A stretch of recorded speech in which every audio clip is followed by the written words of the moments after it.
Success Books presents The Compound Effect. Multiply your success one simple step at a time by Darren Hardy. Read by the author.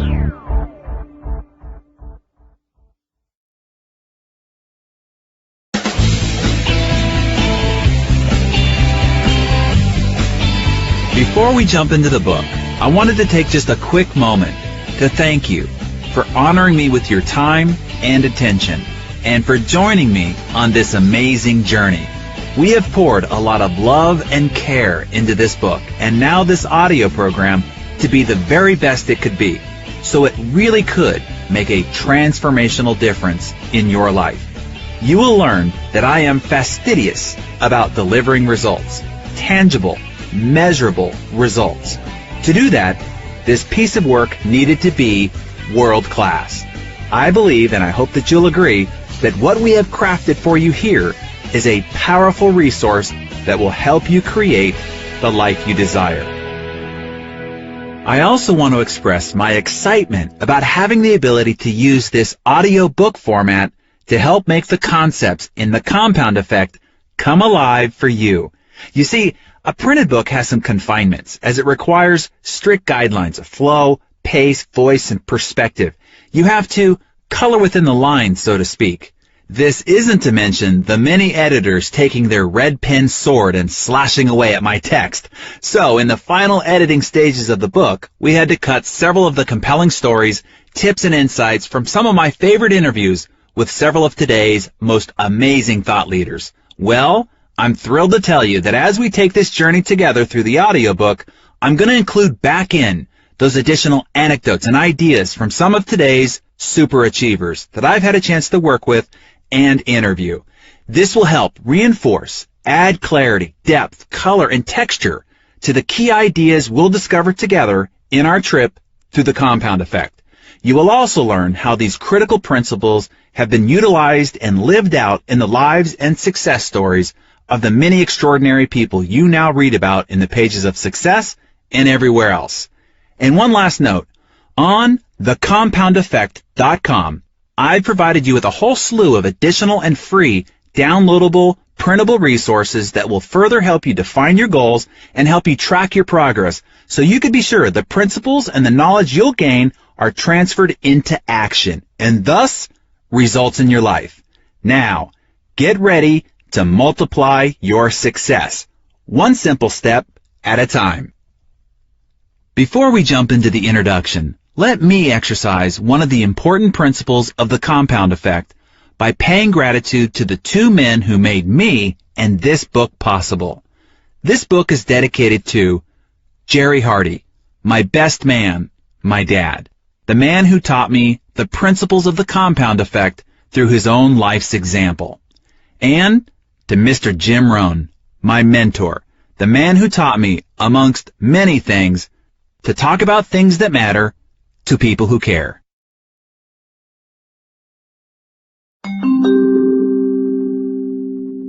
Introduction. This book is about success and what it really takes to earn it.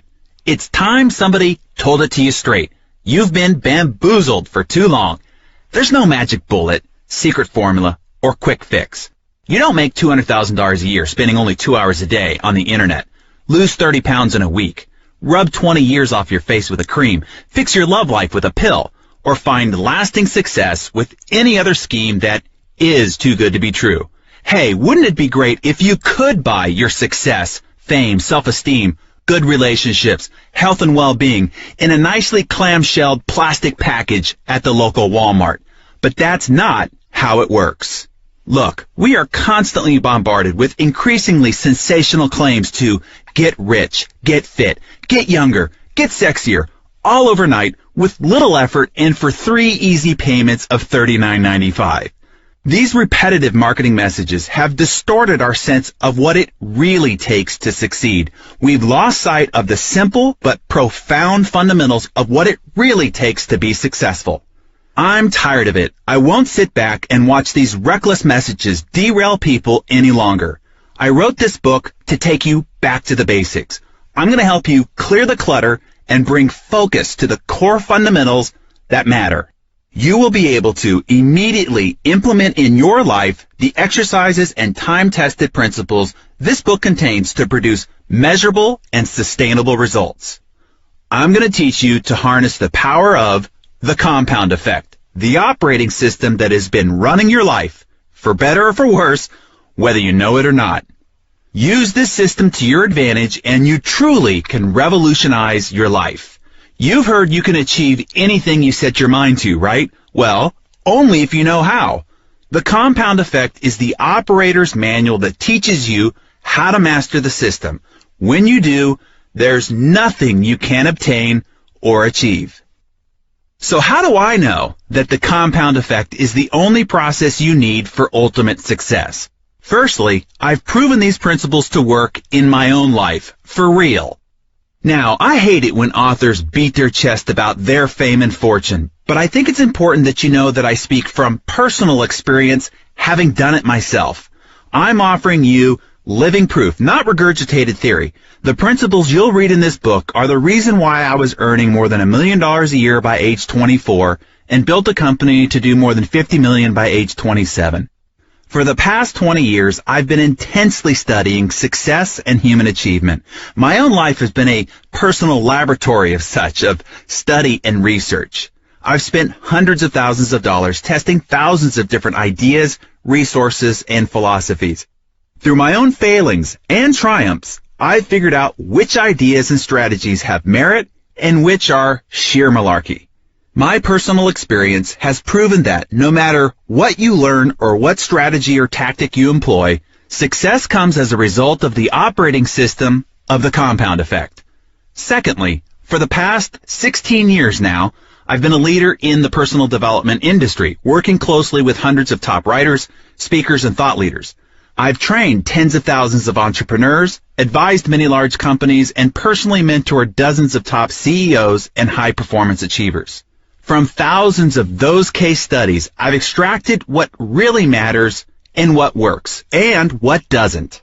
Thirdly, as publisher of Success Magazine, I sift through thousands of article submissions and books, help choose the experts we feature in the magazine, review all of their material, and each month I interview a half dozen top experts on a multitude of success topics and drill down to their best ideas. All day, every day, I am consuming, sorting, filtering, and wading through an ocean of personal achievement knowledge. Here's my point. When you have such an exhaustive view of an entire industry and the wisdom gained through studying the teachings and best practices of some of the world's most successful people, an amazing clarity emerges. The underlying fundamental truths become crystal clear. Having seen it, read it, and heard most of it, I can no longer be fooled by the latest gambit or self-proclaimed prophet with the newest quote-unquote scientific breakthrough. Nobody can sell me on the latest gimmick. I have too many reference points. I've gone down too many roads and learned the truth the hard way. As my mentor, the great business philosopher Jim Rohn said, there are no new fundamentals. Truth is not new, it's old. You've got to be a little suspicious of the guy who says, hey, come over here. I want to show you my new manufactured antiques. No, you can't manufacture new antiques. They're old.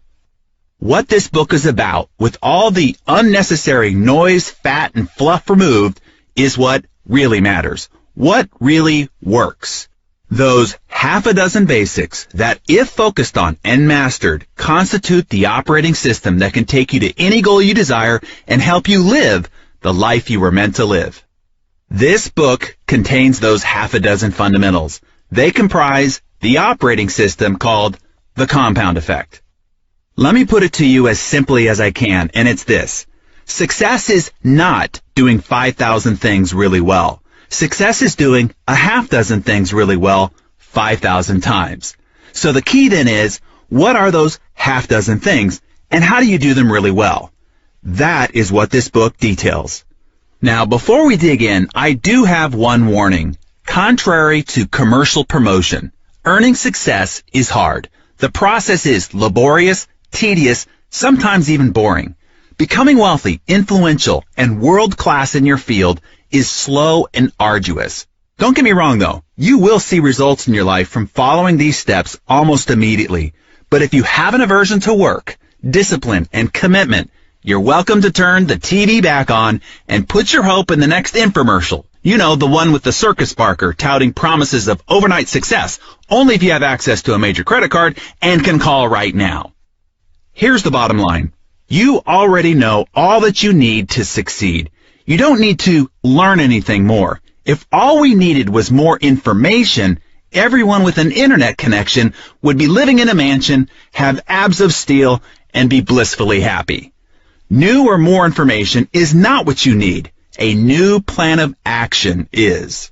It's time to create new behaviors and habits that are oriented away from sabotage and toward success.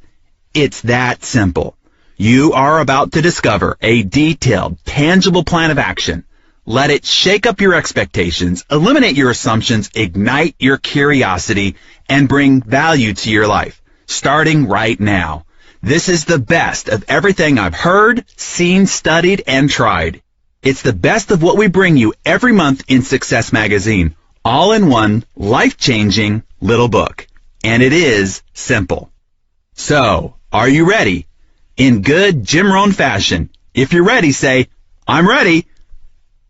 Okay, let's get started. Chapter 1. The Compound Effect in Action. You know that expression, slow and steady wins the race? Ever heard of the story of the tortoise and the hare? Ladies and gentlemen, I'm the tortoise. Give me enough time, and I will beat virtually anybody, anytime, in any competition. Why? Not because I'm the best, or the smartest, or the fastest. I'll win because of the positive habits I've developed, and because of the consistency I'll use in applying those habits. I'm the world's biggest believer in consistency. I'm living proof that it's the ultimate key to success. Yet, it's one of the biggest pitfalls for people struggling to achieve. Most people don't know how to sustain it. I do, and I have my father to thank for that. In essence, he was my first coach for igniting the power of the compound effect. I was a strange child, I admit. I think I was born an adult. My parents divorced when I was only 18 months old, and my dad raised me as a single father. He wasn't exactly the soft, nurturing type. He was a former university football coach, and he hardwired me for achievement.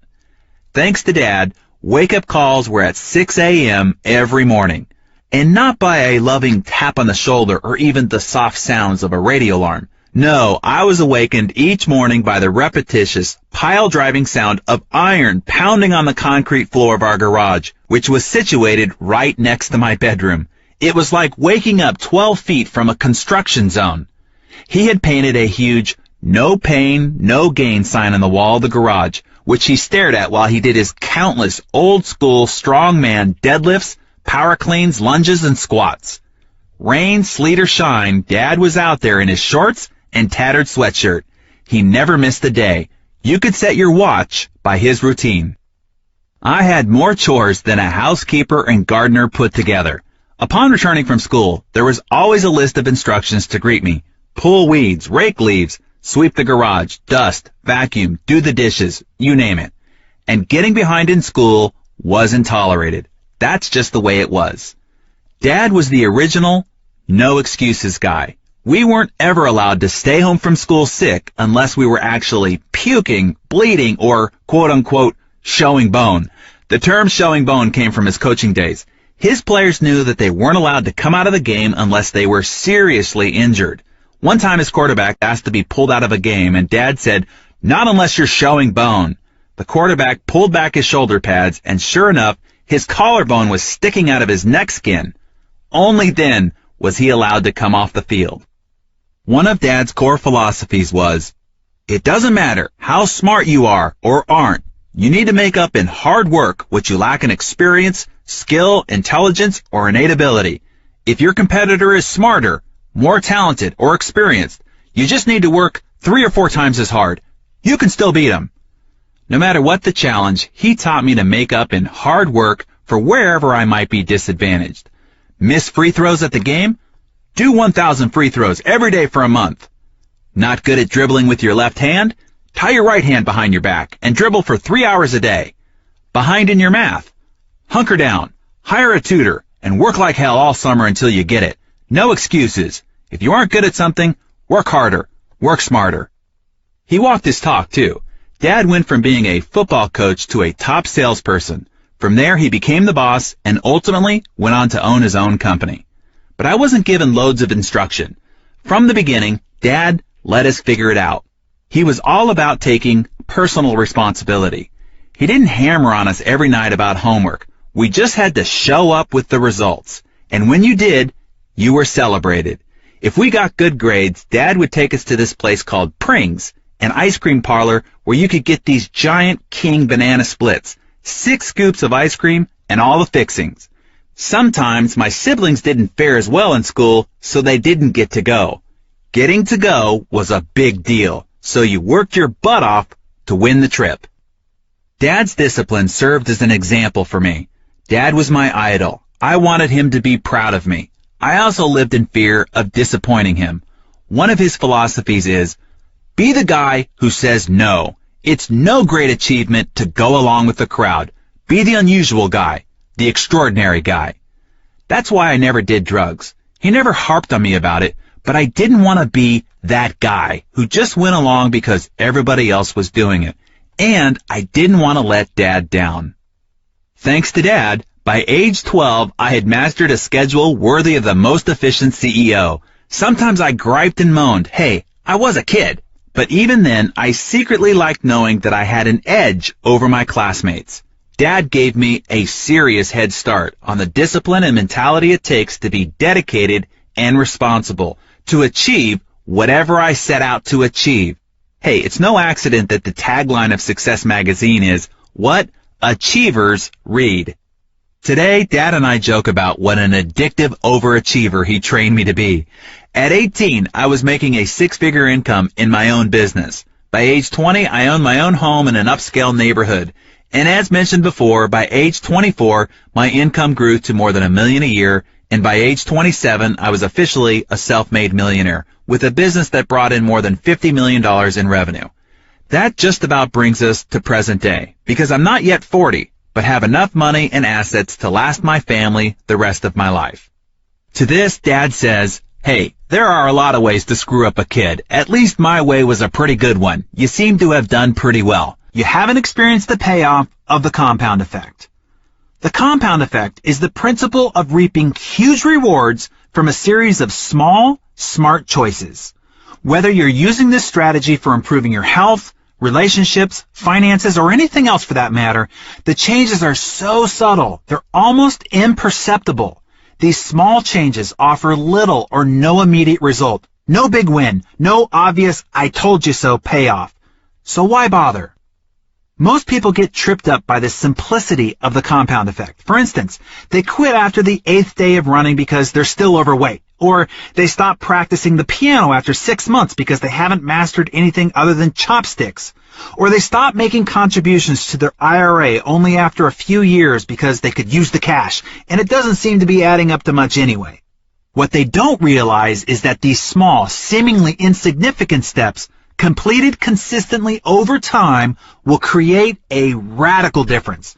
Let me give you a few detailed examples. Before the examples, remember this formula.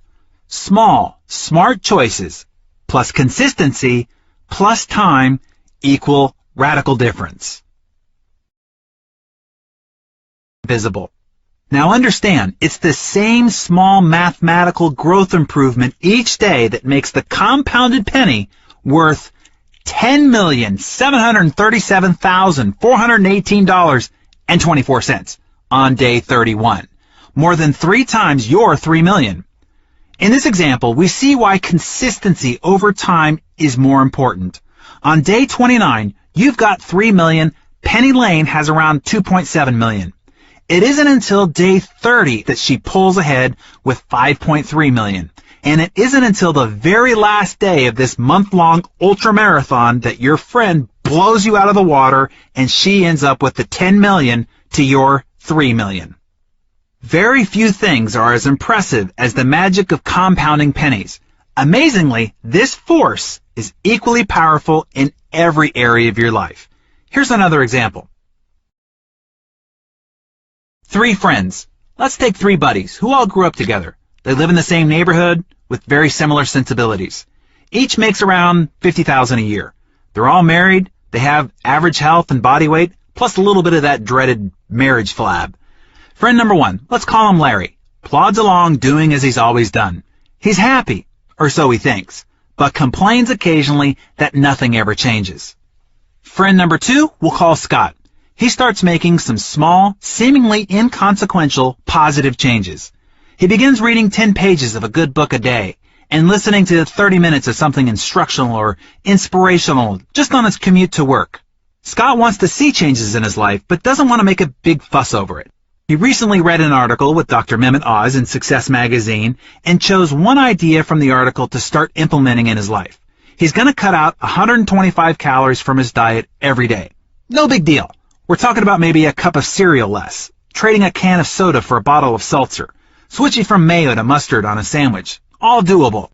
He also started walking a couple extra thousand steps a day, less than a mile. No grand acts of bravery or effort, stuff anyone could do. But Scott is determined to stick with these choices, knowing that even though they're simple, he could also easily be tempted to abandon them. Friend number three, we'll call Brad. Brad starts making a few poor choices. He recently bought a new big screen TV so he could watch more of his favorite programs. He's been trying out some of those recipes he's seen on the Food Channel, some of those cheesy casseroles and the desserts that are his favorites. Oh, and he installed a bar in his family room and added just one alcoholic drink per week to his diet. Nothing crazy. Brad just wants to have a little more fun. So, at the end of 5 months, there are no perceivable differences between Larry, Scott, or Brad. Scott continues to read a little bit every night and listens to audios during his commute. Brad is, quote-unquote, enjoying life and doing less. Larry keeps doing as he's always done. Even though each man has his own pattern of behavior, 5 months isn't long enough to see any real decline or improvement in their situation. In fact, if you charted the weight of the three men, you'd see a rounding error of 0. They look exactly equal. At the end of 10 months, and then again 15 months, we can't see any noticeable changes in any of their lives. It's not until we get to the end of the 18th month that the slightest differences are measurable in the appearances of the three friends. Even so, there's nothing of any valued consequence that they would recognize differing the three of them. But about month 25, we start seeing really measurable, visible differences.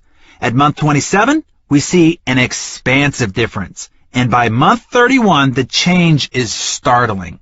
Brad is now fat while Scott is trim. By simply cutting out 125 calories a day, in just 31 months, Scott has lost 33 pounds. In case you're skeptical or curious, here's the math. 31 months equals 940 days. 940 days times 125 calories a day equals 117,500 calories saved. 117,500 calories saved times 1 pound divided by 3,500 calories equals 33.5 pounds lost. Now, on the other side of the equation, Brad ate only 125 calories more, remember, as small as a bowl of cereal a day in the same time frame, and gained 33.5 pounds. Now he weighs 67 pounds more than Scott, but the differences are more significant than weight. Scott invested almost 1,000 hours in reading good books and listening to self-improvement audios. By putting his newly gained knowledge into practice, he's earned a promotion and a raise. Best of all, his marriage is thriving. Brad? He's unhappy at work, and his marriage is on the rocks. And Larry? Larry is pretty much exactly where he was 2.5 years ago, except now he's a little bit more bitter about it. By the way, let me jump off and talk a little bit more about Larry here. Larry represents the vast majority of people. They aren't climbing new heights and accomplishing great feats, and they aren't in a death spiral downward either.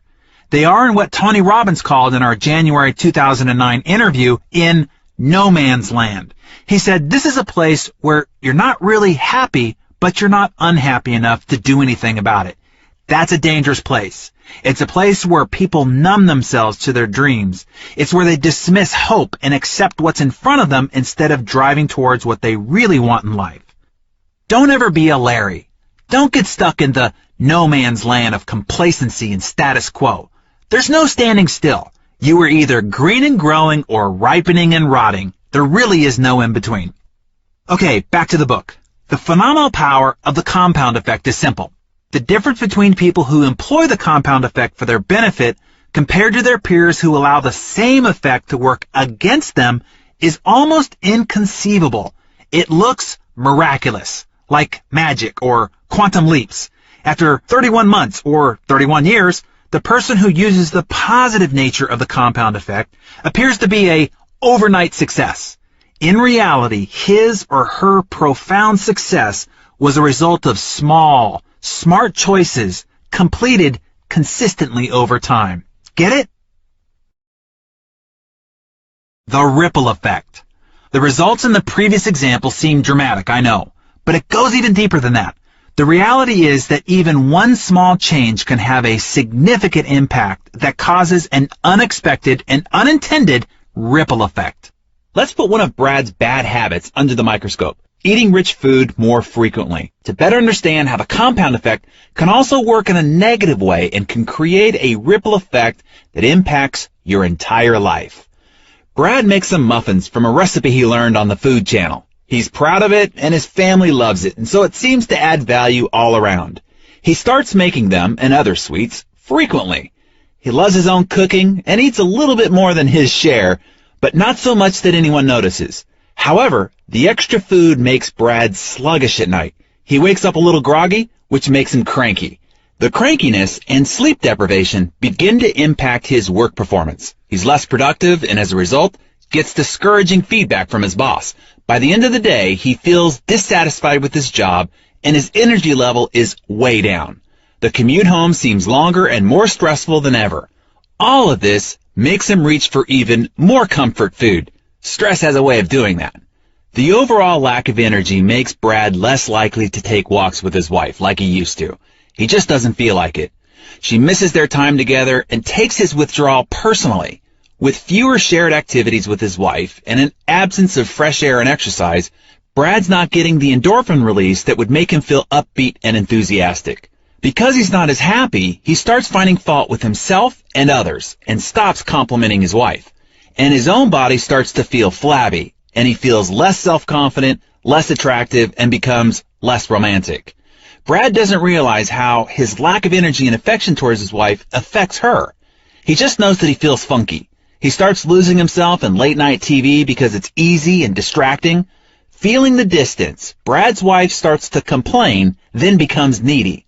When that doesn't work, she emotionally withdraws to protect herself. She's lonely. She pours her energy into her work and spends more time with her girlfriends to fulfill her need for companionship.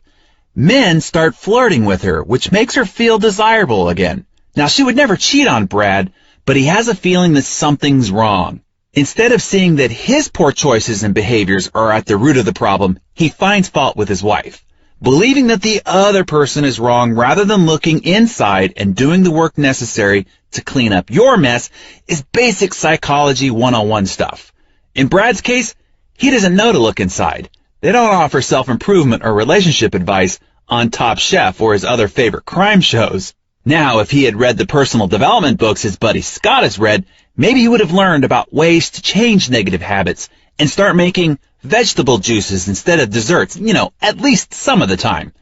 Unfortunately for Brad, the small choices he made on a daily basis created that ripple effect that wreaked havoc on every area of his life. Now, of course, all that calorie counting and intellectual stimulation has had the opposite effect with Scott, who's now reaping the bounty of positive results. It's that simple.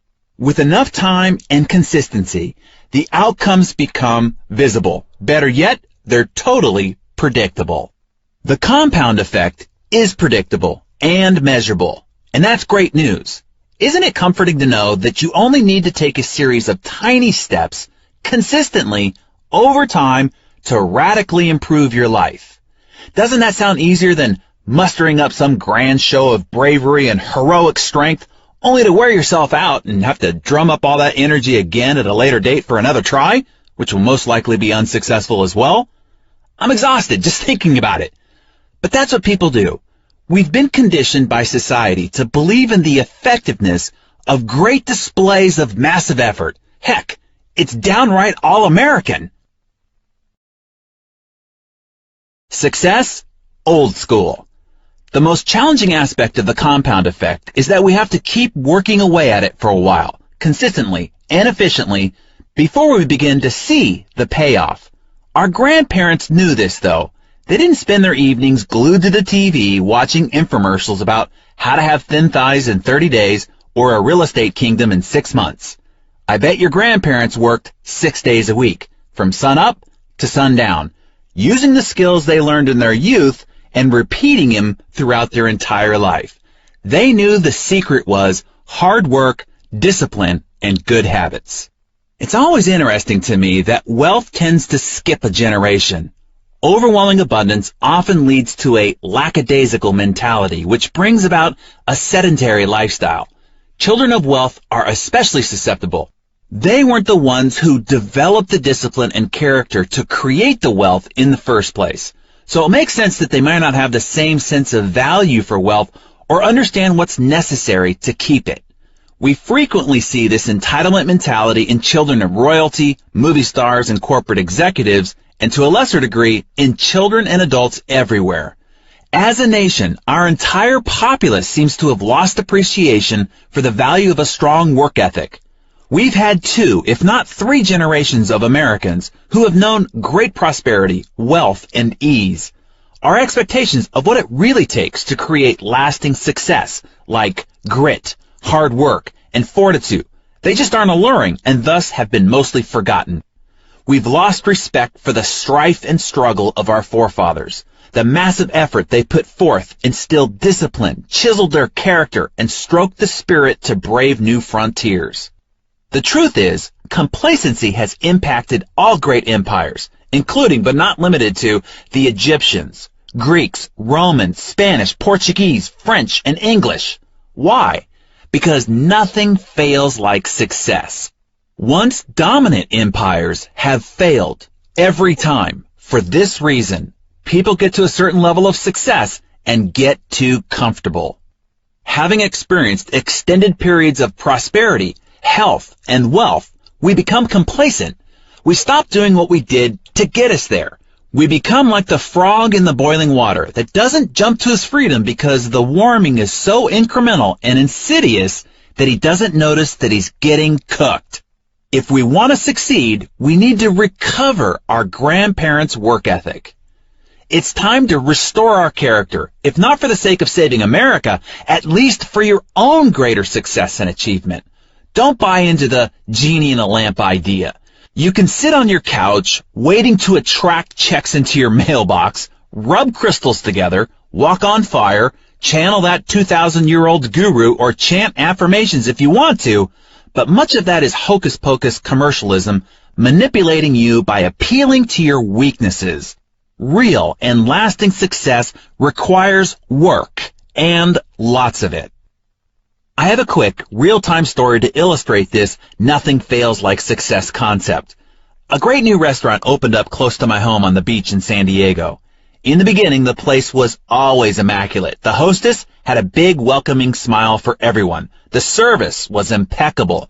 The manager always came over to assure it. And the food was sensational. Soon, people lined up to eat there and would often wait more than an hour to be seated. Then, unfortunately, the restaurant staff began to take its success for granted. The hostess became snooty, the service staff disheveled and curt, and the food hit or miss.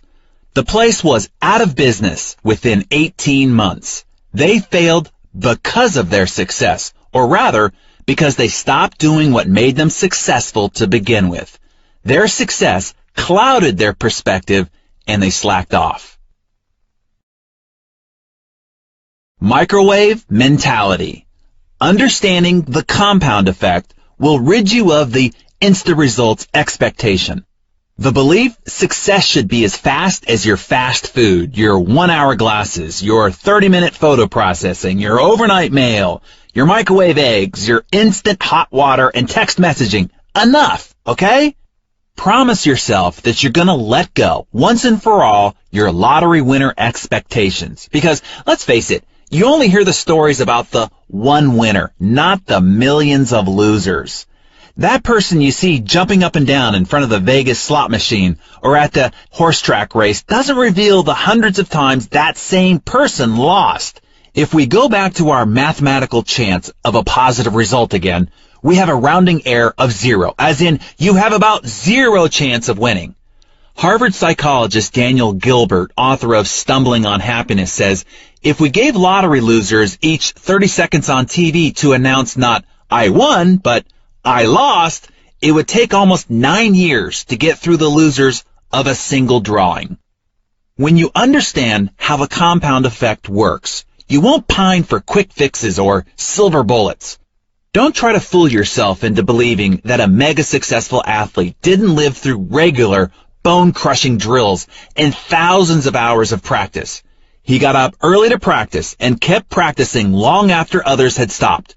He faced the sheer agony and frustration of the failure, loneliness, hard work, and disappointment it took to become number one.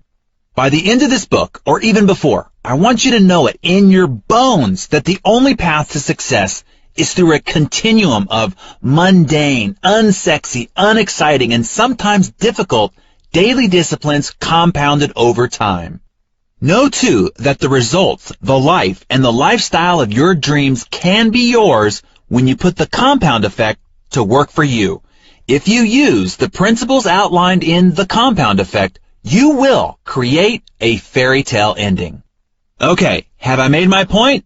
Good. Now, before we go into the next chapter, I want to remind you that in the book, I provide you with a summary of action steps, taking the key principles that we've covered in Chapter 1 so you can start integrating them into your life. Remember this, knowledge is not power. It's potential power. It's like energy in a light switch. Until you turn it on, taking action, the power is useless. Knowledge uninvested is wasted. Or as Jim Rohn would say, ideas without action leads to delusion. So don't forget to go back, capture the key points, and start taking action on them today. Now, coming up in the next chapter, we will focus on the one thing that controls your life. Every victory or defeat, triumph or failure has started with this. Everything you have or don't have in your life right now has been because of this. Learn to change this, and you can change your life. Let's discover what this is.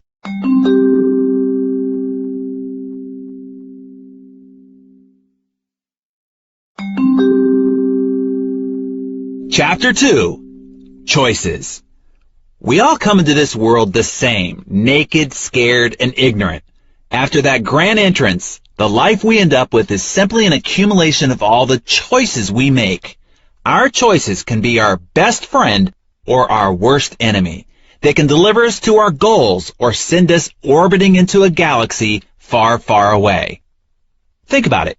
Everything in your life exists because you first made a choice about something. Choices are at the root of every one of your results. Each choice starts a behavior that over time becomes a habit. Choose poorly, and you just might find yourself back at the drawing board, forced to make new, often harder choices.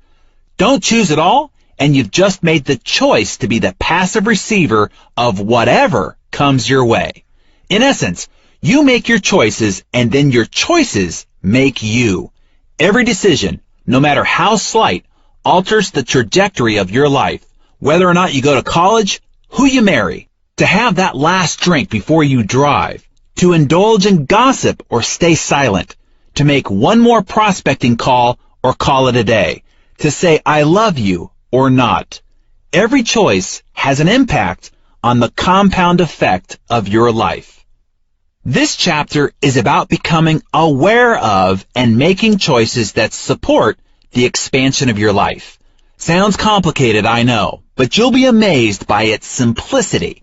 No longer will 99% of your choices be unconscious. No more will most of your daily routines and traditions come as a reaction to your programming. You'll ask yourself and be able to answer, How many of my behaviors have I not voted on? What am I doing that I didn't consciously choose to do, yet continue to do every day? By employing the same idiot-proof strategies I've used to catapult my own life and career, strengthened by the compound effect, you'll be able to loosen up the mysterious grip of these things that are unwinding your life and pulling you in the wrong direction. You'll be able to hit the pause button before stumbling into idiot territory yourself. You'll experience the ease of making decisions that lead to behaviors and habits that support you every time. Your biggest challenge isn't that you've intentionally been making bad choices. Heck, that would be easy to fix. Your biggest challenge is that you've been sleepwalking through your choices. Half the time, you're not even aware that you're making them. Our choices are often shaped by our culture and upbringing. They can be so entwined in our routine behaviors and habits that they seem beyond our control. For instance, have you ever been going about your business, enjoying your life, when all of a sudden you made a stupid choice or a series of small choices that ultimately sabotaged your hard work and momentum, all for no apparent reason? You didn't intend to sabotage yourself, but by not thinking about your decisions, weighing the risks and potential outcomes, you found yourself facing unintended consequences. Nobody intends to become obese, go through bankruptcy, or get a divorce. But often, if not always, those consequences are a result of a series of small, poor choices. Elephants don't bite. Have you ever been bitten by an elephant? How about a mosquito? See, it's the little things in life that will bite you. Occasionally, we see big mistakes threaten to destroy a career or a reputation in an instant. The famous comedian who rants racial slurs during a stand-up routine. The drunken anti-Semitic antics of a once-celebrated humanitarian. The anti-gay rights senator caught soliciting gay sex in a restroom. The admired female tennis player who uncharacteristically threatens an official with a tirade of expletives. Clearly, these types of poor choices have major repercussions. But even if you've pulled a whopper like that in your past, it's not the extraordinary, massive steps backwards or the tragic single moments that we're concerned with here. For most of us, it's the frequent, small, and seemingly inconsequential choices that are of grave concern. I'm talking about the decisions you think don't make any difference at all. It's those little things that inevitably and predictably derail your success. Whether they're boneheaded maneuvers, no biggie behaviors, or are disguised as positive choices, those are especially insidious, these seemingly insignificant decisions can completely throw you off course because you're not mindful of them. You get overwhelmed, space out, and become unaware of the little actions that take you way off course. The compound effect works all right. It always works, remember? But in this case, it works against you because you're unaware of what you're doing. You're sleepwalking. For instance, you inhale a soda and a bag of potato chips, suddenly realize only after you've polished off the last chip that you blew an entire day of healthy eating and you weren't even hungry. You get caught up and lose 2 hours watching mindless TV. Scratch that. Let's give you some credit and make it an educational documentary. Before realizing you spaced out preparing for an important presentation to land a valuable client. You blurt out a knee-jerk lie to a loved one for no good reason, when the truth would have worked just fine. What's going on? You've allowed yourself to make a choice without thinking, and as long as you're making choices unconsciously, you can't consciously choose to change that ineffective behavior and turn it into productive habits. It's time to wake up and make empowering choices. Thanksgiving year-round. It's easy to point fingers at others, isn't it? I'm not getting ahead because of my lame boss. I would have gotten that promotion if it hadn't been for that backstabbing coworker. I'm always in a bad mood because my kids are driving me crazy. And we are particularly gifted in the finger-pointing department when it comes to our romantic relationships, where the other person is the one who needs to change. A few years back, a friend of mine was complaining about his wife. From my observation, she was a terrific lady, and he was lucky to have her, and I told him as much. But he continued to point out all the ways that she was responsible for his unhappiness. That's when I shared an experience that literally changed my marriage. One Thanksgiving, I decided to keep a Thanksgiving journal for my wife. Every day for an entire year, I logged at least one thing that I appreciated about her. It could be as simple as the way she interacted with her friends, how she cared for our dogs, the fresh bed she prepared, a succulent meal that she whipped up, or just the beautiful way that she styled her hair that day, whatever. I looked for the things my wife was doing that touched me, or revealed attributes, characteristics, or qualities that I appreciated. I wrote them all down secretly for an entire year. By the end of that year, I had filled an entire journal.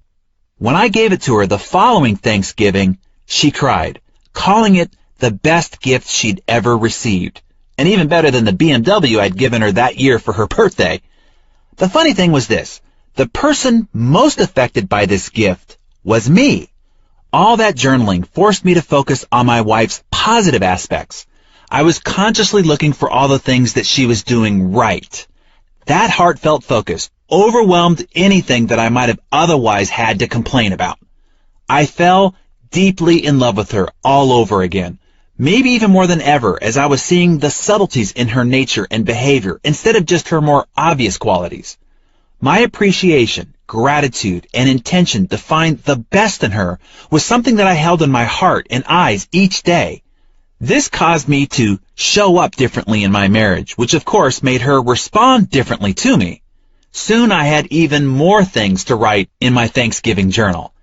As a result of choosing to take a mere 5 minutes every day or so to document all the reasons why I was grateful for her, we experienced one of the best years of our marriage, and it's only gotten better. After I shared my experience, my friend decided to keep a Thanksgiving journal about his wife. Within the first few months, he completely turned around his marriage. Choosing to look for and focus on his wife's positive qualities changed his view of her, which changed how he interacted with her. As a result, she made different choices about the way she responded to him. The cycle perpetuated, or shall we say, compounded. Let me jump off script here for a second.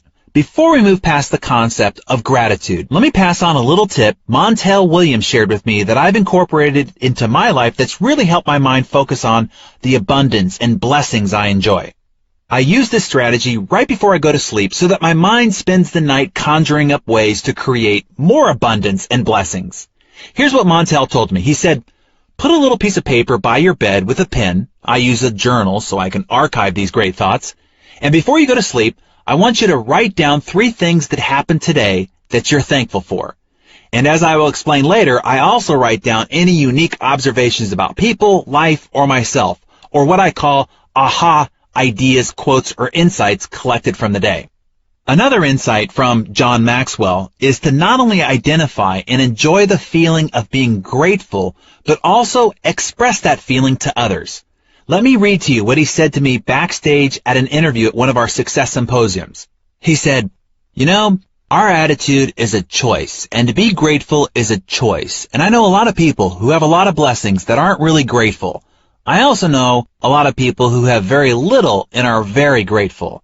So it's not what you have. It's not possessions. It's not where you've arrived positionally.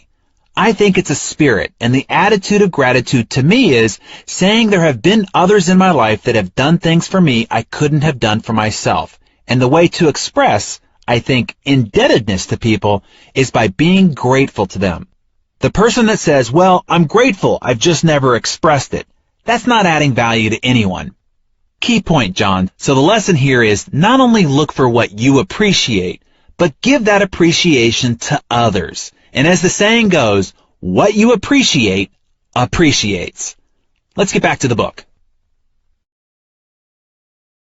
Owning 100%. We are all self-made men and women, but only the successful take credit for it. I was 18 when I was introduced to the idea of personal responsibility at a seminar, and that concept completely transformed my life. If you threw out the rest of this book and only practiced this one concept, within 2 or 3 years, the changes in your life would be so great, your friends and family would have a difficult time remembering the old you. In that seminar that I attended at 18, The speaker asked, "What percentage of shared responsibility do you have in making a relationship work?" Now, I was a teenager, so wise in the ways of true love, of course I had all the answers. 50-50, I blurted out. It was obvious, right? Both people must be willing to share the responsibility evenly or someone's going to get ripped off. 51-49, yelled someone else, arguing that you have to be willing to do a little bit more than the other person.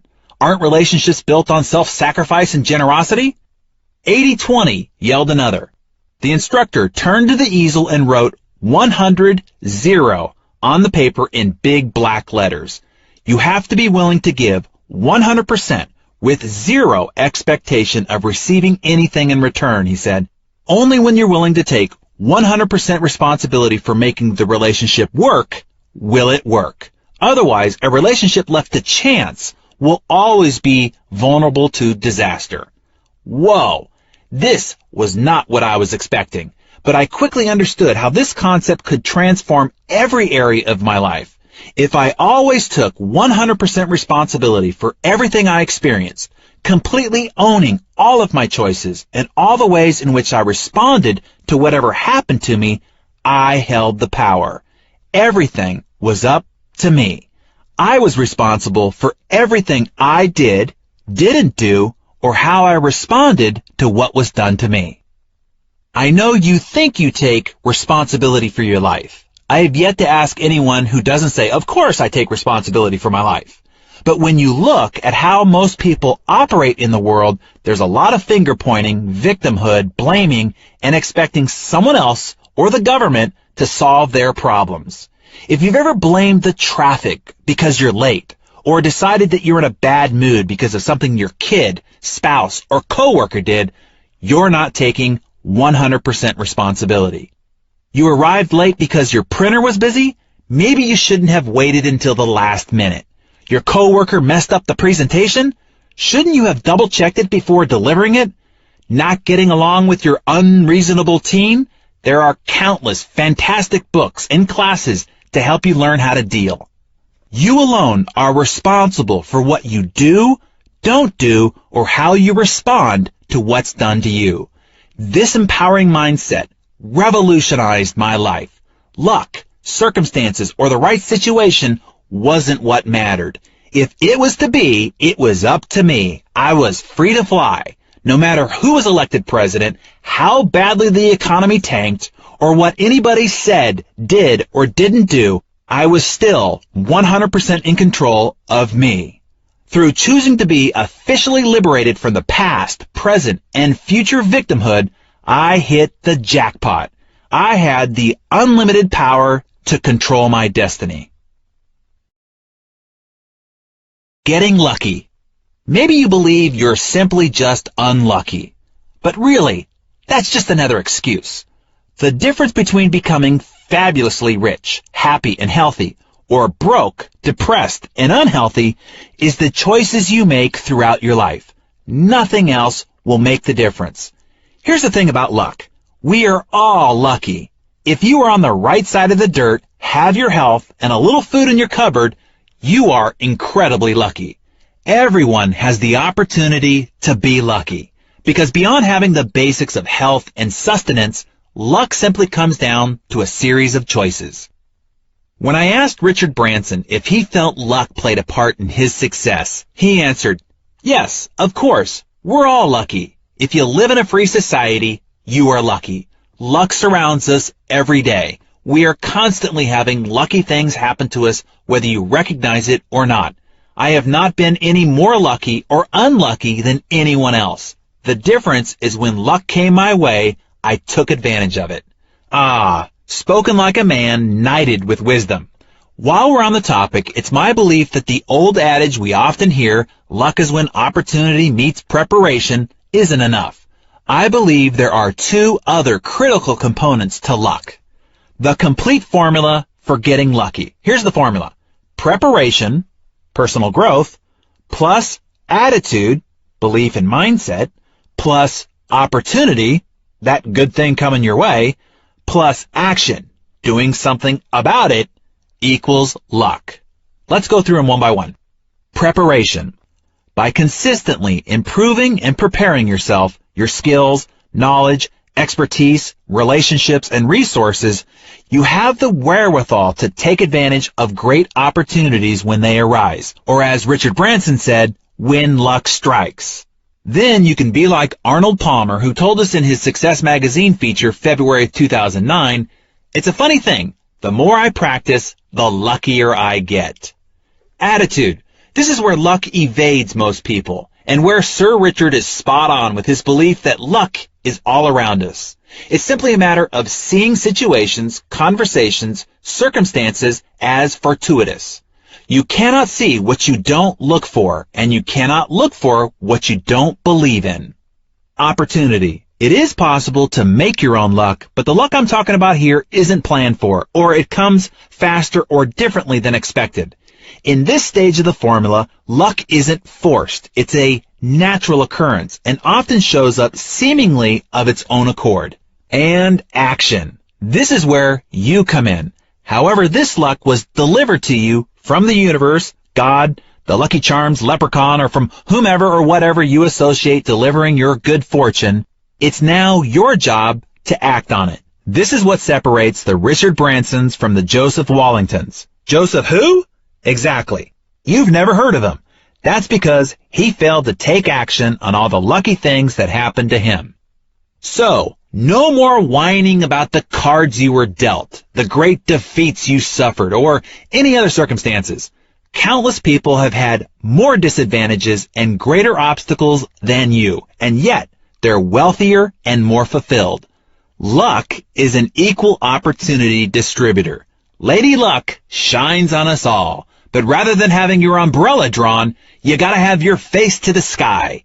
When it comes down to it, it's all you, baby. There's no other way around it. The high price of tuition at UHK, University of Hard Knocks. Nearly a decade ago, I was asked to be a partner in a new startup venture. I invested a considerable sum of money into the deal and worked tirelessly on it for nearly 2 years before finding out that my partner had mismanaged and squandered all the cash. I lost more than $330,000. I didn't try to sue him. In fact, I lent him more money later for a personal situation. The bottom line was the loss was my fault. I agreed to be his partner without doing enough due diligence on his background and personal character. During our time in business, I wasn't inspecting what I was expecting. I could justify it by saying I trusted him, but the truth was I was guilty of being lazy by not watching the finances more diligently. Not only had I made the choice to start this relationship and business, but I also made the choices to ignore the obvious red flags and warning signs. Because I chose not to be completely responsible for the business, in the end, I was responsible for the results. When I learned of the wrongdoings, I chose not to lose any more time fighting it. Instead, I licked my wounds, learned my lesson, and moved on. In hindsight, I'd make the same choice to pick up and move on again today. I now challenge you to do the same. No matter what has happened to you, take complete responsibility for it. Good or bad, victory or defeat, own it. My mentor Jim Rohn said, "The day you graduate from childhood to adulthood is the day you take full responsibility for your life." Today is graduation day. From this day forward, choose to be 100% responsible for your life. Eliminate all of your excuses. Embrace the fact that you are freed by your choices, as long as you assume personal responsibility for them. It's time to make the choice to take control. Your secret weapon, your scorecard. I'm about to walk you through one of the single greatest strategies I've ever used in my personal development. This strategy helps me take control of the choices I make throughout the day, causing everything else to fall into place, and leading to behaviors and actions that shepherd my habits in line like dutiful, loyal minions. Right this moment, pick an area of your life where you most want to be successful. Do you want to have more money in the bank? A trimmer waistline? The strength to compete in an Ironman event? A better relationship with your spouse or kids? Picture where you are in that area right now. Now picture where you want to be. Richer, thinner, happier, you name it. The first step towards change is awareness. If you want to get from where you are to where you want to be, you have to start becoming aware of the choices that lead you away from your desired destination. Become very conscious of every choice that you make today so you can begin to make smarter choices moving forward. To help you become aware of your choices, I want you to track every action that relates to the area of your life you want to improve. If you've decided you want to get out of debt, you're going to track every penny you pull out of your pocket. If you've decided you want to lose weight, you're going to track everything that you put into your mouth. If you decided to train for an athletic event, you're going to track every step you take, every workout you do. Simply carry around a small notebook, something you'll keep in your pocket or purse at all times, and a writing instrument. You're going to write it all down, every day, without fail. No excuses, no exceptions. As if Big Brother's watching you. As if my dad and I will come and make you do 100 push-ups every time you miss. It doesn't sound like much, I know, writing things down on a little piece of paper, but tracking my progress and missteps is one of the reasons I've accumulated the success I've had. The process forces you to become conscious of your decisions. But as Jim Rohn would say, what's simple to do is also simple not to do. The magic is not in the complexity of the task. The magic is in the doing of simple things repeatedly and long enough to ignite the miracle of the compound effect. So beware of neglecting the simple things that make the big things in your life possible. The biggest difference between successful people and unsuccessful people is successful people are willing to do what unsuccessful people are not. Remember that. It'll come in handy many times throughout your life when faced with a difficult, tedious, or tough choice. Money trap. I learned the power of tracking the hard way after I acted like a colossal idiot about my finances. Back in my early 20s, when I was making a lot of money selling real estate, I met with my accountant. He said, "You owe well over $100,000 in taxes." "What?" I said. "I don't have that kind of cash just lying around." "Why not?" he asked. "You collected several times that. Certainly you set aside the taxes that would be due on that money." "Evidently I didn't," I said. "Where did the money go?" he asked.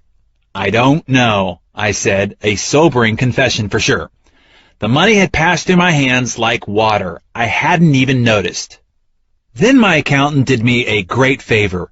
"Son," he said, looking me dead in the eyes, "you've got to get a grip. I've seen this 100 times before.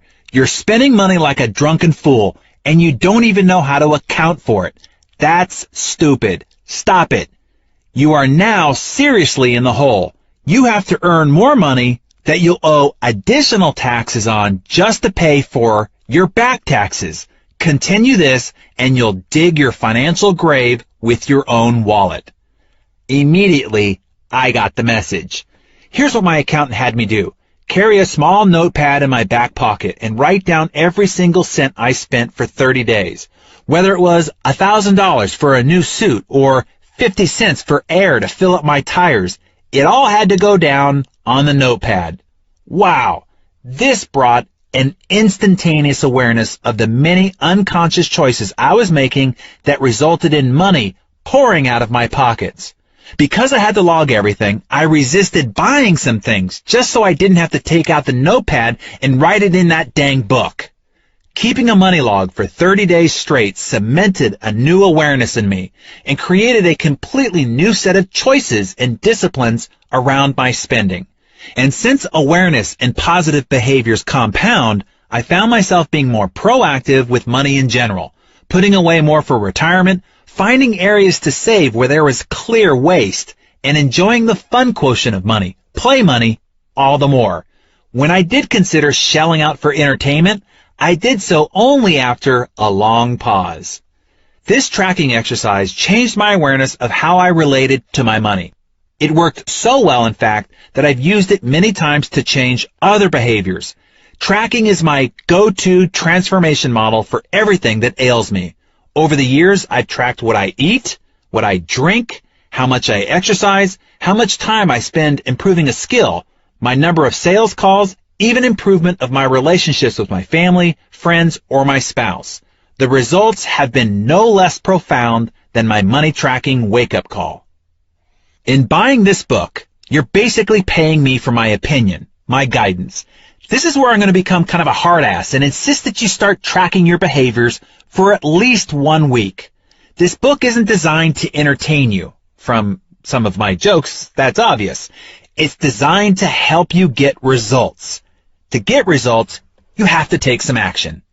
You may have heard about tracking before. In fact, you've probably done your own version of this exercise. But I also bet you aren't doing it right now, right? How do I know? Because your life isn't working as successfully as you like. You've gotten derailed. Tracking is a way to get back on track. Do you know how casinos make so much money in Vegas? Because they track every table, every winner, every hour. Why do Olympic trainers get paid top dollar? Because they track every workout, every calorie, and every micronutrient for their athletes. All winners are trackers. Right now, I want you to track your life with the same intention, to bring your goals within sight. Tracking is a simple exercise. It works because it brings moment-to-moment awareness to the actions you take in the area of your life that you want to improve. You'll be surprised at what you will observe about your behavior. You cannot manage or improve something until you measure it. Likewise, you can't make the most of whom you are, your talents and resources and capabilities, until you are aware of and accountable for your actions. Every professional athlete and his or her coach track each performance down to the smallest minutia. Pitchers know their stats on every pitch in their repertoire. Golfers have even more metrics on their swings. Professional athletes know how to adjust their performances based on what they've tracked. They pay attention to what they record and make changes accordingly, because they know when their stats improve, they win more games and earn more in endorsement deals. At any given moment, I want you to know exactly how well you're doing. I'm asking you to track yourself as if you are a valuable commodity, because you are. Want that idiot-proof system we talked about earlier? This is it. So regardless of whether you think you are aware of your habits or not, believe me, you're not, I'm asking you to start tracking. Doing so will revolutionize your life and ultimately your lifestyle. Keep it slow and easy. Don't panic. We're starting off with an easy breezy tempo here. Just track one habit for 1 week. Pick the habit that has the greatest control over you. That's where you'll start. Once you begin reaping the rewards of the compound effect, you'll naturally want to introduce this practice into other areas of your life. In other words, you'll choose to choose tracking. Let's say the category you choose is getting your eating under control because you want to lose weight. Your task is to write down everything you put into your face, from the steak, potatoes, and salad you had at dinner to the many little choices during the day. That handful of pretzels in the break room, that second slice of cheese on your sandwich, that fun-sized candy bar, that sample at Costco, those extra sips of wine after the host tops off your glass. Don't forget the beverages. They all add up. But unless tracked, they're easy to dismiss or forget because they seem so small. Again, merely writing these things down sounds simple, and it is, but only when you do it. That's why I'm asking you to commit to choosing a category and a start date now. So, what will tracking look like? It will be thorough, as in organized, and relentless, as in constant. Each day, you'll start at the top of a fresh page and start keeping track. What happens after the first week of tracking? You'll probably be in shock. You'll be astonished at how those calories, pennies, minutes have been escaping you. You never even knew that they were there, let alone that they'd vanished. Now, keep going. You're going to track in this area for maybe 3 weeks. Maybe you're already groaning, I can hear it. You just don't want to do it. But trust me, you'll be so blown away by the results after 1 week, you'll sign yourself up for another 2. I can practically guarantee it. Why 3 weeks? You've probably heard psychologists say that something doesn't become a habit until you've practiced it for 3 weeks or so. It's not an exact science, but it's a good benchmark, and it has worked for me. So ideally, I want you to stick with your choice to track your behaviors for 21 days. If you refuse, I'm not going to lose any sleep. Heck, it's not my waistline, cardiovascular health, bank balance, or relationship you're messing with. But seriously, you're reading this book or listening to this audio because you want to change your life, right? And I promised you it was going to take slow, steady work, didn't I? This one action isn't easy, but it is simple and doable. So do it. Promise yourself to start today. For the next 3 weeks, choose to carry around your own small notepad, or a large one if that's more enticing to you, and write every single thing down in your category. What happens in 3 weeks? You move from the shock that follows the first week to the happy surprise of seeing how merely becoming conscious of your actions begins to shape them. You'll find yourself asking, do I really want that candy bar? I'm going to have to haul out my notebook and write it down, and I'll feel a little sheepish. That's 200 calories saved right there. Turn down that candy bar every day, and in a little more than 2 weeks, you will already have lost a pound. You'll start adding up that $4 coffee on the way to work and realize, holy cow, I've just spent $60 on coffee in 3 weeks. Hey, that's $1,000 a year. Or compounded, that's $51,833.79 in 20 years. How much do you really need to stop for that coffee now? Come again, you say? Am I saying that your $4 a day coffee habit is going to cost you $51,833.79 in 20 years? Yes, I am. Did you know that every dollar you spend today, no matter where you spend it, is costing you nearly $5 in only 20 years and $10 in 30 years? That's because if you took $1 and invested it at 8%, in 20 years that dollar would be worth almost $5. Every time you spend $1 today, it's like taking $5 out of your future pocket. I used to make the mistake of looking at a price tag and thinking that if an item was listed as $50, it cost me $50. Well, yes, in today's dollars, but take that $50 and look at the value it cost me over the next 20 years by not depositing it into my investment account, and it's really worth 4 or 5 times that amount. In other words, every time you look at an item that cost $50, ask yourself this: is this item really worth $250 to me? If it is worth $250 to you today, then it's worth buying. If it's not worth buying. Keep that in mind the next time you go to a place like Costco with all sorts of amazing things you didn't know you had to have. You go in to buy $25 worth of necessities and you walk out with $400 of stuff instead. I know, my garage looks like a Costco graveyard.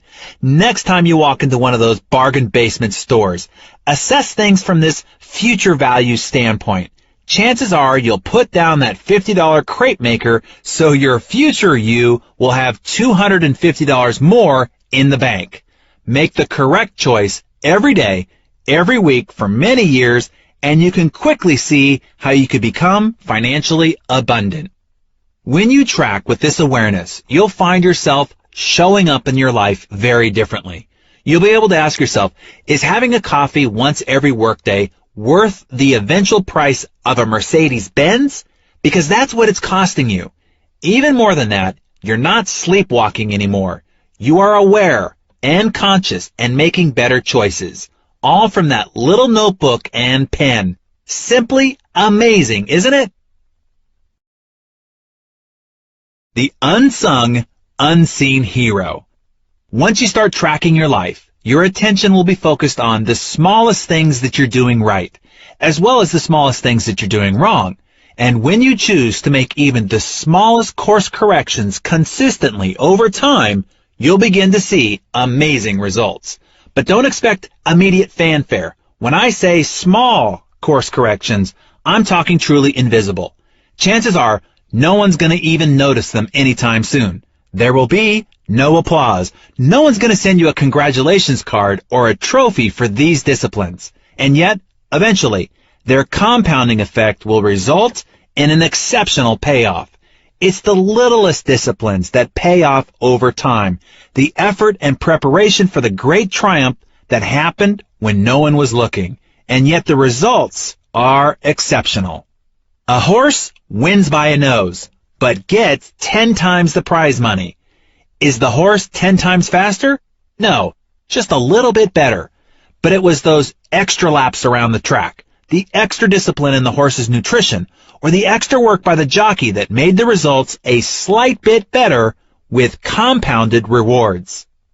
After hundreds of tournaments played and thousands of strokes tallied, the difference between the number 1 ranked golfer and the number 10 golfer is an average of only 1.9 strokes. But the difference in prize money is 5 times, over 10 million versus 2 million. The number 1 golfer isn't 5 times better, not even 50% better, or even 10% better. In fact, the difference between his average score is only 2.7% better, yet the results are 5 times greater.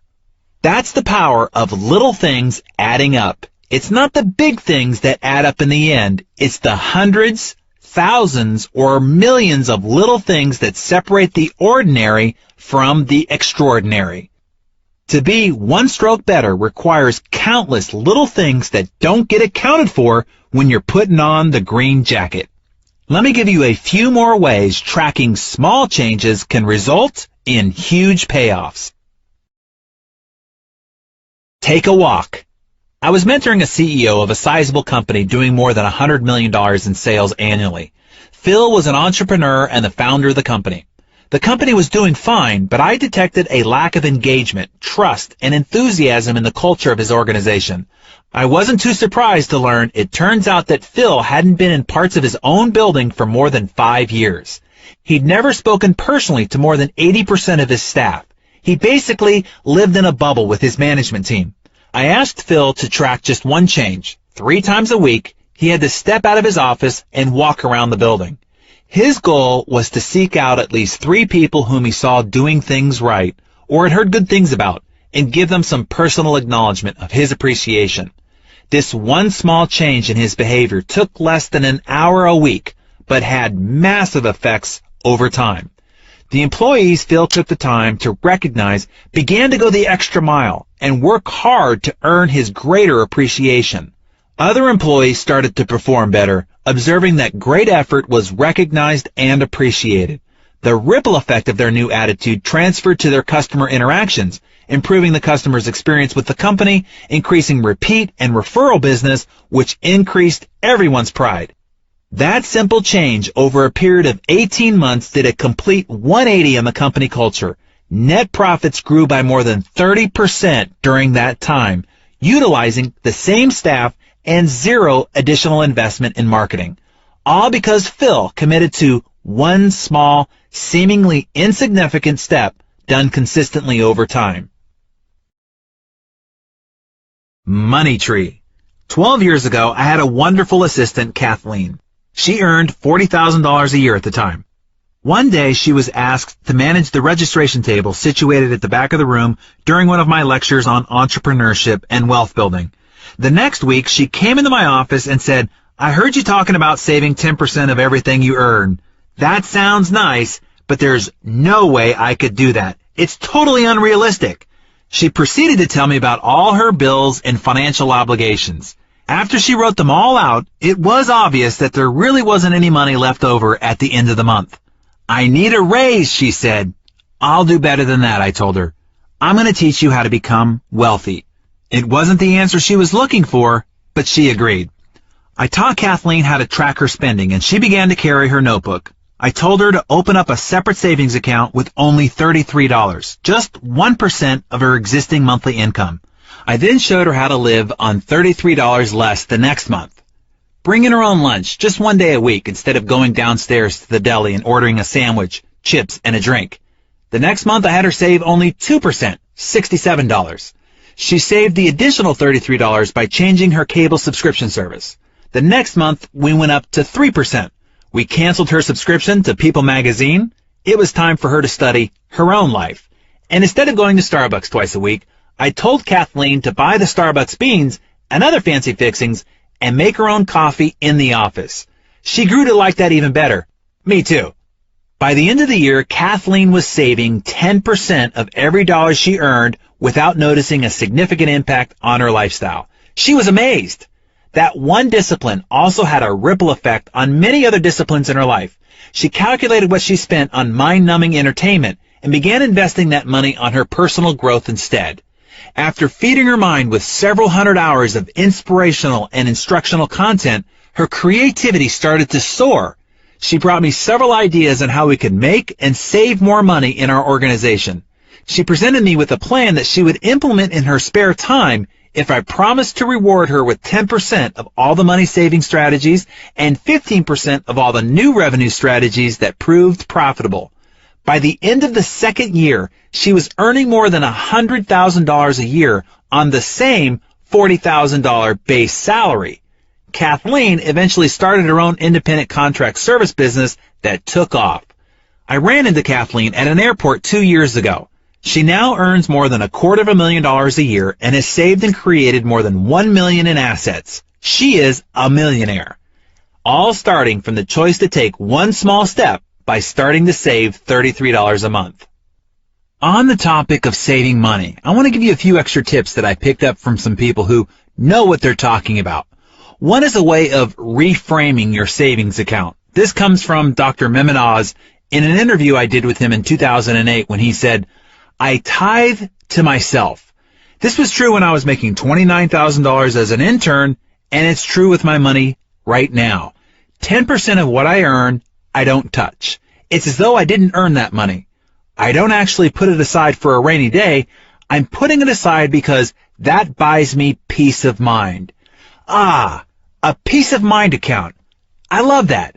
Who wants to take their hard-earned money and stash it away for a rainy day? How fun and beneficial does that sound? But peace of mind?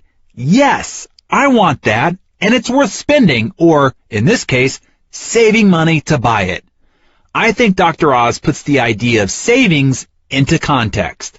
Thinking about buying peace of mind is a great way of reframing and understanding this important behavior. Speaking of behavior, let me share some insights Dave Ramsey passed on to the Success CD listeners and me. This is what he said. "I am 1,000% sure, after working with hundreds of thousands of people over the last 2 decades, that personal finance is about 80% behavior, and it's only about 20% head knowledge. We all know what to do. It's doing it that's the problem. So the problem with my money is this idiot that I shave with every morning." He also said, the first thing is you have to pay attention. You have to be purposeful. You have to be intentional, as we've been discussing, and as I coach Kathleen to do. Ramsey goes on to say, and the second thing is this issue of just, oh, dare I say it aloud, maturity. Adults devise a plan and follow it. Children do what feels good. You have got to do the right thing every time, all the time. That's the number one indicator in your character towards becoming wealthy. Lastly, he cites, handling money is a learned technique. 80% of American millionaires are first-generation rich, which means they didn't have rich parents programming them. They decided to change. They made a choice to engage in different behaviors. Ah, thanks, Dave. There it is again. It's about choices that lead to behaviors, done long enough, become habits that over time compound into our results, wealth and financial abundance, or bankruptcy, heartache, and despondency. The choices are small, the behavior changes almost unnoticeable, but the outcomes are profound by comparison. Time is of the essence. The earlier you start making small changes, the more powerfully the compound effect works in your favor. Suppose your friend listened to Dave Ramsey's advice and began putting $250 a month into an IRA when she got her first job after graduating from college at age 23. You, on the other hand, don't start saving until you're 40. Or maybe you started saving a little earlier but cleaned out your retirement account because you didn't notice any great gains. By the time your friend is 40, she never has to invest another dollar and will have more than $1 million by age 67, growing at 8% interest compounded monthly. You continue to invest $250 every month until you reach 67, the normal retirement age for Social Security for those born after 1960. That means you're saving for 27 years by contrast to her 17 years. When you're ready to retire, you'll have less than $300,000 and will have invested $27,000 more than your friend. Even though you saved for many more years, invested much more cash, you still ended up with less than a third of the money you could have had.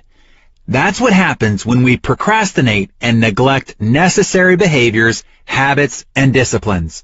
Don't wait another day to start the small disciplines that will lead you in the direction of your goals. Now, are you telling yourself that you're already starting too late and you're already way behind the 8 ball and can never catch up? That's just another tired tape in your head. It's time to turn it off. It's never too late to reap the benefits of the compound effect. Suppose you've always wanted to play the piano, but it feels too late because you're about to turn 40. If you start now, by the time you're at retirement age, you could be a master, as you will have been playing for 25 years. The key is to start now. Every great act, every fantastic adventure starts with small steps. The first step always looks harder than it actually is. But what if 25 years is too long? What if you've only got time or patience for 10 years? In Brian Tracy's book, Focal Point, he models how to improve any area of your life by 1,000%. Not 10% or even 100%, but 1,000%. Let me outline it for you. All you have to do is improve yourself, your performance, your output, and your earnings by 0.1% each workday. Yeah, you even get to slack off on the weekends. That's 1/1000th. Do you think you could do that? Of course. Anyone can do that. Simple. Do it each day of the week, and you'll improve by 0.5% each week. Translation? Not much. Equaling 2% each month, which compounded adds up to 26% each year. Your income now doubles each 2.9 years. By year 10, you could be performing and earning 1,000% of what you're earning right now. Isn't that amazing? You don't have to put in 1,000% more effort or work 1,000% more hours. Just 0.1% improvement each day. That's it. While we're on this topic, when I asked Donnie Deutsch what the most important ingredient to success was, this was his answer. The most important thing I say is, are you learning every day? Are you growing every day? Are you being challenged every day? That is the key to success. The day that stops happening, the world is going to turn in the wrong direction for you. Harvey Mackay said it this way: you don't go to school once for a lifetime. You're in school all of your life. And of course, Jim Rohn said it to me this way: formal education will make you a living, which is fine, but self-education will make you a fortune, which is super fine. And lastly, this concept of constant and never-ending improvement is echoed in every endeavor. This is how the Iron Man Cal Ripken Jr. said it when asked how he was able to beat the 56-year-old record made by Lou Gehrig's 2,131 consecutive games played. The Iron Man went on to surpass it another 502 straight starts. Cal said this: I think it's important, especially in this economy. You can't stay around if you're not getting better. No business or baseball team is going to keep people just because they show up. You have to constantly be looking for ways to get better and looking for ways to improve your value to the organization. You have to develop strong fundamentals, no matter what you do, and you have to make yourself indispensable. That requires you to be evaluating what you're doing and what needs to be done. Well said, Cal, and he should know. And now, you do too. Success is a half marathon. Beverly was a salesperson for an educational software company for which I was doing a turnaround. One day she told me about her friend who was running a half marathon the upcoming weekend. I could never do such a thing, Beverly, who was significantly overweight, assured me. I get winded going up a single flight of stairs.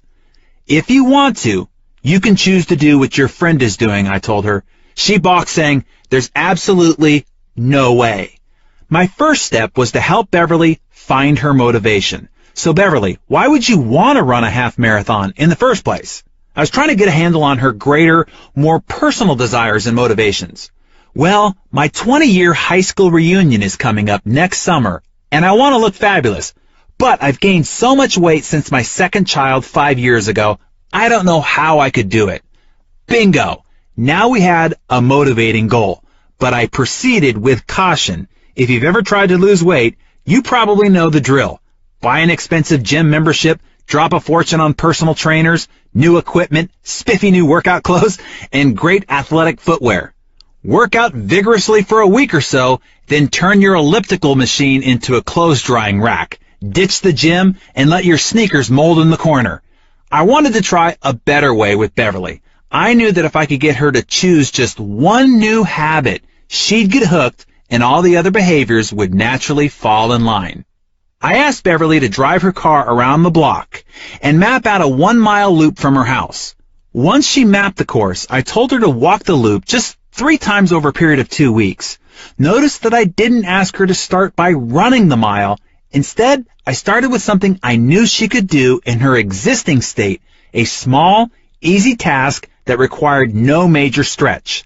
Then I had her walk the loop 3 times in 1 week for an additional 2 weeks. Each day she made the choice to continue on. After she accomplished that, next I told Beverly to start a slow jog, only as far as she felt comfortable. As soon as she started feeling breathless, she was to stop and continue walking. I asked her to do this until she could run 1/4 and then 1/2 and then 3/4 of that mile. It took 3 more weeks, 9 outings before she could jog a full mile. After a total of 7 weeks, she was jogging the whole loop. That might seem like a long time for such a short victory, right? After all, a half marathon is 13.1 miles. 1 mile is nothing.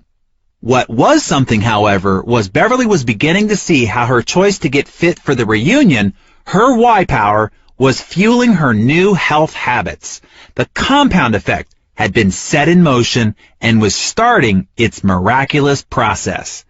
I then asked Beverly to increase her distance 1/8 of a mile each outing, almost an unnoticeable length, maybe about 300 steps further.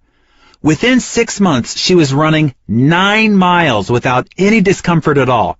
In 9 months' time, she was running 13.5 miles regularly, more than the distance of a half marathon, as part of her regular running routine.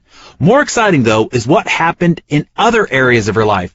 Beverly lost her craving for chocolate, a lifelong obsession, and heavy, fatty foods, gone. The increased energy she felt from her cardiovascular exercise and better eating choices helped her bring more enthusiasm to her work. Her sales performance doubled during the same period, which was great for me.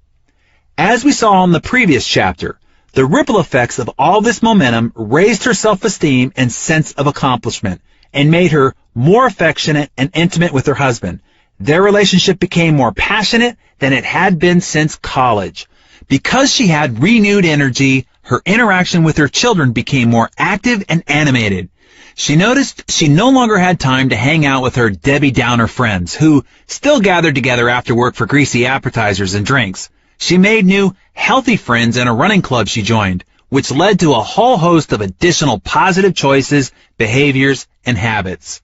Following that first conversation in my office and Beverly's decision to find her Y power and commit to a series of small steps, she lost more than 40 pounds, becoming a walking and running billboard for fit and empowered women.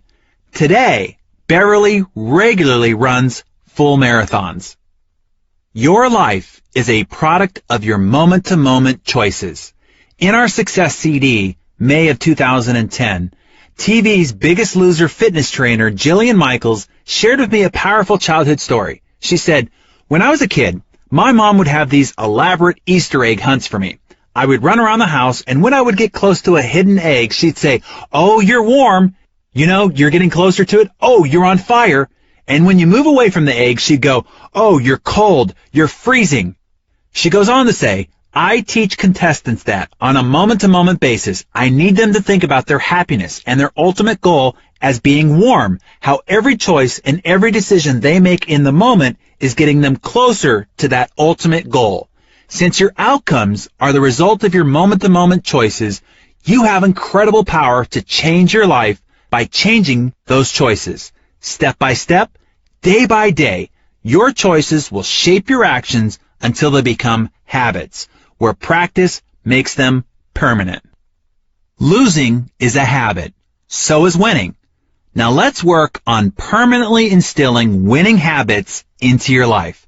Eliminate sabotaging habits and instill the needed positive habits, and you can take your life in any direction you desire, to the heights of your greatest imagination. Let me show you how. Before we go into Chapter 3, I want to remind you once again, go to the book, look at the summary action points, and be sure that you're implementing them into your life.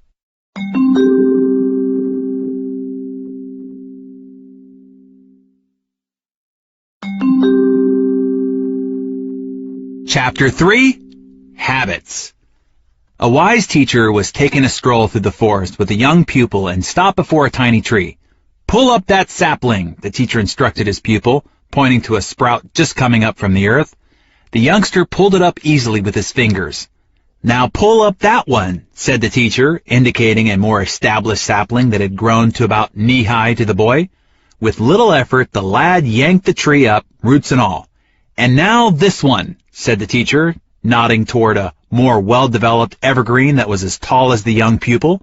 With great effort, throwing all his weight and strength into the task, using sticks and a stone he found to pry up the stubborn roots, the boy finally got the tree loose.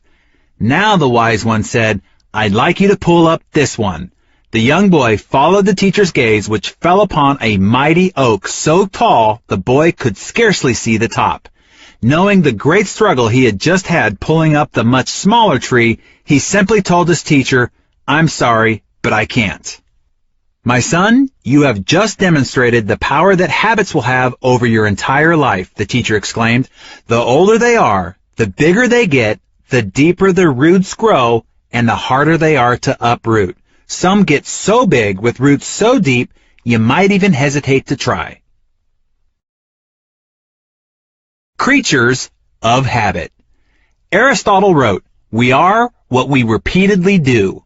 Merriam-Webster defines habit this way: an acquired mode of behavior that has become nearly or completely involuntary. There's a story about a man riding a horse galloping quickly. It appears that he's going somewhere very important. A man standing alongside the road shouts, "Where are you going?" The rider replies, "I don't know. Ask the horse." This is the story of most people's lives. They're riding the horse of their habits with no idea where they're headed. It's time to take control of the reins and move your life in the direction of where you really want it to go. If you've been living on autopilot and allowing your habits to run you, I want you to understand why, and I want you to let yourself off the hook. After all, you're in good company. Psychological studies reveal that 95% of everything we feel, think, and do, and achieve is a result of a learned habit. We're born with instincts, of course, but no habits at all. We develop them over time. Beginning in childhood, we learned a series of conditioned responses that led us to react automatically, as in without thinking, to most situations. In your day-to-day life, living automatically has had its definite positives. If you had to consciously think about every step of each ordinary task, making breakfast, driving the kids to school, getting to work, and so on, your life would grind to a halt. You probably brush your teeth twice a day on autopilot. There's no big philosophical debate. You just do it. You strap on your seatbelt the minute your butt hits the seat. No second thoughts. Our habits and routines allow us to use minimal conscious energy for everyday tasks. They help keep us sane and enable us to handle most situations reasonably well. And because we don't have to think about the mundane, we can focus our mental energy on more creative and enriching thoughts. Habits can be helpful, as long as they're good habits, that is. If you eat healthfully, you've likely built healthy habits around the food you buy and what you order at restaurants. If you're fit, it's probably because you work out regularly. If you're successful in a sales job, it's probably because your habits of mental preparation and positive self-talk enable you to stay optimistic in the face of rejection. I've met with and worked with many great achievers, CEOs, and superstars, and I can tell you they all share one common trait. They all have good habits. That's not to say they don't have bad habits, they do, but not many. A daily routine built on good habits is the difference that separates the most successful amongst us from everyone else. And doesn't that make sense? From what we've already discussed, you know that successful people aren't necessarily more intelligent or more talented than anyone else, but their habits take them in the direction of becoming more informed, more knowledgeable, more competent, better skilled, and better prepared. My dad used Larry Bird as an example to teach me about habits when I was a kid. Larry Legend, as he was called, is known as one of the greatest professional basketball players of all time, but he wasn't known for being the most athletically talented player. Nobody would have described Larry as graceful on the basketball court. Yet despite his limited natural athletic ability, he led the Boston Celtics to 3 world championships and remains one of the best players of all time. How did he do it? It was Larry's habits, his relentless dedication to practice and to improve his game. Larry Bird was one of the most consistent free throw shooters in the history of the NBA. Growing up, his habit was to practice 500 free throw shots every morning before school. With that kind of discipline, Larry made the most of his God-given talents and kicked the butts of some of the most gifted players on the court. Like Larry Legend, you too can condition your automatic and unconscious responses to be those of a developed champion. This chapter is about choosing to make up for what you lack in innate ability with discipline, hard work, and good habits. It's about becoming a creature of champion habits. With enough practice and repetition, any behavior, good or bad, becomes automatic over time. That means that even though we developed most of our habits unconsciously by modeling our parents, responding to the environmental or cultural associations, or creating coping mechanisms, we can consciously decide to change them. It stands to reason that since you learned every habit you have, you can also unlearn the ones that aren't serving you well. Ready? Here goes. Start thinking your way out of the instant gratification trap. We do understand that scarfing Pop-Tarts won't slenderize our waistlines. We realize that logging 3 hours a night watching Dancing with the Stars and NCIS leaves us with 3 fewer hours to read a good book or listen to a terrific audio. We get that merely purchasing great running shoes doesn't make us marathon ready. We are a rational species, at least that's what we tell ourselves. So why are we so irrationally enslaved by so many bad habits? It's because our need for immediate gratification can turn us into the most reactive, non-thinking animals around. Now, if you took a bite of a Big Mac and immediately fell to the ground clutching your chest from a heart attack, you might not go back for that second bite. If your next puff of a cigarette instantly mutated your face into that of a weathered 85-year-old, chances are you'd pass on that too. If you failed to make that 10th call today and were immediately fired and bankrupted, suddenly picking up the phone would be a no-brainer. And if that first forkful of cake instantly put 50 pounds on your frame, saying, no thank you to dessert would be a true piece of cake. The problem is this. The payoff, or the instant gratification we enjoy, derived from the bad habits, often far outweighs what's going on in your rational mind concerning long-term consequences. Indulging in our bad habits doesn't seem to have any negative effects at all in the moment. You don't have that heart attack, your face doesn't shrivel up, you're not standing in the unemployment line, and your thighs aren't thunderous. But that doesn't mean you haven't activated the compound effect. It's time to wake up and realize that the habits you indulge in could be compounding your life into repeated disaster. The slightest adjustments to your daily routines can dramatically alter the outcomes in your life. Again, I'm not talking about quantum leaps of change or a complete overhaul to your personality, character, and life. Super small, seemingly inconsequential adjustments can and will revolutionize everything. The best illustration I can give you to emphasize the power of small adjustments is that of a plane traveling from Los Angeles to New York City.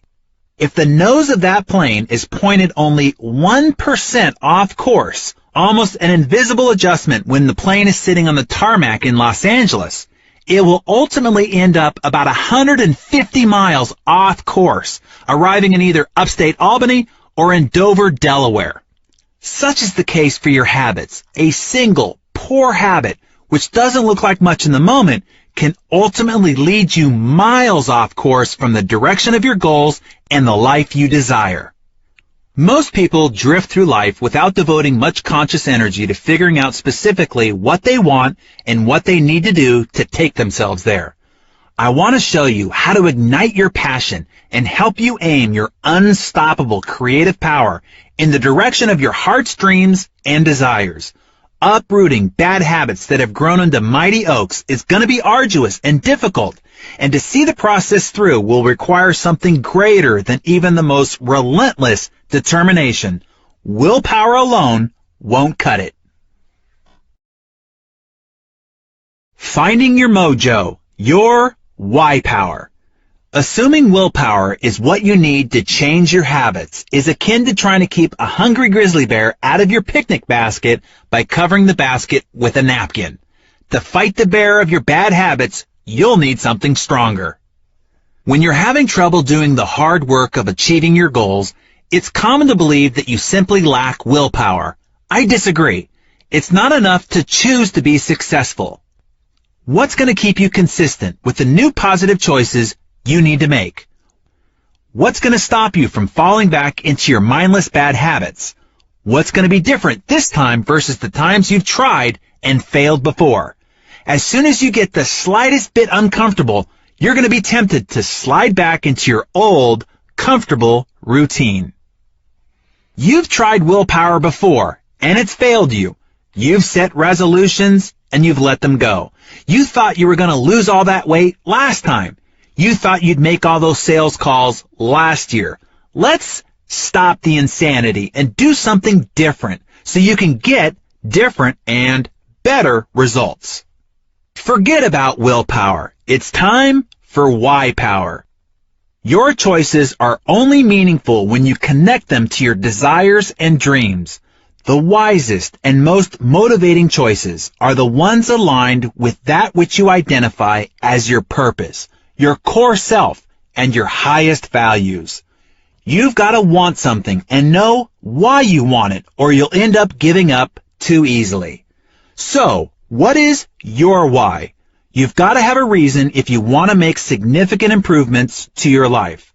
And to make you want to make the necessary changes, your why must be something that is fantastically motivating to you.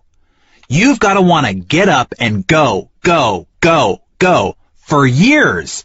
So what is that moves you the most? Identifying your why is critical. What motivates you is the ignition to your passion, the source for your enthusiasm, and the fuel of your persistence. This is so important that I made it the focus of my first book, Designing Your Best Year Ever, a proven formula for achieving big goals. You must know your why. Why everything's possible. The power of your why is what gets you to stick through the grueling, mundane, and laborious. All of the hows will be meaningless until your whys are powerful enough. Until you've set your desire and motivation in place, you'll abandon any new path you seek to better your life. If your why power, your desire, isn't great enough, if the fortitude of your commitment isn't powerful enough, you'll end up like every other person who makes a New Year's resolution and gives up too quickly and reverts back to sleepwalking through their poor choices. Let me give you an analogy to help bring this home. If I were to put a 10-inch wide, 30-foot long plank on the ground and say, if you walk the length of this plank, I'll give you $20. Would you do it? Of course you would. It's an easy $20. But what if I took that same plank and made a rooftop bridge between two 100-story buildings? That same $20 for walking the 30-foot plank no longer looks desirable or even possible, does it? You'd look at me and say, not on your life. However, if your child was on the opposite building and that building was on fire, would you walk the length of that plank to save him? Without question, and almost immediately, you do it, $20 or not. So why is it the first time I asked you to cross that sky-high plank, you would have said, no way, no how. But the second time, you wouldn't have hesitated. The risks and the dangers were the same. What changed? What changed was your why, your reason for wanting to do it. You see, when the reason is big enough, you will be willing to perform almost any how. To truly ignite your creative potential and inner drive, you have to look beyond the motivation of monetary and material goals. It's not that those motivations are bad. In fact, they're great. I'm a connoisseur of nice things too. But material stuff can't really recruit your heart, soul, and guts into the fight. That passion has to come from a deeper place. And even if you do acquire the shiny objects, you won't capture the real prize, happiness and fulfillment. In my interview with peak performance expert Tony Robbins in January of 2009, he said, I've seen many business moguls achieve their ultimate goals, but still live in frustration, worry, and fear. So what's preventing these people from being happy? The answer is they have focused only on achievement and not fulfillment. Extraordinary accomplishment does not guarantee extraordinary joy, happiness, love, and a sense of meaning. These two skill sets feed off each other and makes me believe that success without fulfillment is failure. Well said. That's why it's not enough to choose to be successful. You have to dig deeper to find out your core motivation to activate your superpower, your why power.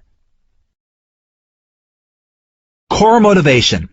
The access point to your why power is through your core values, which define both who you are and what you stand for. Your core values act as your navigation system through life. Your core values are the values that you would fight for and defend to the death. These values make up your character. They are your non-negotiables in life. They are the attributes you would hope others would say about you in your absence and in your departure. They become what you are known for. They become your internal compass, your guiding beacon. They comprise the filter through which you will run all of life's demands, requests, and temptations to see if they match the direction you want to sail your life toward. If you haven't clearly defined your values, you may end up making choices that conflict with them. And when your actions conflict with your values, the results are unhappiness, frustration, and despondency. Psychologists tell us that nothing creates internal stress and trauma more than when what you're doing on the outside, your actions and behaviors, is incongruent with your values on the inside. Let me jump off here on this point in particular. I like how Tony Jerry said it in one of our success interviews when he said, so many people set goals, they go after those goals, but they have friction sometimes with their values. For example, if your values is to be a really great family person, but you set some high financial goals that takes you away from your family, then there's going to be some friction. So what I suggest is that you really be congruent with what's important to you, your values, so you don't have that friction and you can move forward every day to get better and better results. Yes, this is a key point, as this friction, as Tony calls it, is our source of stress, frustration, dissatisfaction, and in some cases, severe disappointment or depression. When you live in alignment with your highest ideas, standards, and values, life is fun, easy, rich, and massively rewarding. Okay, let me continue. Defining your core values also helps make life simpler and more efficient. When you are certain of your core values, decision-making is simplified. When faced with a choice, you simply ask yourself, does this align with my core values? If yes, do it. If no, don't, and don't look back. Then all the fretting and punishing plagues of indecision will be eliminated. In our article with Rudy Giuliani, he said it this way, you need to have a set of principles that you develop and can stick to in good times and bad. You cannot wait for things to go awry before you start trying to figure out what your core values are. By then, it's too late, and your ability to navigate yourself to your desired destination will be nearly impossible. Jim Rohn's father used to quip, when it's raining, it's too late to fix the roof. When it's sunny outside, the roof doesn't need fixing. Now is the time to get clear on who you really are, what's important to you, and who you really want to become. Your core values will help you navigate your life and keep you on course to your desired destination. Also, in my interview with the CEO and founder of Starbucks, Howard Schultz, he put this key concept this way.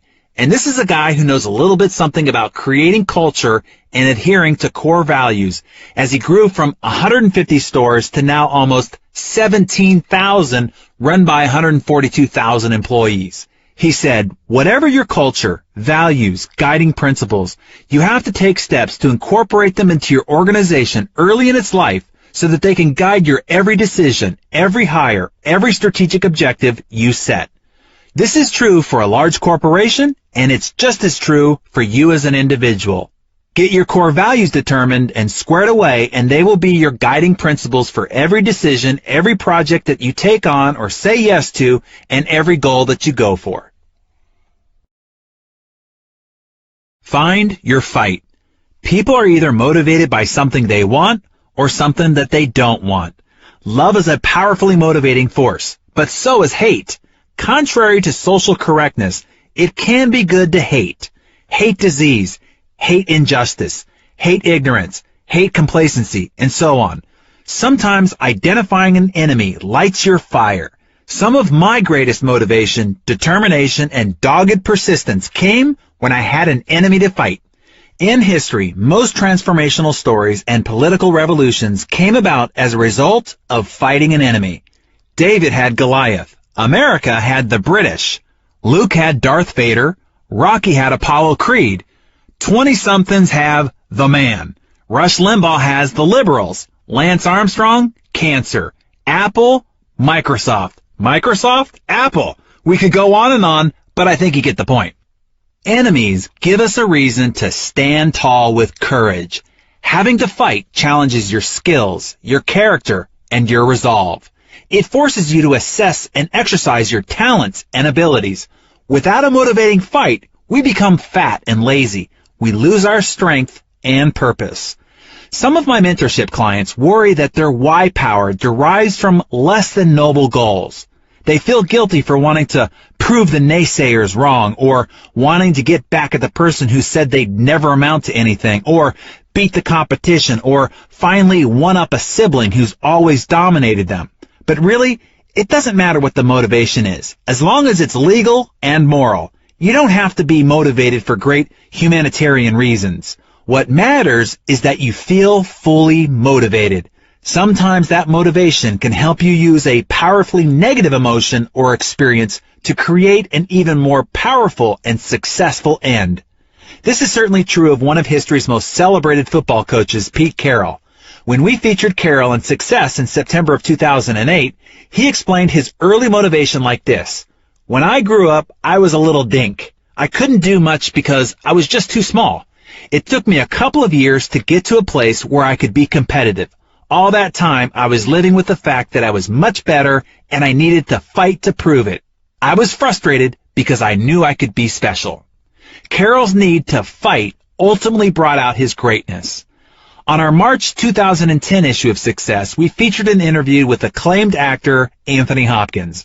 I was surprised to learn that his extraordinary talent and determination blossomed from anger.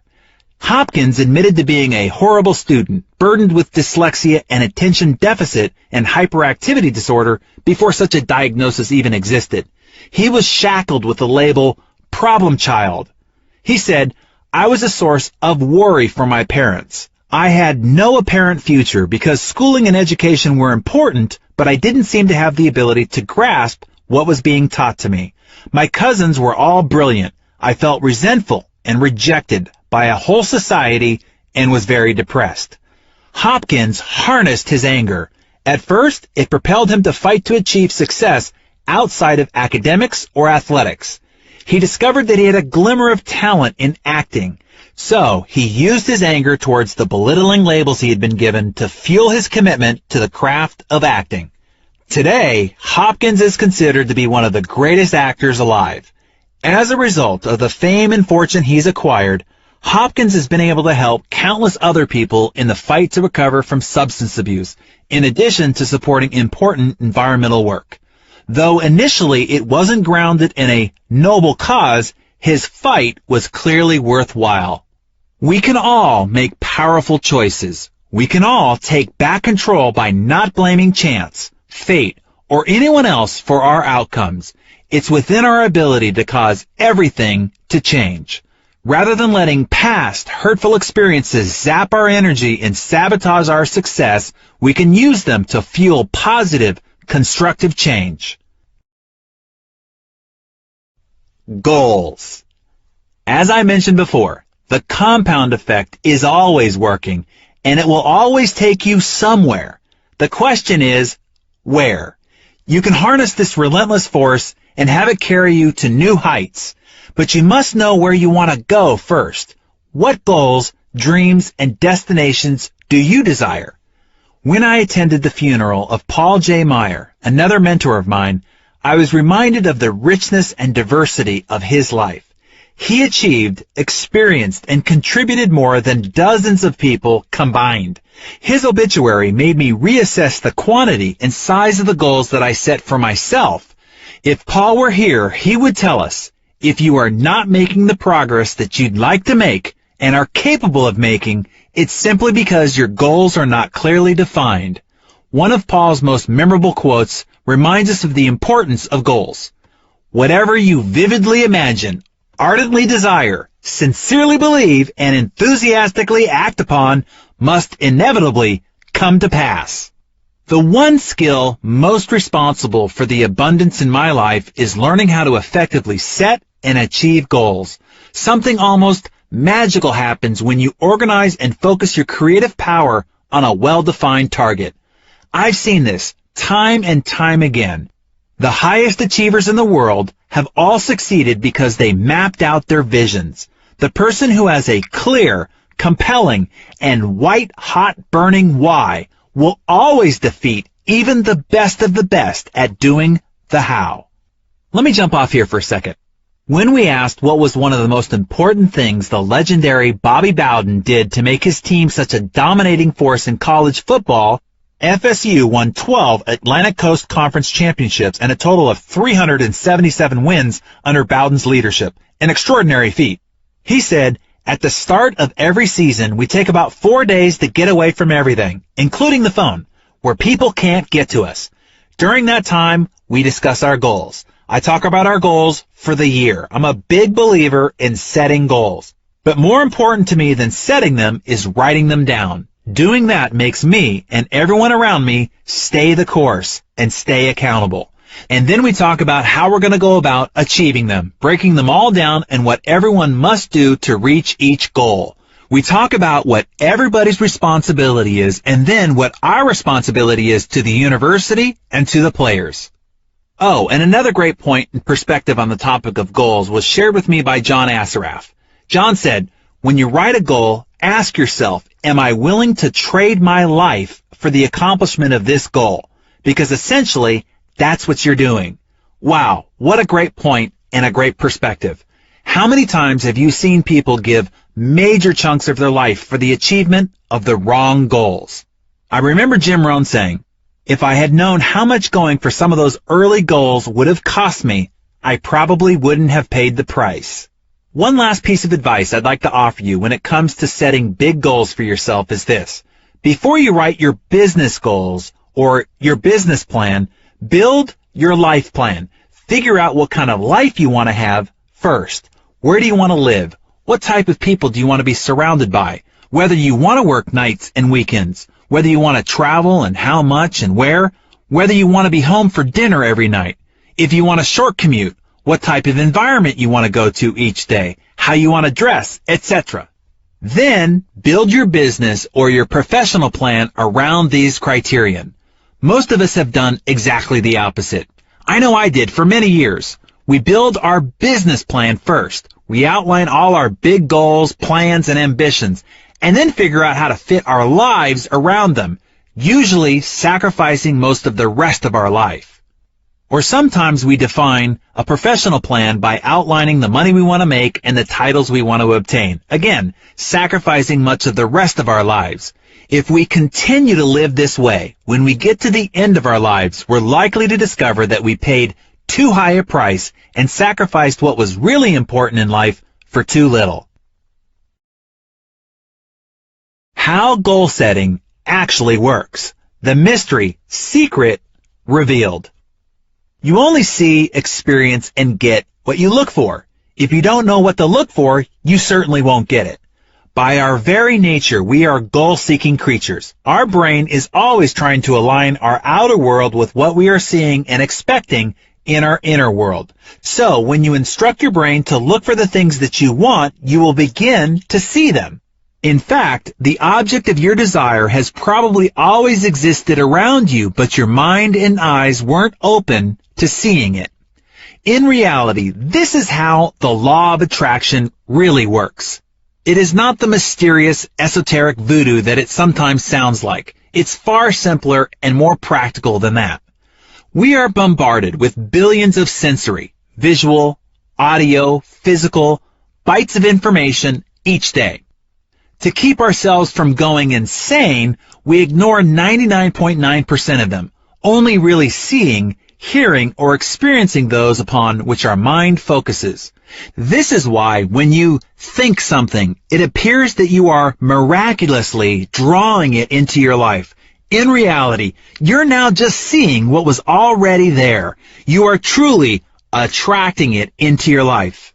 It really wasn't there before or accessible to you until your thoughts focused and directed your mind to see it. Make sense? See, this isn't mysterious at all. In fact, it's quite logical. Now, with this new perception, whatever your mind is thinking internally is what it will focus on and all of a sudden see within that 99.9% of the remaining space. Here's a well-worn example, because it's so true. In shopping for or buying a new car, all of a sudden you start to see that model and make everywhere, right? It seemed like there are tons of them on the streets all of a sudden when they weren't there yesterday. But is that realistic? Of course not. They were all there all along, but you weren't paying attention to them. Thus, they didn't really exist to you until you gave them your attention. When you define your goals, you give your brain something new to look for and focus on. It's as if you're giving your mind a new set of eyes from which to see all the people, circumstances, conversations, resources, ideas, and creativity surrounding you. With this new perspective and inner itinerary, your mind proceeds to match up the outside with what you want most on the inside, your goal. It's that simple. The difference in how you experience the world and draw ideas, people, and opportunities into your life after you have clearly defined your goals is profound. In one of my interviews with Brian Tracy, he put it this way: top people have very clear goals. They know who they are and they know what they want. They write it down and make plans for its accomplishment. Unsuccessful people carry their goals around in their heads like marbles rattling around in a can. And we say a goal that is not in writing is merely a fantasy. And everybody has fantasies, but those fantasies are like bullets with no powder in the cartridge. People go through life shooting blanks without written goals, and that's the starting point. So, I suggest that you take some time today to make a list of your most important goals. I recommend considering your goals in all aspects of your life, not just for your business or finances. Be wary of the high price of putting too much focus on any single aspect of your life, to the exclusion of everything else. Go for whole life success, balance in all aspects of life that are important to you. Business, finance, health and well-being, spirituality, family and relationships, and lifestyle. Who you have to become. When most people set out to achieve their goals, they ask, okay, I have my goal. Now what do I need to do to get it? It's not a bad question, but it's not the first question that needs to be addressed. The question we should be asking ourselves is this: who do I need to become? You probably know some people who seem to do all the right things, but they still don't produce the results that they want, right? Why not?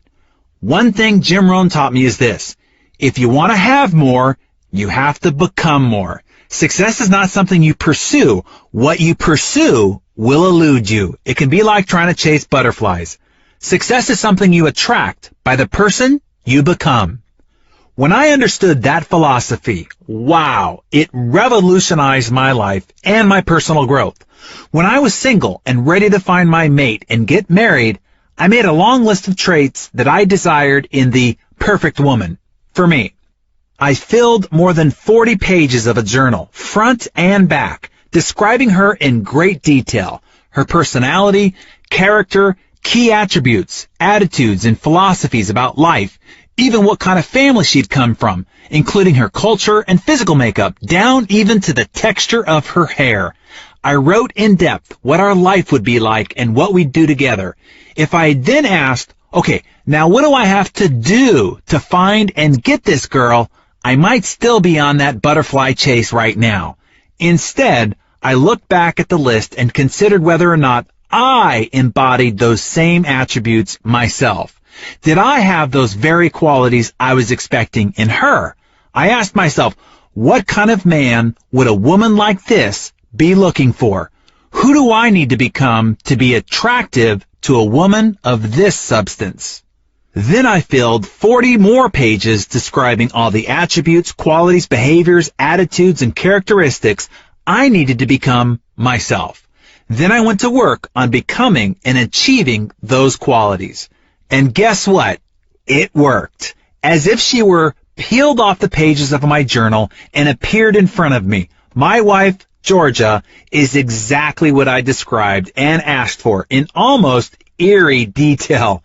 The key was my getting clear on whom I'd have to be to attract and keep a woman of her quality, and then doing the work to achieve that. Behave yourself.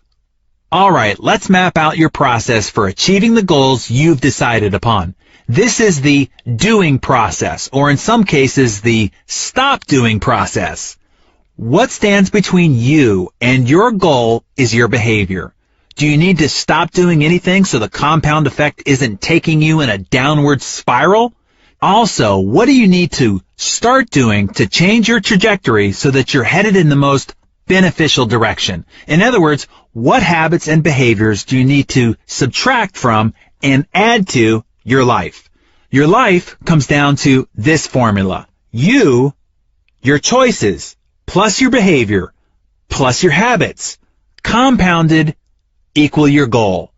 That's why it's imperative to figure out which behaviors are blocking the path that leads you to your goal and which behaviors will help you accomplish the goal you desire. Now, you may think that you've got a handle on all your bad habits, but I'd bet good money you're wrong.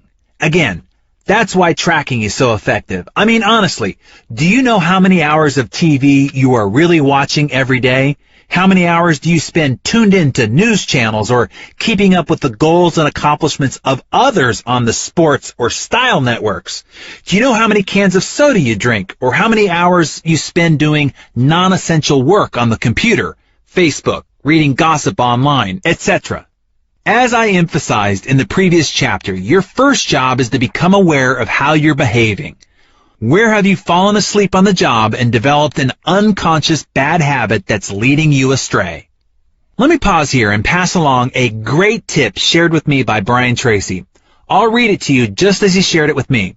It's called the E versus E ratio, and it's the entertainment versus education ratio. What is your ratio? How many minutes do you spend each day on entertainment, and how many minutes do you spend each day on education? He said the bottom 80% of people are preoccupied with entertainment, with iPods and music and radio and television and talking on their phone and reading the paper and surfing the internet and so on. But the top 20% are focused on education and getting better all the time. So any person anywhere in the world can go to the top if they just focus on getting better and just learning to try something new every single day and never stop improving. That is a great thing to evaluate. What is your entertainment versus education ratio? Give that some thought. I wrote an article on my blog recently that is called How to Change the World, with a subtitle of This article could change your life experience forever. No joke. Let me read just a bit of it to you. I think it's something you can use right now, today. Here it is. I want to show you how to completely change the world in an instant. This might be a bit controversial for many, and even more won't have the stomach to do what I'm suggesting. You can rid the world of all wars, crimes, scandals, gossip, corruption, and international conflict. You have that much power in the palm of your hand.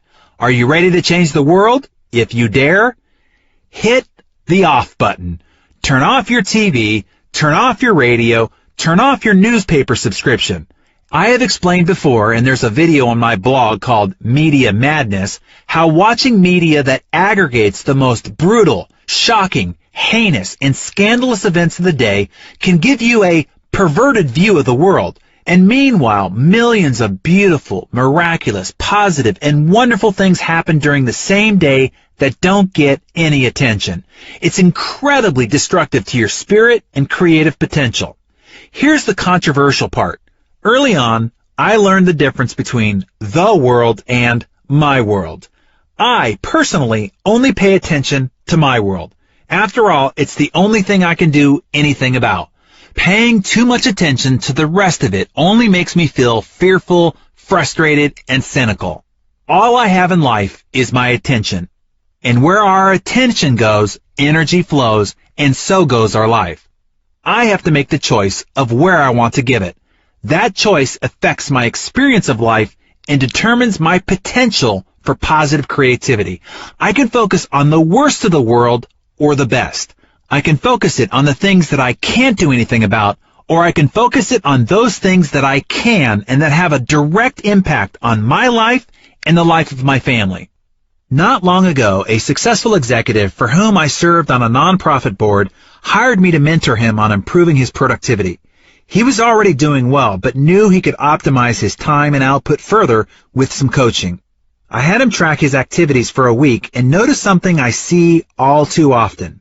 He spent an incredible amount of time reviewing the news, 45 minutes in the morning reading the newspaper, another 30 minutes listening to news on his morning commute, and an equal amount of time tuning in again on his drive back home. During his workday, he'd check Yahoo News several times, spending at least 20 minutes in total. When he got home, he'd catch the last 15 minutes of the local news while greeting his family. Then he'd catch up on 30 minutes of sports news and 30 minutes of the 10 o'clock news before going to bed. In total, he was spending 3.5 hours with the news each day. This man wasn't an economist or a commodities trader or in any profession that lived or died by the latest news.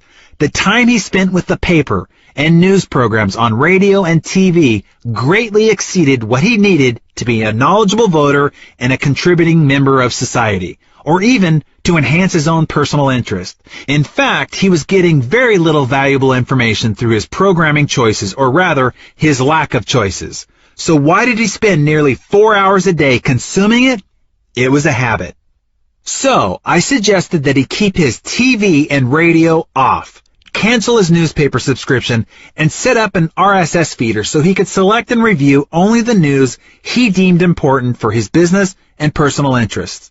Doing so immediately cleared out 95% of the mind-cluttering and time-sucking noise.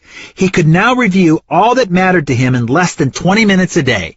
This left the 45 minutes in the morning, his commute time, and that hour in the evening for productive activities, exercise, listening to instructional and inspirational material, reading, planning, preparing, and spending quality time with his family. Now he tells me he's never felt less stressed and more inspired and focused than he does now. Constant negative news has a tendency to make you anxious.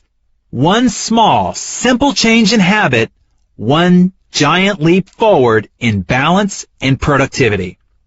Okay, now it's your turn. Get out your little notebook and write down your top 3 goals. Make a list of the bad habits that might be sabotaging your progress in each area. Write down every one. Habits and behaviors never lie. If there's a discrepancy between what you say and what you do, I'm going to believe what you do every time. If you tell me you want to be healthy, but you've got Dorito dust on your fingers, I'm believing the Doritos.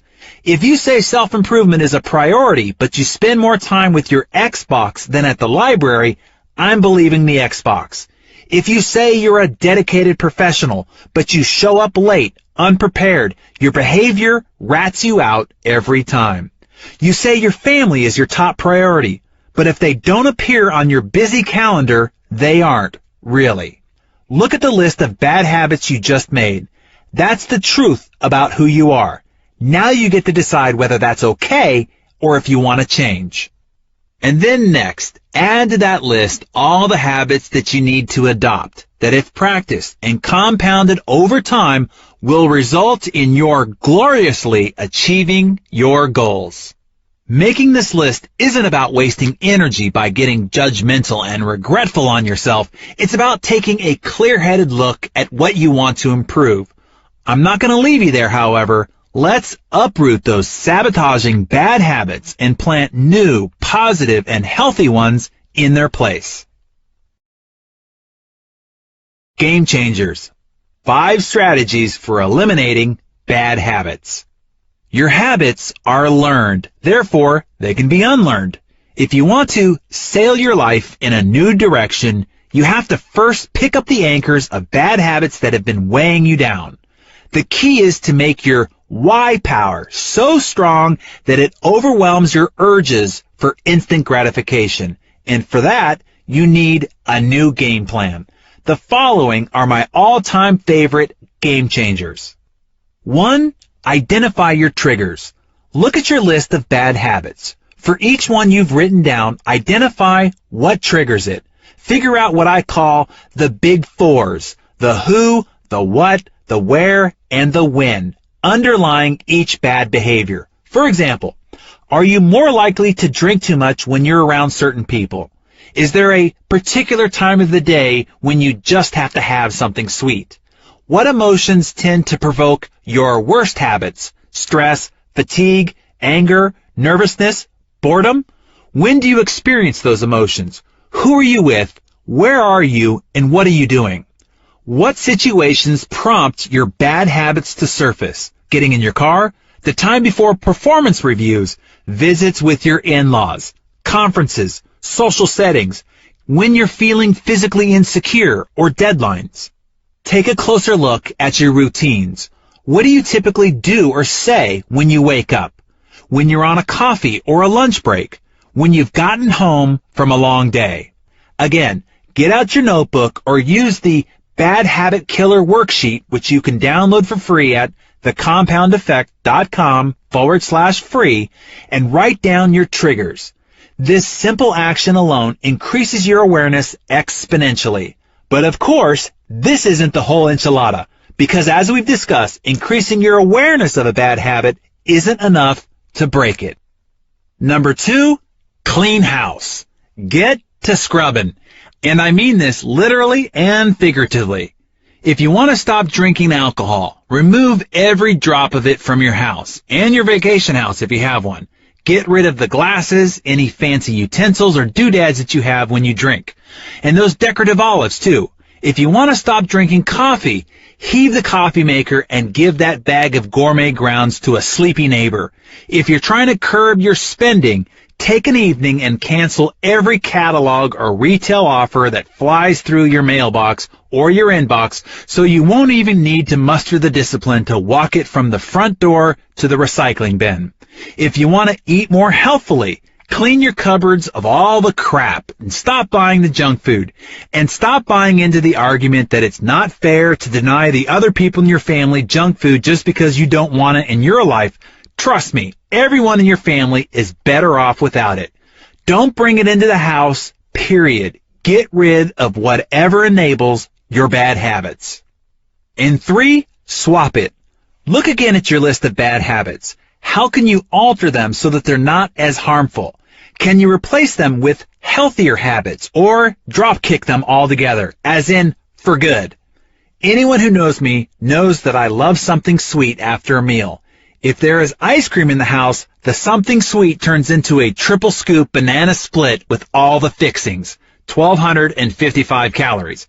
Instead, I replaced that bad habit with 2 Hershey's Kisses, 50 calories.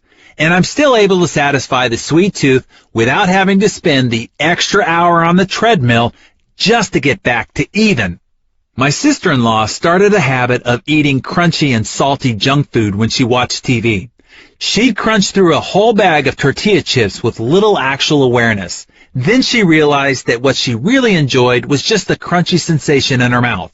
So she decided to replace her bad habit with crunching on carrot and celery sticks and raw broccoli spears. She got the same joyful sensation and her FDA-recommended vegetable servings at the same time. A guy who used to work for me had a habit of drinking 8 to 10 Diet Cokes a day. That is a bad habit. I suggested that he replace them with low-sodium carbonated water, adding fresh lemon, lime, or oranges. He did this for about a month before realizing he didn't need the carbonation at all and switched to just plain water.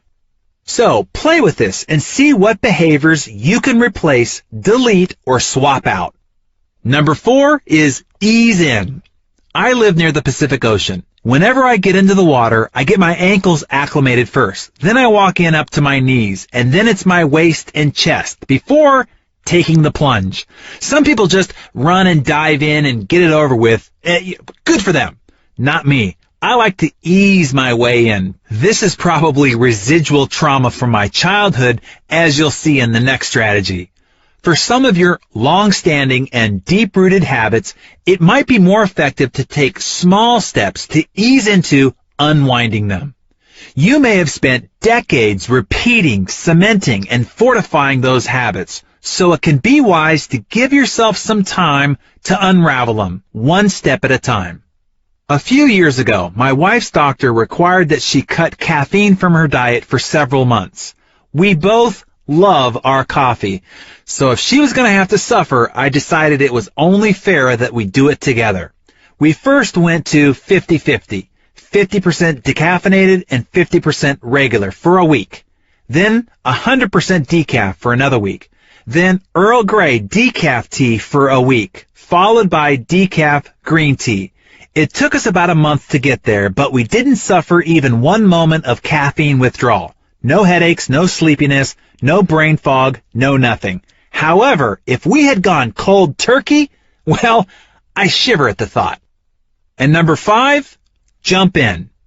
Now, not everyone is wired the same way. Some researchers have found that it can be paradoxically easier for people to make lifestyle changes if they change a great many bad habits all at once. For example, pioneering cardiologist Dr. Dean Ornish found he could reverse people's advanced heart disease without medication or surgery with dramatic lifestyle changes. He discovered they often found it easier to say goodbye to almost all of their bad habits all at once. He enrolled them in a training session where he substituted a very low-fat diet for their fat and cholesterol-rich fare. The program included exercise, getting them off their couches and walking or jogging, as well as stress reduction techniques and other heart-healthy habits. Amazingly, in less than a month, these patients learned to let go of a lifetime of bad habits and embrace new ones, and they went on to experience dramatic health benefits after a year as a result. Personally, I find this to be the exception and not the rule, but you'll have to figure out the strategy that works best for you. When I was a kid, my family camped at a little-known spot called Lake Rollins. The lake, situated not far from the Sierras in Northern California, is fed from glaciers that melt from atop the mountains of Lake Tahoe. The water is ridiculously cold. Every day we were there, my dad insisted that I water ski in this polar pond. All day I would be quietly anxious about the dreaded call to go in. Now, I loved the water ski. I just hated getting in the water. A slight conflict of interest, I know, because of course there was no separating one from the other. Dad made sure I never missed my turn, sometimes by actually physically throwing me in. After a dozen or so excruciating seconds of near hypothermia, I always found the water to be refreshing and rejuvenating. My anticipation of getting in the water was actually worse than the reality of just jumping in. Once my body acclimated, water skiing was a blast. And yet, I went through this cycle of dread and relief each and every time. That experience isn't unlike that of suddenly dropping or changing a bad habit. For a short while, it can feel excruciating, or at least quite uncomfortable. But just as the body adjusts to a changing environment through a process called homeostasis, we have a similar homeostatic ability to adjust to unfamiliar behavior changes. And usually we can regulate ourselves physiologically and psychologically to the new circumstances quite quickly. So, sometimes wading in just won't do. Sometimes you really do have to just jump in. I want you to ask yourself now, where can I start slow and hold myself accountable? And where do I need to just take the big leap? Where have I been avoiding pain or discomfort when I know deep down that I'll adapt in no time if I just go for it? One of my former partners had a brother who was a beer-guzzling, bar-brawling, life-of-the-party alcoholic. He drank at lunch, with dinner, after dinner, and all weekend long. One day he was at a wedding for a former college roommate when he saw his friend's brother, who was 10 years older than both of them, but looked 10 years younger. He watched the man dance, laugh, and play during the wedding, exuding a vitality he hadn't felt himself in many years. He made a decision on the spot that he would never touch another drop of alcohol again. Cold turkey, that was it. Never again. And he hasn't in more than 6 years. When it comes to changing bad habits at home, I'm a toe dipper. But in my professional life, I find that taking the big plunge is far more effective. Whether it's committing to a new business or dealing with potential new clients, partners, or investors, toe dipping usually doesn't cut it. Each time I think of the Lake Rollins experience and know that it will be painful at first, but I remember that within a little time it will be exhilarating and well worth the temporary discomfort. Run a vice check. I'm not suggesting you cut out every bad thing in your life. Most everything is good in moderation. But how can you tell whether a bad habit is becoming the boss of you? I believe in testing my vices. Every so often, I go on what's called a vice fast. I pick one vice and check to be sure that I'm still the alpha dog in our relationship. My vices are coffee, ice cream, wine, and movies. I already told you about my ice cream obsession. When it comes to wine, I want to be sure that I'm enjoying a glass of wine and celebrating the day, not drowning a bad mood. About every 3 months, I pick one vice and abstain for 30 days. This probably stems from my Catholic Lent upbringing. I love proving to myself that I'm still in charge. Try this yourself. Pick a vice, something you do in moderation, but you know it doesn't contribute to your highest good, and take yourself on a 30-day wagon run. If you find it seriously difficult to abstain for those 30 days, you may have found a habit worth cutting out of your life completely. Game changers. 7 techniques for installing good habits. Now that we've helped you eliminate the bad habits that are taking you in the wrong direction, we need to create the choices, behaviors, and ultimately habits that will finally take you in the direction of your grandest desires. Eliminating a bad habit means removing something from your routine. Installing a new, more productive habit requires an entirely different skill set.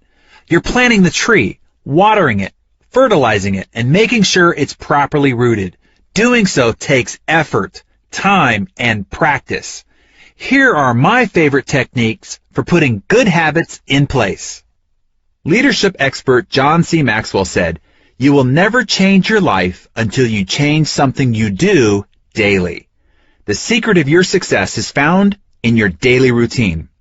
According to research, it takes about 300 instances of positive reinforcement to turn a new habit into an unconscious practice. That's almost a year of daily practice. Fortunately, as we talked about earlier, we've got a much better chance of cementing a new habit into our lives after 3 weeks of diligent focus. That means if we bring special attention to a new habit daily for the first 3 weeks, we have a far better chance of making it into a lifelong practice. The truth is, You can change a habit in a second, or you could still be trying to break it after 10 long years. I bet the first time that you touched the hot stove, you instantly knew you never wanted to make that a habit. The shock and the pain was so intense that it forever changed your awareness. You knew you'd be conscious for the rest of your life around hot stoves. The key is staying aware. If you really want to maintain a good habit, make sure you pay attention to it at least once a day, and you're far more likely to succeed. Game changer number 1. Set yourself up to succeed. Any new habit has to work inside your life and lifestyle. If you join a gym that's 30 miles away, you won't go. If you're a night owl, but the gym closes at 6 p.m., it's not going to work for you. Your gym must be close, convenient, and fit into your schedule. If you want to lose weight and eat healthier, make sure your fridge and pantry are stocked with healthy options. Want to make sure you don't binge on vending machine snacks when you get your midday hunger pangs? Keep nuts and healthy snacks in your desk drawer. The easiest thing to grab when you're hungry is empty carbs. One of the strategies I use is to have protein on hand and convenient at all times. So what I do is I cook up a bunch of chicken on Sunday, package it up, and have it ready throughout the week. Now, I guess as part confessional, one of my most distracting and destructive habits is my email addiction. Seriously, this is no laughing matter. I could lose hours of focus every day with the massive amounts of email flooding my inbox if I'm not vigilant about staying organized and focused. To set up the discipline of my new habit of only checking email 3 times a day, here's what I did. I turned off all alarms, all automatic receive functions, and shut the program down whenever I'm not in one of those 3 windows of allocated time. I have to build walls around that time vortex lest I keep falling in all day long. When I asked Donald Trump what was one of his competitive advantages, this is what he said: "I work efficiently, which requires focus." Many people underestimate the power of focus, and it's something I observe, and I can tell who has it and who doesn't. Well, it appears to have worked for the Donald. He seems to be getting a lot more done than you and I. So I challenge you with what I'm constantly challenging myself. Are you staying focused on your most important priorities, those few key habits that could dramatically improve your efficiency, productive output, and quality life experience rather than getting bogged down in life's unessentials? Game changer number 2. Think addition, not subtraction. When I interviewed Montel Williams for Success, he told me about the strict diet he maintains because of the disease that afflicts him, multiple sclerosis. Montel has adopted something called the add-in principle, and I think it's a wildly effective tool for anyone with a goal. He said, it's not so much what you attempt to take out of your diet, it's what you put in instead. This has become his analogy for life. Instead of thinking he has to deprive himself or take something out of his diet, example, I can't eat a hamburger, chocolate, or dairy, he thinks about what he can have instead. Today I'm going to have a salad and steamed vegetables and fresh figs. He fills his focus and his belly with what he can have, so he no longer has attention or hunger for what he can't. Instead of focusing on what he has to sacrifice, Montel thinks about what he gets to add in. The result is a lot more powerful. A friend of mine wanted to break his bad habit of wasting too much time watching TV. To help out, I asked him what he'd like to do with the 3 hours of free time if he had it. He said he would play with his kids more. I asked him to pick a hobby he'd also want to explore. His choice was photography. A total techie, he went all out and got all the high-tech editing equipment, which he happily toted around on more family outings so he could take great photos of his kids. Then he spent hours in the evening editing and putting together slideshows and photo albums for the whole family to enjoy. They ended up spending time together, laughing, and remembering how much fun they'd had. Because he was so focused on his kids and photography, he no longer had the time nor the desire to sit around and watch TV at night. He realized he had been zoning out on it because it was an easy mental escape from his workday. By replacing TV viewing with his new habit of playing games with his kids and working on his photography hobby, he discovered passions with far more power and far bigger payoffs.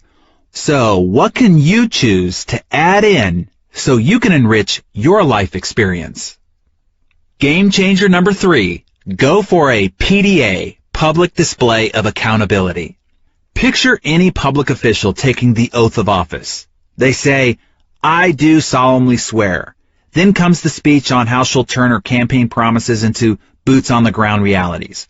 Once she puts it out there, on public record, she knows that she'll be held responsible for any action that she rolls back on her promises and praised for any progress towards her goals. So, do you want to cement that new habit? Get Big Brother to watch you. And it's never been easier with all the social media out there and available. I heard about one woman who decided to get control of her finances by blogging about every penny she spends every day. She got her family, friends, and plenty of colleagues following her spending habits, and as a result of the many eyes of scrutiny, she became far more responsible and disciplined in her finances. I once helped a coworker quit smoking by telling everyone at the company, "Listen up, Zelda's decided to stop smoking. Isn't that great? She just smoked her last cigarette." And then I placed a big, huge wall calendar on the outside of her cubicle. Every day she didn't smoke, Zelda got to draw a big fat red X on the calendar. Coworkers took notice and started to cheer her on, and the parade of big red X's started to fill up the chart, which took on a life of its own. Zelda didn't want to quit on that chart, quit on her coworkers, or quit on herself. But she did quit smoking. Tell your family, tell your friends, tell Facebook, tell Twitter. Get the word out that there's a new sheriff in town and you're in charge. Game changer number 4. Find a success buddy. There are few things as powerful as two people locked arm in arm marching towards the same goal. To up your chances of success, get a success buddy, someone who will keep you accountable as you cement your new habit while you return the favor. For example, I have what I call a peak performance partner. Every Friday at 11 a.m. sharp, we have a 30-minute call during which we trade our wins, losses, fixes, ahas, and solicit the needed feedback and hold each other accountable. You might seek out a success buddy for regular walks, runs, or dates at the gym, or just to meet to discuss and trade personal development books. Game changer number 5, competition and camaraderie. There's nothing like a friendly contest to whet your competitive spirit and immerse yourself in a new habit with a bang. Dr. Mehmet Oz once told me in an interview, if people would just walk 1,000 more steps per day, they would change their lives. Video Plus, the parent company for Success, held a step competition using shoe pedometers to count steps. Employees organized themselves into teams and competed to see which team would accumulate the most steps. It was amazing to me that people who didn't previously exercise for their own health or benefit suddenly started walking 4, 5, or 6 miles a day. At lunch, they walked the parking lot.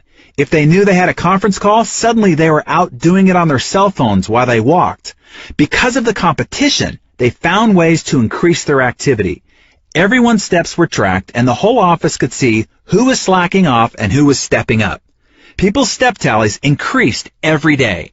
Yet, as soon as the competition was over, I was fascinated to observe that the step count completely dropped off the cliff by more than 60% in just 1 month after the competition. When the competition was reorganized again, the step count shot right back up. All it took was a little competition to keep people's engines revved, and they got a wonderful sense of community and shared experience and camaraderie in the bargain. Oh, let me add in another idea that I've seen to work especially well. My wife Georgia was never a runner. She's one of these women that other women hate because she stays in pretty great shape without having to do much. But she made friends with a client of her interior design business who was a runner. She went to cheer her on at the finish of a half marathon once, which was only a few months after her client, Michelle, had delivered a baby. Quite impressive by anyone's standards. At that event, Georgia got inspired to run a half marathon herself. She started training and did pretty well for a while, and then something happened with her registration for the upcoming event, and she stopped running entirely. Encouraged once again by her friend, she decided to register for one that would be only a few days before her 40th birthday. But this time, someone recommended the Nike Plus iPod sensor that builds a running training regimen and tracks her progress. I am super proud of her. She has been steadfast in keeping up with her training schedule.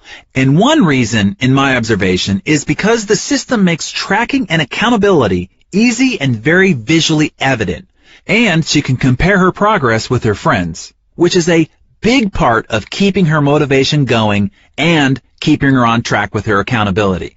Not only does she know if she's keeping up with them, but now all her friends know and monitor her progress as well. So, as you look to incorporate new disciplines and habits into your lifestyle, look for ways to infuse some tracking and accountability measurement systems along the way, with some friendly competition. Think about it. What can you organize with your friends, colleagues, or teammates? How can you inject fun rivalry and a competitive spirit into your new habit? Game changer number 6. Celebrate. All work and no play makes Jack a dull boy, and it's a recipe for backsliding. There should be a time to celebrate, to enjoy some of the fruits of your victories along the way. You can't go through this thing sacrificing yourself with no benefit. You've got to find little rewards to give yourself every month, every week, every day. Even if it's something small, to acknowledge that you've held yourself to a new behavior. Maybe it's just time to yourself to take a walk, relax in the bath, or read something just for fun. For bigger milestones, book a massage or have dinner at your favorite restaurant and promise yourself a nice big pot of gold when you reach the end of the rainbow. Change is hard. Yippee! There's one thing that 99% of failures and successful folks have in common. They all hate doing the same things. The difference is successful people do them anyway. Change is hard. That's why people don't transform their bad habits and why so many people end up unhappy and unhealthy. What excites me about this reality, however, is that if change were easy and everyone were doing it, it would be much more difficult for you and me to stand out and become an extraordinary success. Hey, ordinary's easy. Extraordinary is what will separate you from the crowd. Personally, I'm always happy when something is hard. Why, you ask? Because I know that most people won't do what it takes. Therefore, it will be easier for me to step in front of the pack and take the lead. I love what Dr. Martin Luther King Jr. said so eloquently. The ultimate measure of a man is not where he stands in the moment of comfort and convenience, but where he stands at the times of challenge. When you press on despite difficulty, tedium, and hardship, that's when you earn your improvement and gain strides on the competition. If it's hard, awkward, tedious, so be it. Just do it. And keep doing it, and the magic of the compound effect will reward you handsomely. Be patient. When it comes to breaking old bad habits and starting new ones, remember to be patient with yourself. You've spent 20, 30, or 40 years or more repeating the bad behaviors you're trying to change. You've got to expect it's going to take some time and some effort before you see lasting results. Science shows that the patterns of thoughts and actions repeated many times create what's called a neurosignature or brain groove, or a series of interconnected neurons that carry the thought patterns of a particular habit. Attention feeds the habit. When we give our attention to a habit, we activate the brain groove, releasing the thoughts, desires, and actions related to that habit. Luckily, our brains are malleable. If we stop giving attention to the bad habits, those grooves weaken.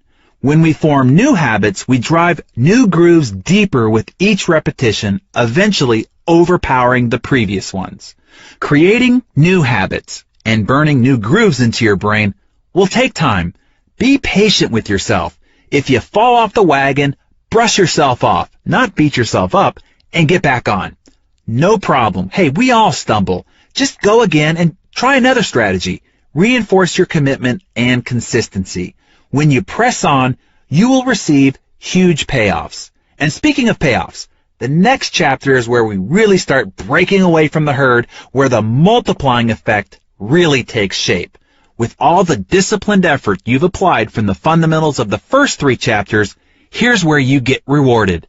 Big time. Oh, and before we move to chapter 4, let me remind you again to go back to the book and review the summary action steps. I've taken the knowledge from the entire chapter we just covered and reduced it to a half a dozen action steps to be sure that you're transferring what you're learning into actual results in your life.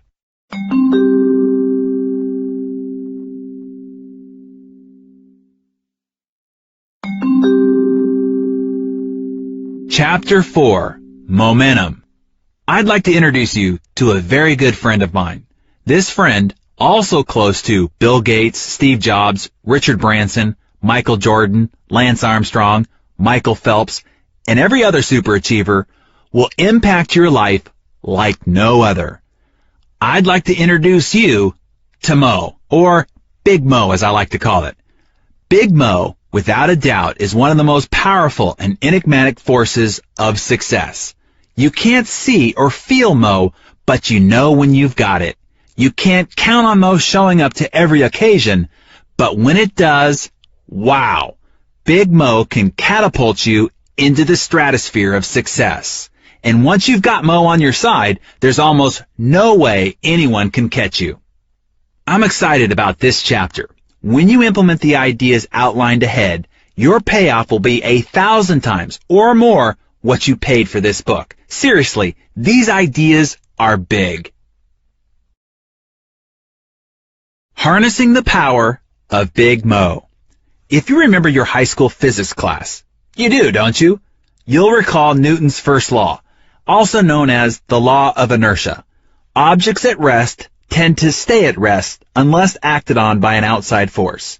Objects in motion tend to stay in motion unless something stops their momentum. Put another way, couch potatoes tend to stay couch potatoes. Achievers, people who get into a successful rhythm, continue busting their butts and end up achieving more and more. It's not easy to build momentum, but once you do, look out. Do you remember playing on the merry-go-round when you were a kid? A bunch of your friends piled on, weighing the thing down, and then chanted as you worked to get the thing moving. Getting started was slow going. The first step was always the hardest, getting it to move from a standstill. You had to push and pull, grimace and groan, and throw your entire body into the effort. 1 step, 2 steps, 3 steps. It seemed like you were getting nowhere. After a long and hard effort, finally you were able to get up a little bit of speed and start running alongside it. Even though you were moving and your friends were cheering louder, to get the speed you really wanted, you had to keep running faster and faster, pulling it behind you as you ran with all your might. Finally, success. You jumped on and joined your friends in the joy of feeling the wind in your face and watching the outside world turn into a smear of colors. After a while, when the merry-go-round started to slow down, you'd hop off and run alongside for a minute, get the speed back up, or you could simply give it a couple of good pushes and then hop back on. Once the merry-go-round was spinning at a good clip, momentum took over, making it easy to keep it going. Adopting any change is the same way.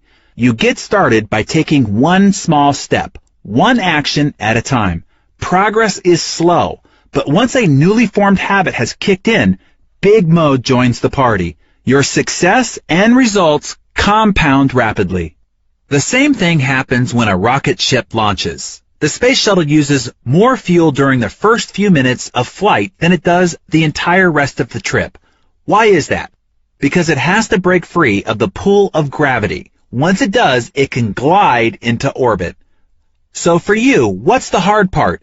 Getting off the ground. Your old ways and your old conditioning are just like the inertia of the merry-go-round or the pull of gravity. Everything just wants to stay at rest or stay the same. You'll need a lot of energy to break your inertia and get your new enterprise underway. But once you get momentum, you will be hard to stop, virtually unbeatable, even though you're now just putting out considerably less effort while receiving greater results.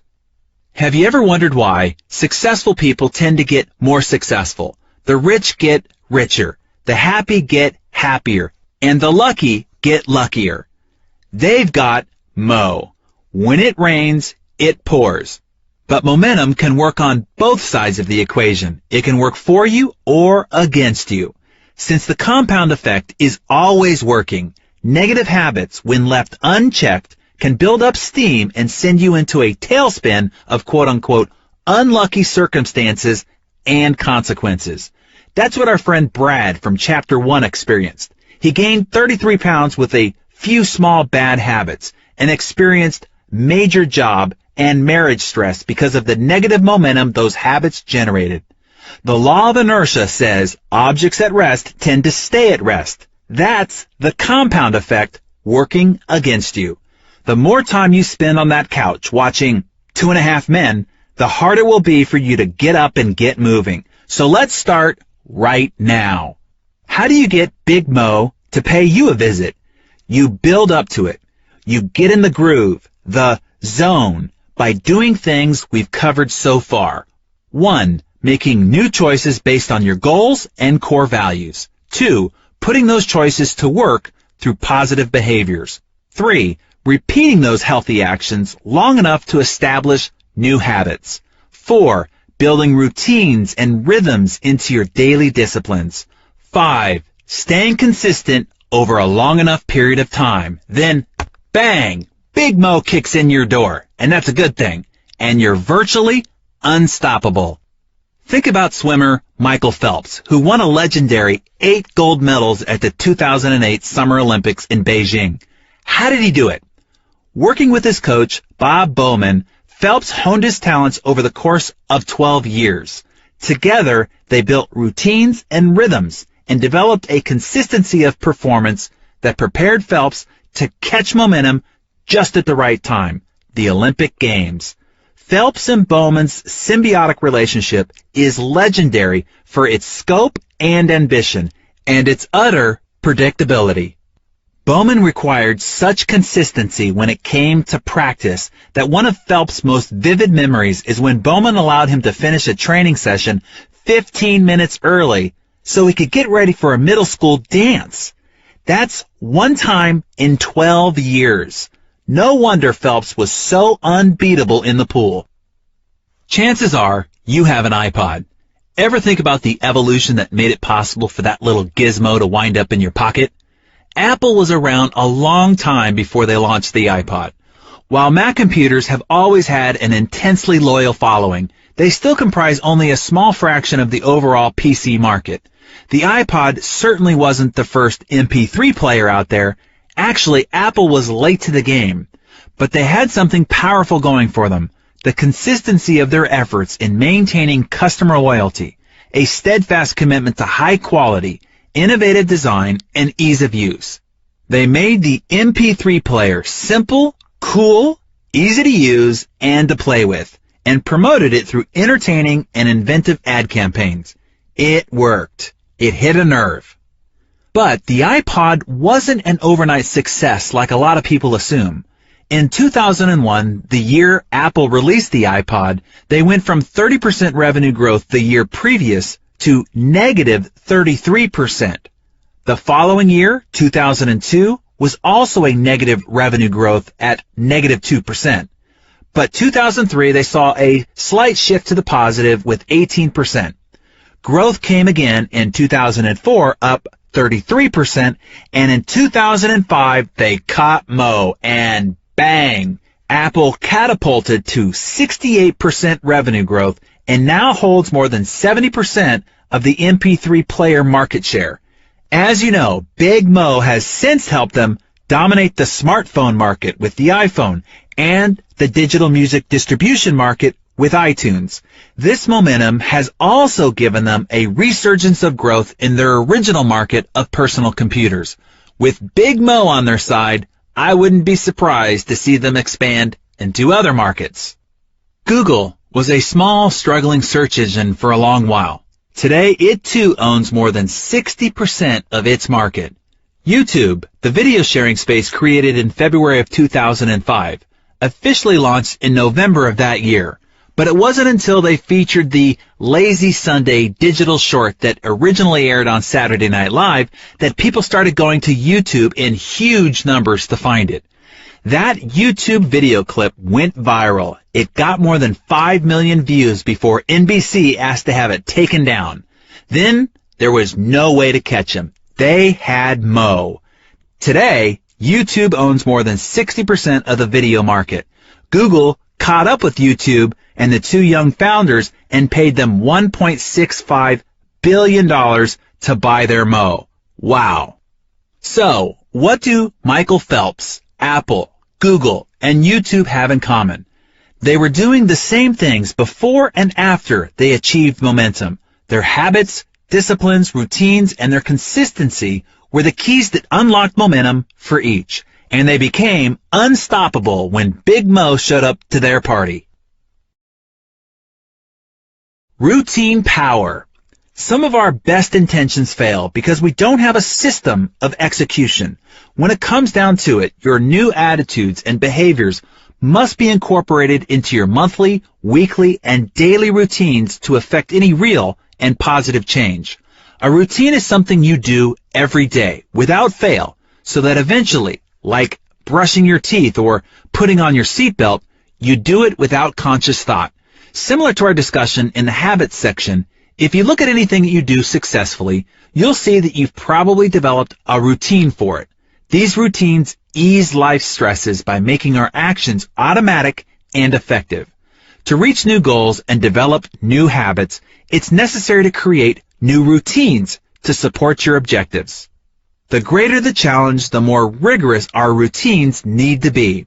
Ever wonder why they make military boot camp so hard, where relatively minor tasks like making the bed, shining your shoes, or standing at attention become over-the-top important?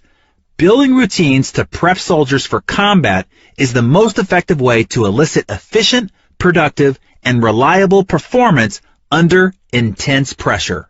The seemingly simplistic routines built and developed during basic training are so exact that soft, fearful, slovenly teenagers are transformed into lean, confident, mission-driven soldiers in only 8 to 12 weeks. Their routines are so well rehearsed that these young soldiers can instinctively act with precision in the middle of the chaos of combat. That intense level of training and practice prepares soldiers to carry out their duties, even under the threat of imminent death. Now, your days might not be as dangerous, but without the proper routines built into your schedule, the results of your life can be unruly and unnecessarily hard. Developing a routine of predictable, daily disciplines prepares you to be victorious on the battlefield of life. Golfer Jack Nicklaus was famous for his pre-shot routine. He was religious about the dance that he would do before every shot, a series of routine mental and physical steps that got him fully focused and ready for each shot. Jack would start out behind the ball, then pick out 1 or 2 intermediate spots between the ball and the target. As he walked around and approached the ball, the first thing that he would do is line his club face up with the intermediate target. He wouldn't put his feet into position until he felt that he had his club face properly squared up. Then he would take his stance. From there, he would waggle the club, look out to his ultimate target, then back to his intermediate target, and back to the golf club, and repeat that view a couple of times. Then, and only then, would he strike the ball. During one of the important majors, a psychologist timed Nicklaus from the moment he pulled the club out of the bag until the moment he hit the ball. Guess what? Each shot, from the first tee to the 18th green, the timing of Jack's routine supposedly never varied more than 1 second. That is amazing. The same psychologist measured Greg Norman during his unfortunate collapse at the 1996 Masters. Lo and behold, his pre-shot routine got faster and faster as the round progressed. Varying his routine stunted his rhythm and consistency, and he was never able to catch momentum. The moment Norman changed his routine, his performance became unpredictable and his results erratic. Football kickers likewise cherish their pre-kick routines, which allow them to get into sync with the thousands of times they have done the same action. Without a pre-kick routine, their performance under game time pressure greatly diminishes. Pilots go through their pre-flight checklist. Even when a pilot has logged thousands of hours and the plane just came in from a perfect performance review from a previous destination, the pilot goes through a pre-flight checklist every time without fail. This not only prepares the plane, but more importantly, centers the pilot and prepares him or her for the upcoming performance. Of all the high achievers and business owners I've worked with, I've seen that along with good habits, each has developed routines for accomplishing necessary daily disciplines. It's the only way any of us can predictably regulate our behavior. There simply isn't any way around it. A daily routine built on good habits and disciplines separates the most successful amongst us from everyone else. A routine is exceptionally powerful. To create powerful and effective routines, you must first decide what behaviors and habits you want to implement. Take a moment to review your goals from Chapter 3, as well as the behaviors you want to add and subtract.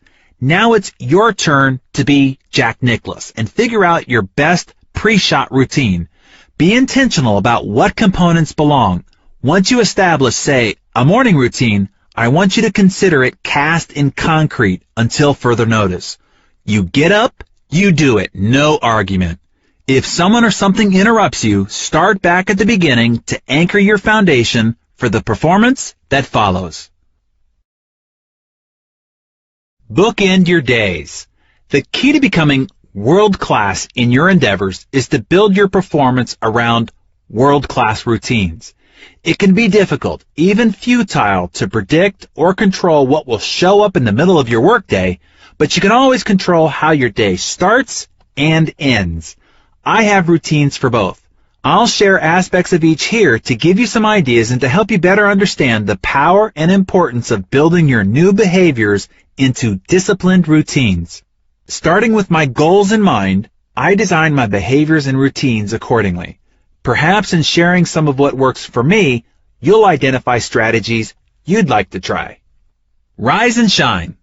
My morning routine is my Jack Nicklaus pre-shot preparation. It sets me up for the entire day. Because it happens every morning, it's locked in and I don't have to think about it. My iPhone alarm goes off at 5 a.m. Well, confession, sometimes 5:30 a.m. And I hit the snooze button. Then I know I have 8 minutes. Why 8? I have no idea. Ask Steve Jobs. He programmed it. During those 8 minutes, I do 3 things. First, I think of all the things that I'm grateful for. I know that I need to attune my mind to abundance. The world looks, acts, and responds to you very differently when you start your day with a feeling and orientation of gratitude for that which you already have. Second, I do something that sounds a bit odd. I send love to someone. The way to get love is to give love, and the one thing I want more of is love. I give love by thinking of one person, anyone. It could be a friend, a relative, a coworker, or even just somebody I met in the supermarket. It really doesn't matter. And then I send love to them by imagining all the things that I wish and hope for them. Some would call this a blessing or a prayer. I call it a mental love letter. Third, I think about my number one goal and decide which 3 things I'm going to do on this day to move closer to reaching it. For example, at the time of this recording, my number one goal is to deepen the love and intimacy in my marriage. So each morning I plan out 3 things that I can do to make sure that my wife feels loved, respected, and beautiful. Now when I get up, I put on a pot of coffee, and while it's brewing, I do a series of stretches for about 10 minutes. This is something I picked up from Dr. Oz. If you've lifted weights your whole life as I have, you get stiff. I realized that the only way I was going to incorporate more stretching into my life was to make it a routine. I had to figure out where in my schedule I could possibly fit this in, and while the coffee is brewing is as good a time as any. Once I finish my stretches and pour my cup of joe, I sit down in my comfy leather recliner, set my iPhone for 30 minutes, no more, no less, and read something positive and instructional. When the alarm sounds, I take my most important project and work on it for an hour of completely focused and undistracted effort. Notice that I haven't opened up my email yet. Then every morning at 7 a.m., I have what I call my calibration appointment, a reoccurring appointment set in my calendar, where I take 15 minutes to calibrate my day. This is where I brush over my top 3 1-year and 5-year goals, my key quarterly objectives, and my top goal for the week and month. Then, here's the most important part of the calibration appointment. I review or set my top 3 MVPs, that is, most valuable priorities for that day. I ask myself, if I only did 3 things today, what are the actions that will produce the greatest results moving me closer to my big goals? Then and only then do I open up email and send out a flurry of tasks and delegations to get the rest of my team started on their day. And then I quickly close down my email and go to work on my MVPs. Now, the rest of the day can take on a million different shapes, but as long as I go through my morning routine, a majority of my key disciplines that I need to be practicing are already taken care of, and I'm already properly grounded and prepared to perform at a much higher level than if I started out each day erratically, or worse, with a set of bad habits. Sweet dreams. In the evening, I like to do what's called cash out. Something I learned from waiting tables in my youth. Before we could go home, we had to cash out, meaning turn in all our receipts, credit card slips, and the cash. Everything had to add up or there was big trouble. It, too, is important to cash out your day's performance. Compared to your plan for the day, how did it go? What do you need to carry over to tomorrow's plan? What else needs to be added based on what showed up throughout the day? What's no longer important and needs to be scratched out? Additionally, I like to log in my journal any new ideas, ahas, or insights that I picked up throughout the day. This is how I've collected more than 40 journals of incredible ideas, insights, and strategies. Finally, I like to read at least 10 pages of an inspirational book before I go to sleep. I know the mind continues to process the last information consumed before bedtime. So I want to focus my attention on something constructive and helpful in making progress with my goals and ambitions. So, that's it. All hell could break loose throughout the day, but because I control the bookends, I know I'm always going to start and finish strong. Shake it up. Every so often, I like to interrupt my routines. Otherwise, life gets stale and I plateau. An easy example is working out with weights. When I work out the same way, at the same time, doing the same repetitive movements week after week, my body stops showing the compounded results. I get bored, lose my passion, and Big Mo is a no-show. That's why it's important to mix it up. Challenge yourself in new ways and freshen up your experience. Right now I'm working on adding more adventure into my life. I set weekly, monthly, and yearly goals to do something I wouldn't normally do. Now, most of the time, it's nothing earth-shattering, but things such as eating different kinds of food, taking a class, visiting a new destination, or joining a club to meet new people. This change of pace makes me feel alive, helps recapture my passion, and offers me opportunities for fresh perspectives. So, look at your routines. If something that used to energize you has become the same old, or is no longer generating powerful results, switch it up. Getting into a rhythm, finding your new groove. Once your daily disciplines have become a routine, you want the succession of those steps to create a rhythm. When your disciplines and actions jive into a regular weekly, monthly, quarterly, and yearly rhythm, it's like laying a big welcome mat at the front door for Big Mo. Here's an analogy. It's like the big giant wheels of a steam locomotive. At a standstill, it takes very little to keep it from moving forward.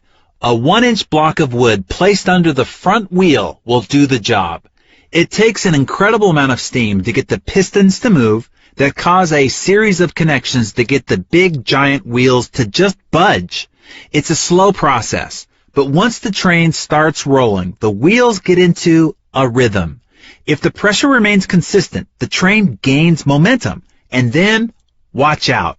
At 55 miles an hour, that same train can crash through a 5-foot steel-reinforced concrete wall and keep on going. Envisioning your success as an unstoppable locomotive may help you stay enthusiastic about getting into your rhythm. Along with my daily rhythms, I also plan ahead. For instance, in looking again at my goal of deepening the love and intimacy of my marriage, I designed a weekly, monthly, and quarterly rhythm schedule. I know it doesn't sound too romantic, but maybe you've noticed even when something's a high priority for you, if it isn't scheduled on your calendar, it often doesn't happen, right? Certainly not with the regularity you'll need to get into any kind of rhythm. So here's how it works. Every Friday night is date night, and Georgia and I go out or do something special together. At 6 p.m., an alarm goes off on both our iPhones, and no matter what we're doing, date night is on. Every Saturday is FD, Family Day, which means no working. Essentially, sundown on Friday night until sunup on Sunday morning is time we devote to the marriage and family. If you don't create these boundaries, one day has a tendency to flow into the next. Unfortunately, the people who get shoved aside are often the most important. Now, every Sunday night, also at 6 p.m., we have our RR, Relationship Review. This is a practice I picked up from relationship experts Linda and Richard Iyer. During this time, we discuss the previous week's wins, losses, as well as the adjustments we need to make in our relationship. We start the conversation by telling each other a few things we appreciate about the other during the previous week. It's helpful to start off with the good stuff. Then, using an idea I picked up from my interview with Jack Canfield, we ask each other, on a scale of 1 to 10, 10 being the best, how would you rate our relationship this week? This really gets the discussion of wins and losses flowing. Oh boy. Then we discuss the adjustments that need to be made through this follow-up question. What would it take to make the experience a 10? By the end of the discussion, both of us feel heard and validated, and we've made our observations and wishes clear moving into the next week. This is an incredible process. I highly recommend it if you dare. Now, every month, Georgia and I schedule something unique and memorable. Jim Rohn taught me this. Life is simply a collection of experiences. Our goal should be to increase the frequency and intensity of good experiences. Once a month, we try to do something that creates an experience that has some memorable intensity. It could be driving up to the mountains, or going on an adventurous hike, or driving up to LA to try a new fancy restaurant out, or going sailing in the bay, whatever. Something out of the ordinary that has a heightened experience and creates an indelible memory.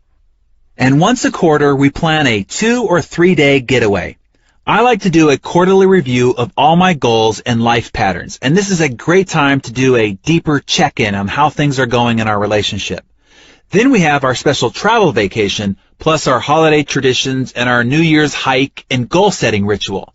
You can see that once all of this is scheduled, you no longer have to think about what you need to be doing. Everything happens naturally. We've created a rhythm that gives us momentum. Allow me to jump off the script again here and share something Harvey Mackay told me about marriage. He said, "I learned the day I got married that anyone can fall in love. It takes no talent whatsoever to fall in love. But to remain in love is a real challenge. And you have to make that priority 1, 2, and 3 in your life." On the topic of creating a great marriage, one of the great models for my life was my mentor Paul J. Meyer and his wife Jane. The best way to explain this is a letter I received not too long ago from a man named David in Buckley, Washington. David wrote how he had been at a friend's house and was asked to make a beer run, but his car was blocked in, so he borrowed a friend's car. When he got in the car, the Success CD was playing with the interview between Paul J. Meyer and me back from our June issue of 2008. He thought it was the radio, so he just let it play. In the interview, I was asking Paul how he's kept such an amazing magic in his marriage of 37 years. Paul was explaining how he has sent Jane flowers every week for 37 years, and how he purposefully and intentionally has treated her the same every day as he did during courtship. He never stopped courting her. Every day of their marriage, Paul said he found reasons to tell her he loved her at least 10 times. Every day. I knew Paul and Jane personally, and I can attest to this. While Dave was driving, listening to this interview, for some reason, at that time, in that moment, those words penetrated Dave's heart. That evening, he sat down with his wife and said, I realized I've been wrapped up in myself, not giving you the attention, respect, reverence, and love you deserve. I'd like to renew my commitment to you tonight, to be the man I promised to be when we first got married.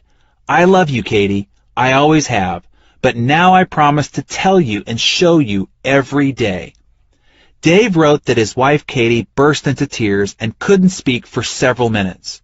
When she finally calmed down, she said, I have been living with a broken heart for many months now. I didn't think you loved me anymore, and the pain became too much. 2 days earlier, I met with an attorney to file for divorce. I was planning to tell you tomorrow morning. Dave said, that CD saved my marriage. It saved my life. Paul Meyer's example showed me how I could be in my marriage. The past year has been the best of my life. We've never been more in love and never happier together. Thank you. The lesson here is it doesn't take very much to completely turn around your marriage, and it doesn't take very much to neglect or destroy it and create lots of pain around you.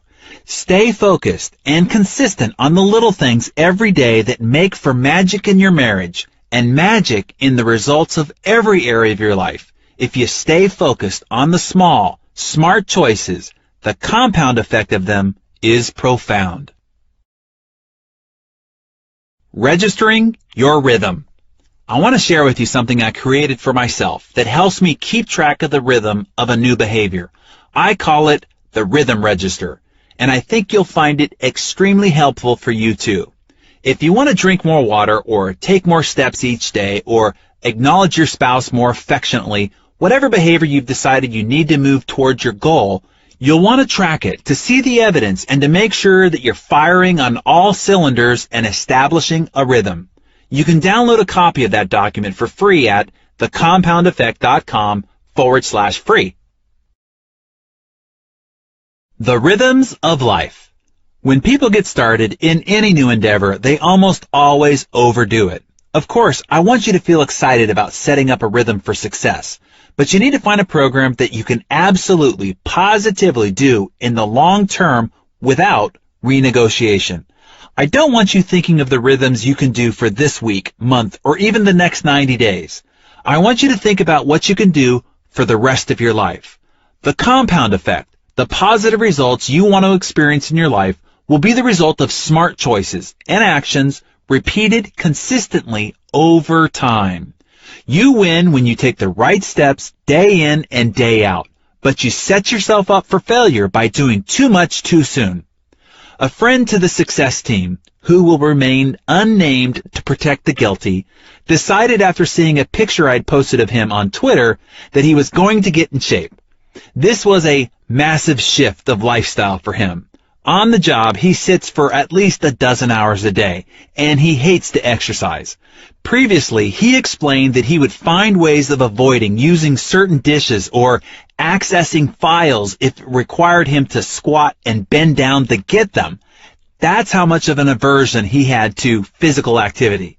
Still, he made a resolution to get in shape. He joined a gym, hired a personal trainer, and began working out 2 hours a day, 5 days a week. Richard, let's call him. I said, that's a mistake. You will not be able to maintain that commitment and will eventually stop doing it. You're setting yourself up for failure.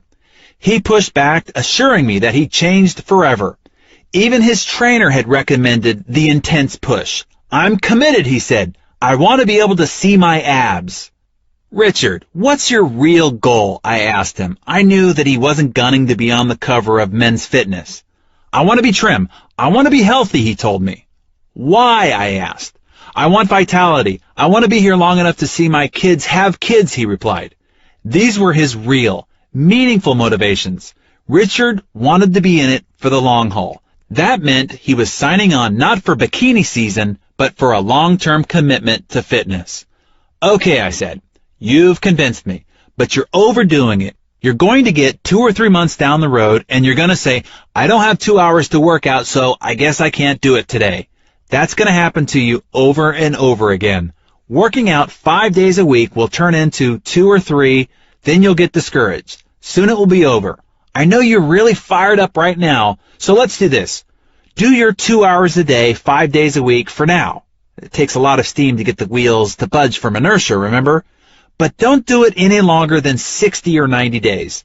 Then I want you to scale it down to an hour or an hour and 15. You can still do your 5 days a week if you have to, but I would probably encourage you to go to 4. Do that another 60 to 90 days. Then I want you to consider an hour a day for a minimum of 3 days a week. 4 if you're feeling extra spry. That's the program I want you to work towards, because if you don't get into something you can maintain, you won't do it at all. I really had to struggle to get Richard to comprehend this, because at the moment he was all gung-ho. He thought he was going to be able to stick with this new routine for a lifetime. For someone who's never worked out, to start working out 2 hours a day, 5 days a week is a surefire dead end. You have to build a program that you can do for 50 years, not 5 weeks or 5 months. It's okay if you go strong for a while, but you've got to be able to see the light at the end of the tunnel so that you can start scaling back. You can always find 45 minutes to an hour a few times a week, but to find 2 hours, 5 days a week to make your routine work, that'll never happen. Remember, consistency, that's the critical component of success. The power of consistency. I mentioned at the beginning of this book that if there's one discipline that gives me the competitive advantage, it's my ability to be consistent. Nothing kills Big Mo quicker and with more certainty than a lack of consistency. Even good, passionate, and ambitious people with good intentions can fall short when it comes to consistency. But it's a powerful tool that you can use to launch the flight towards your goals. Think of it like this comparison. If you and I flew planes from Los Angeles to Manhattan, but you took off and had to land in every state in between, while I flew straight through, even if you went 500 miles an hour while you were in the air, and I only traveled at a rate of 200 miles an hour, I'd still beat you by a big margin. The time and energy it takes for you to repeatedly stop and start and get back to momentum makes your trip at least 10 times as long. In fact, most likely you wouldn't even make it. You'd run out of fuel, energy, motivation, belief, will at some point. It's far easier and requires a lot less energy to take off once and just maintain a regular speed, even if it's slower than most everyone else all along the way. The pump well. When you start thinking about slacking off on your routines and rhythms, consider the massive cost of inconsistency. It's not the loss of the single action that you're not doing or the tiny results that it creates. It's the utter collapse and loss of momentum your entire progress will suffer. Think of a hand-pumped water well, which uses a pipe to draw water from the water table several hundred feet underground. To get the water to the surface, you have to pump the well's lever to create suction that brings the water above ground and out the spout. When most people start a new endeavor, they grab the lever and start pumping really hard. Just as Richard was with his plan to get fit, they're excited and committed.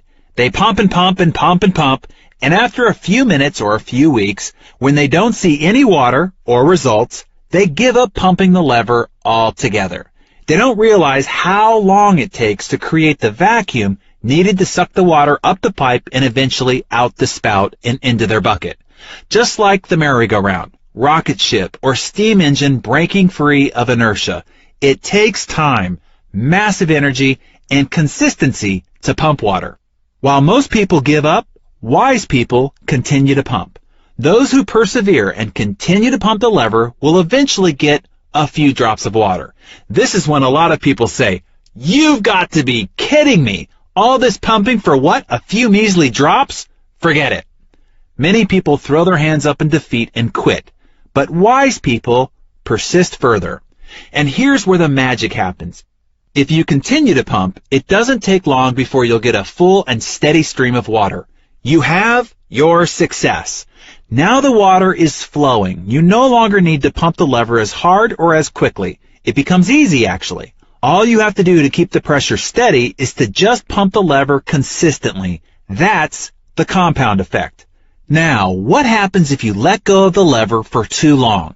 The water falls back into the ground and you're back to square one. If you try to pump the lever easily and steadily like you were, you won't get any water. Mo is gone. Water is at the bottom. The only way to get it back up is to pump it really hard all over again.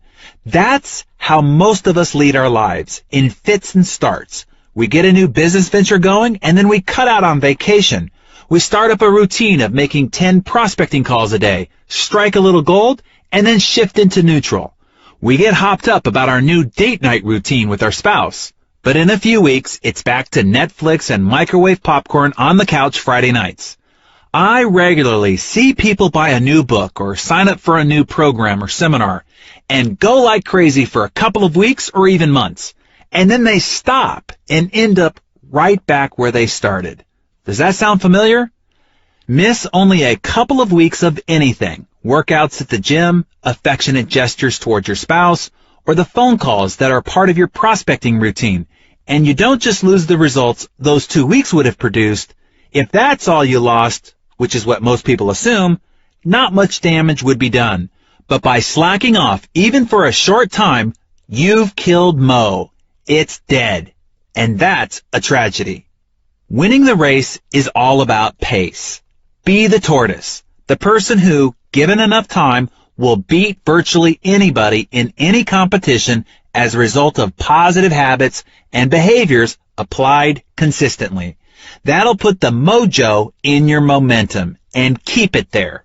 Making the right choice, holding to the right behaviors, practicing perfect habits, staying consistent, and keeping your momentum is easier said than done, I know, especially in the dynamically changing and always challenging world we share with billions of people.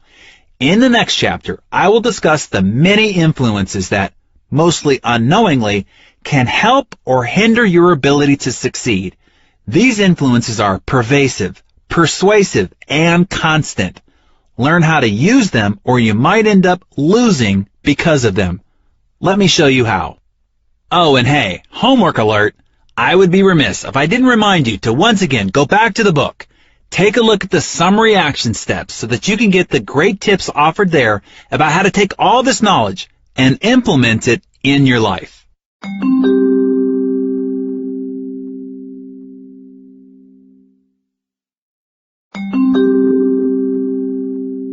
Chapter 5.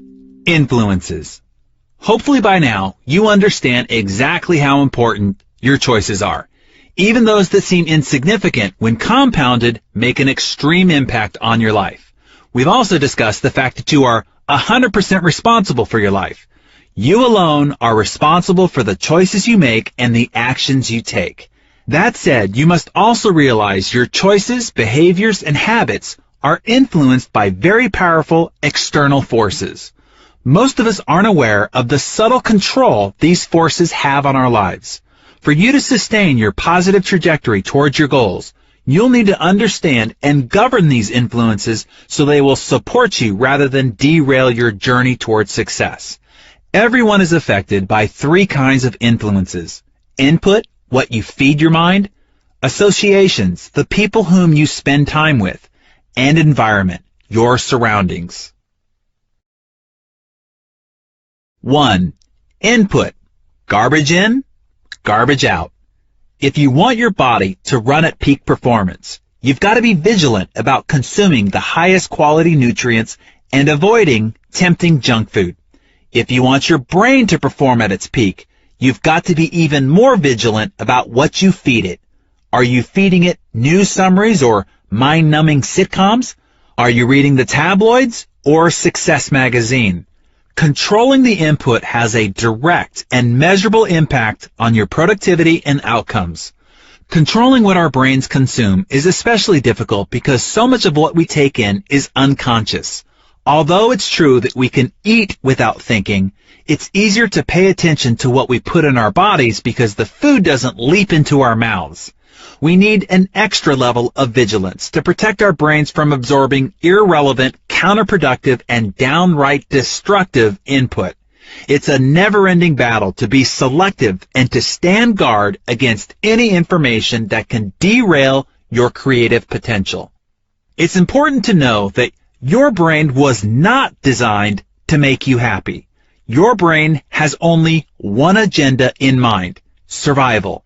It is always watching for signs of lack and attack. Your brain is programmed to seek out the negative: dwindling resources, destructive weather, whatever's out to hurt you.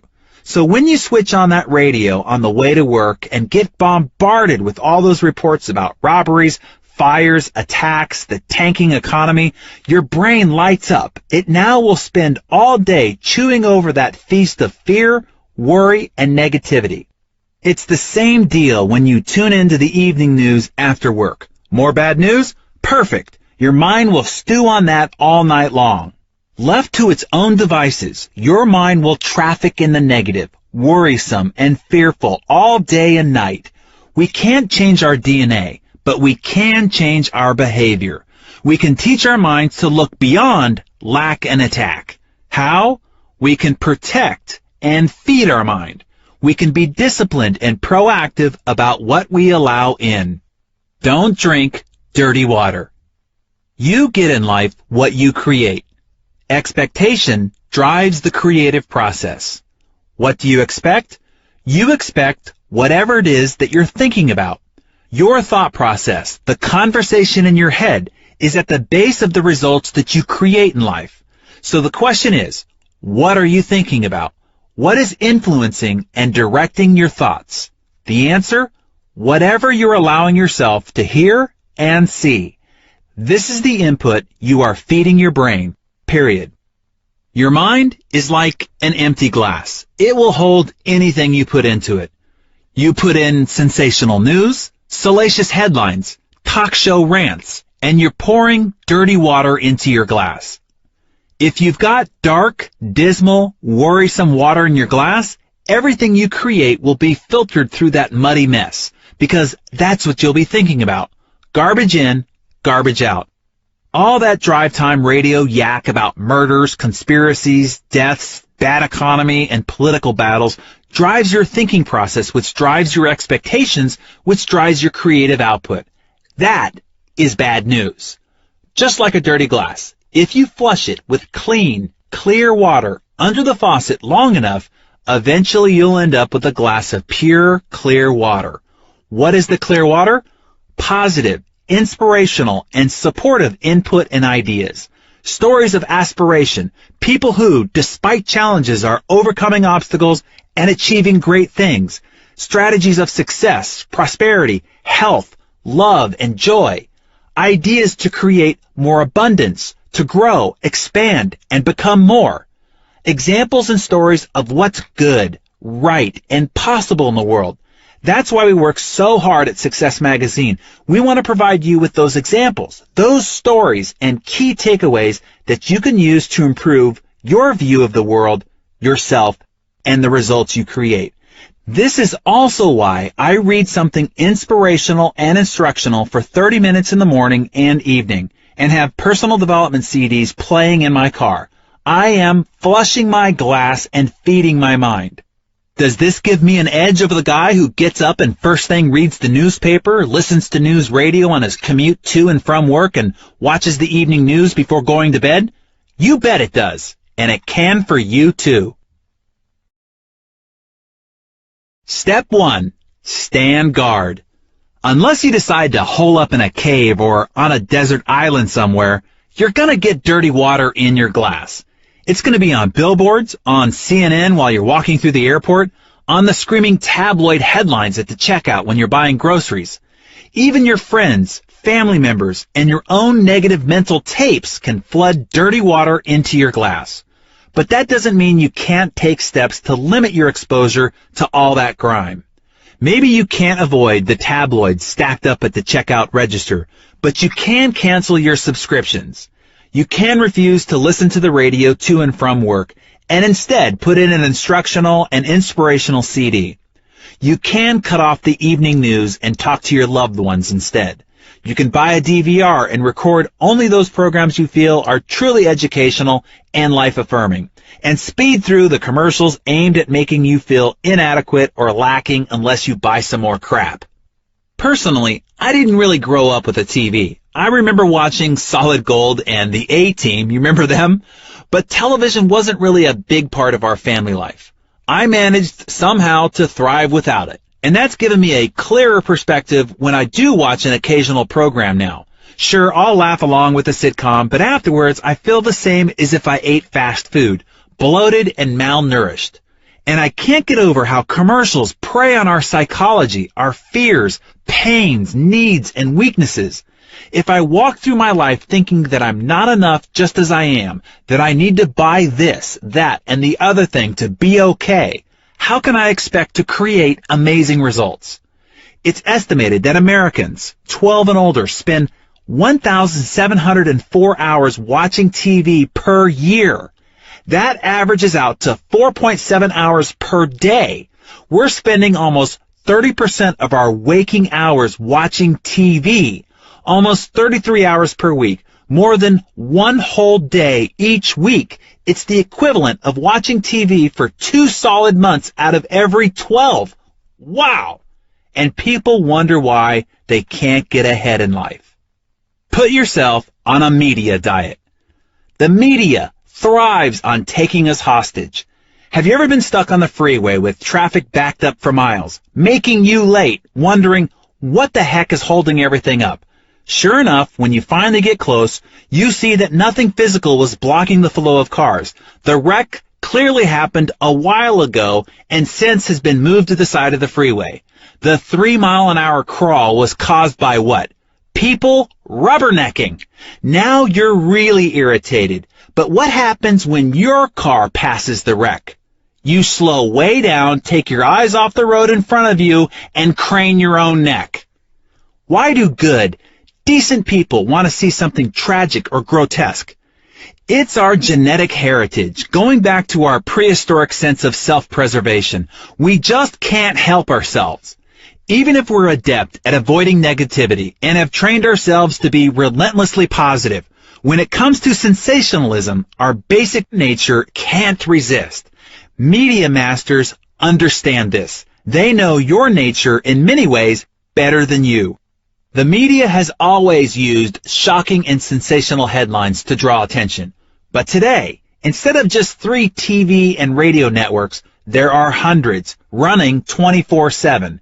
Instead of just a few newspapers, there are endless portals reaching us from our computers to our phones. The competition for your attention has never been bloodier, and the media jockeys continually up the ante in shock value.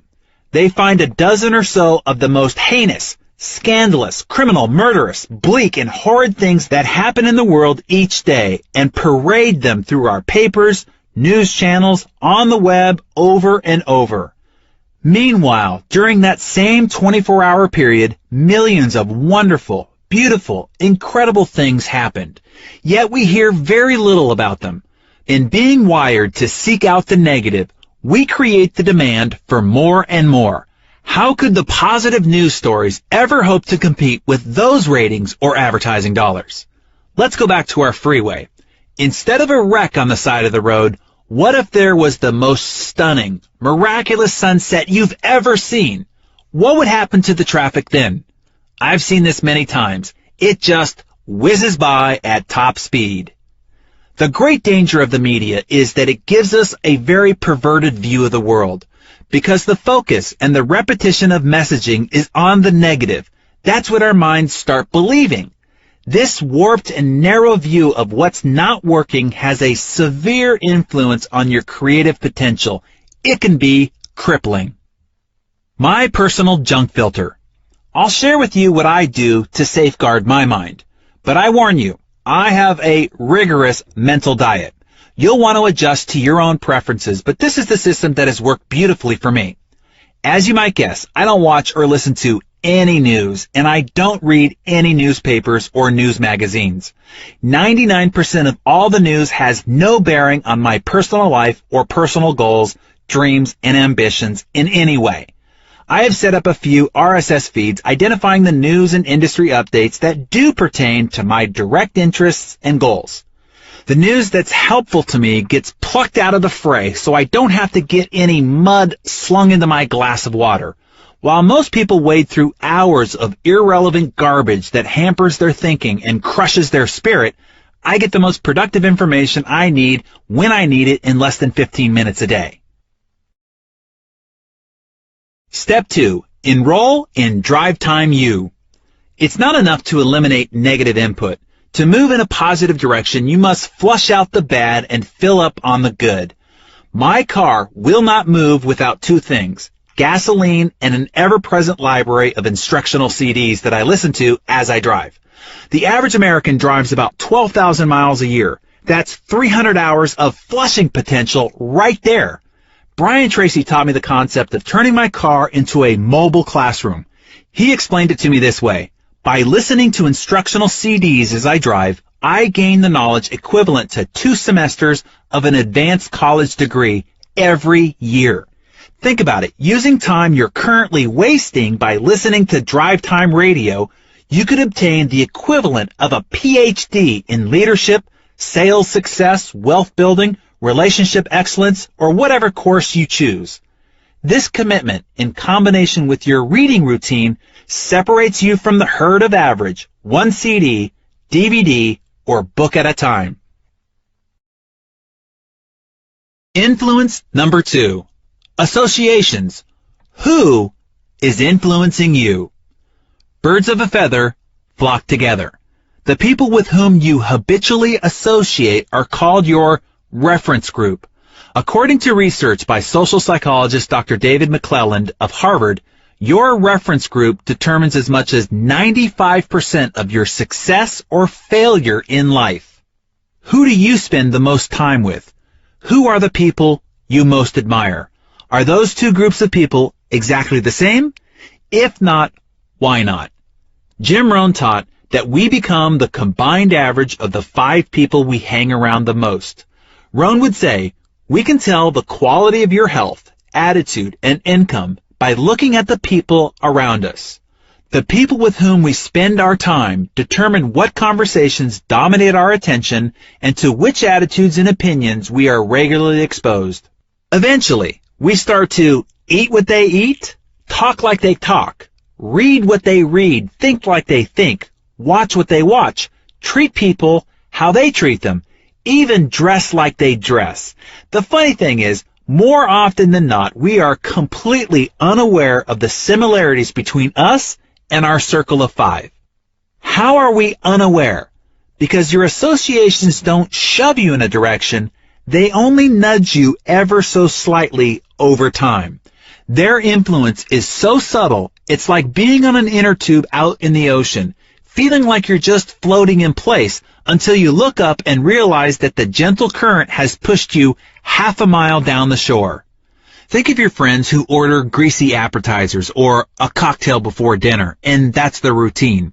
Hang out with them long enough and you'll find yourself grabbing for cheese nachos and potato skins and joining them for that extra beer or glass of wine, matching their pace.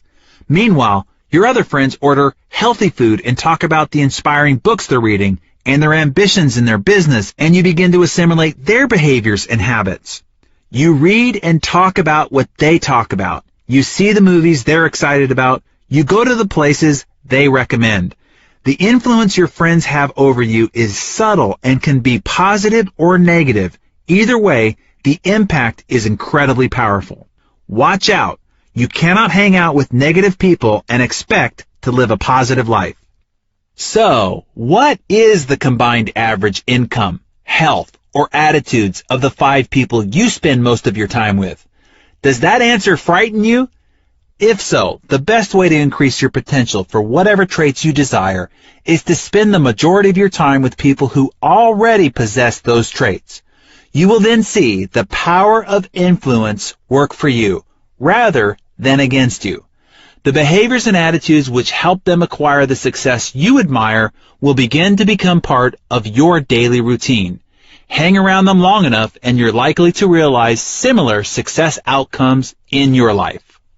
Let me share with you how Kathy Ireland put it, whom, by the way, is an incredibly impressive entrepreneur who stepped out of modeling and created a $1.4 billion retail sales brand. She said it this way, do you surround yourself with anchors or engines? In life, there are engines who propel us forward, believe in us, and are supportive. And then there are the anchors who weigh everything down. It's important to stop and think, are you surrounding yourself with anchors or engines? Are you an anchor or an engine? Great advice, Kathy. So, if you haven't already, jot down the names of those 5 people you hang around the most. Also, write down their main characteristics, both positive and negative. It doesn't matter who they are. It could be your spouse, your brother, your neighbor, or your assistant. Now, average them out. What's their average health and bank balance? What's their average relationship like? As you look at the results, ask yourself, is this list okay for me? Is this where I want to go? It's time to reappraise and reprioritize the people you spend time with. These relationships can nurture you, starve you, or keep you stuck. Now that you've started to carefully consider with whom you spend your time, let's go a little deeper. As Jim Rohn taught me, it's powerful to evaluate and shift your associations into 3 categories. Disassociations, limited associations, and expanded associations. All right, let's start with disassociations. You guard against the influences your children are exposed to and the people they hang around. You are aware of the influence these people have on your children and the choices they might make as a result. I believe the same principle should apply to you. You already know this. There are some people that you might need to break away from completely. This might not be an easy step to make, but it's essential. You have to make the hard choice not to let certain negative influences affect you anymore. Determine the quality of life that you want to have, and then surround yourself with the people who represent and support that vision. Personally, I am constantly weeding out of my life people who refuse to grow and live positively. Growing and changing your associations is a lifelong process. Some people might say that I'm even too rigorous about it, but I'd like to actually be more so. I had a business relationship with someone that I really liked, but when the economy got difficult, most of his conversation was forced on how horrible things were, how much his company was feeling the hit, and how hard it was out there. I said, man, you have got to stop working on your presentation about how bad life is. I can hear you collecting all the data points to reinforce your beliefs. He persisted in seeing everything as more dour and hopeless than it was, and I decided right then that we had no business doing business together anymore. When you make the tough decision to put up boundaries between you and people who drag you down, realize that they'll fight you, especially those closest to you. Your decision to live a more positive, goal-oriented life will be a mirror to their own poor choices. You will make them uncomfortable, and they will attempt to pull you back down to their level. Their resistance doesn't mean that they don't love you or want the best for you. It's actually not about you at all. It's about their fear and their guilt about their own poor choices and lack of discipline. Just know that breaking away won't be easy. Next, limited associations. There are some people that you can spend 3 hours with, but not 3 days. Others you can spend 3 minutes with, but not 3 hours. Always remember that the influence of associations is both powerful and subtle. The person you are walking with can determine whether you slow your pace or quicken it, literally and figuratively. Similarly, you can't help but be touched by the dominant attitudes, actions, and behaviors of the people with whom you spend time. Decide how much you can afford to be influenced based on how those people represent themselves. This is difficult, I know. I've had to do this myself on several occasions, even with close family members. But I will not, however, allow someone else's actions or attitudes to have a dampening influence on me. I've got a neighbor who's a 3-minute friend. For 3 minutes, we can have a great chit-chat, but we wouldn't mesh for 3 hours. I can hang out with an old high school friend for 3 hours, but he's not a 3-day guy. And then there are some people I can hang around for a few days, but wouldn't go on an extended vacation with. Take a look at your relationships and make sure you're not spending 3 hours with a 3-minute association. All right, now, expanded associations. We've just talked about weeding out the negative influencers, and while you're doing that, you'll also want to reach out. Identify people who have positive qualities in the areas of life where you want to improve. People with the financial and business success you desire, the parenting skills you want, the relationship you yearn for, the lifestyle you love, and then spend more time with them. Join organizations and businesses and health clubs where these people gather and make friends. Later in our journey, you'll see how I even used to drive to a different town to spend quality time with fortuitous results. But before we leave this section, I have to share a story with you told to me by our Success contributing editor, Don Yeager, who had the privilege of being mentored by the famous UCLA basketball coach, John Wooden. When Don was talking about key principles of success, Wooden corrected him on his priority of principles, emphasizing the importance of associations to one's success in life. John Wooden explained to Don his theory of 5. He told Don to take out a piece of paper and draw 2 lines down the page to create 3 columns. So try this for yourself. At the top of one column, write the 5 people you spend the most time with in your professional life. Those that you go to lunch with, hang out with after work, play golf with, whatever. The second column, the 5 people you spend the most time with in your personal life. Go out to dinner with, have over to the house, vacation with, etc. The third column is the 5 most influential acquaintances or partners in service. Those that you associate with at church, service clubs, associations, what have you. Now, go down the list and assess each name. Is this person going where you're going? Does this person want what you want? Do you aspire to be like them? Do they share your dreams and reflect your morals and ethics? Will they help you get to where you want to be, either personally or professionally or in service?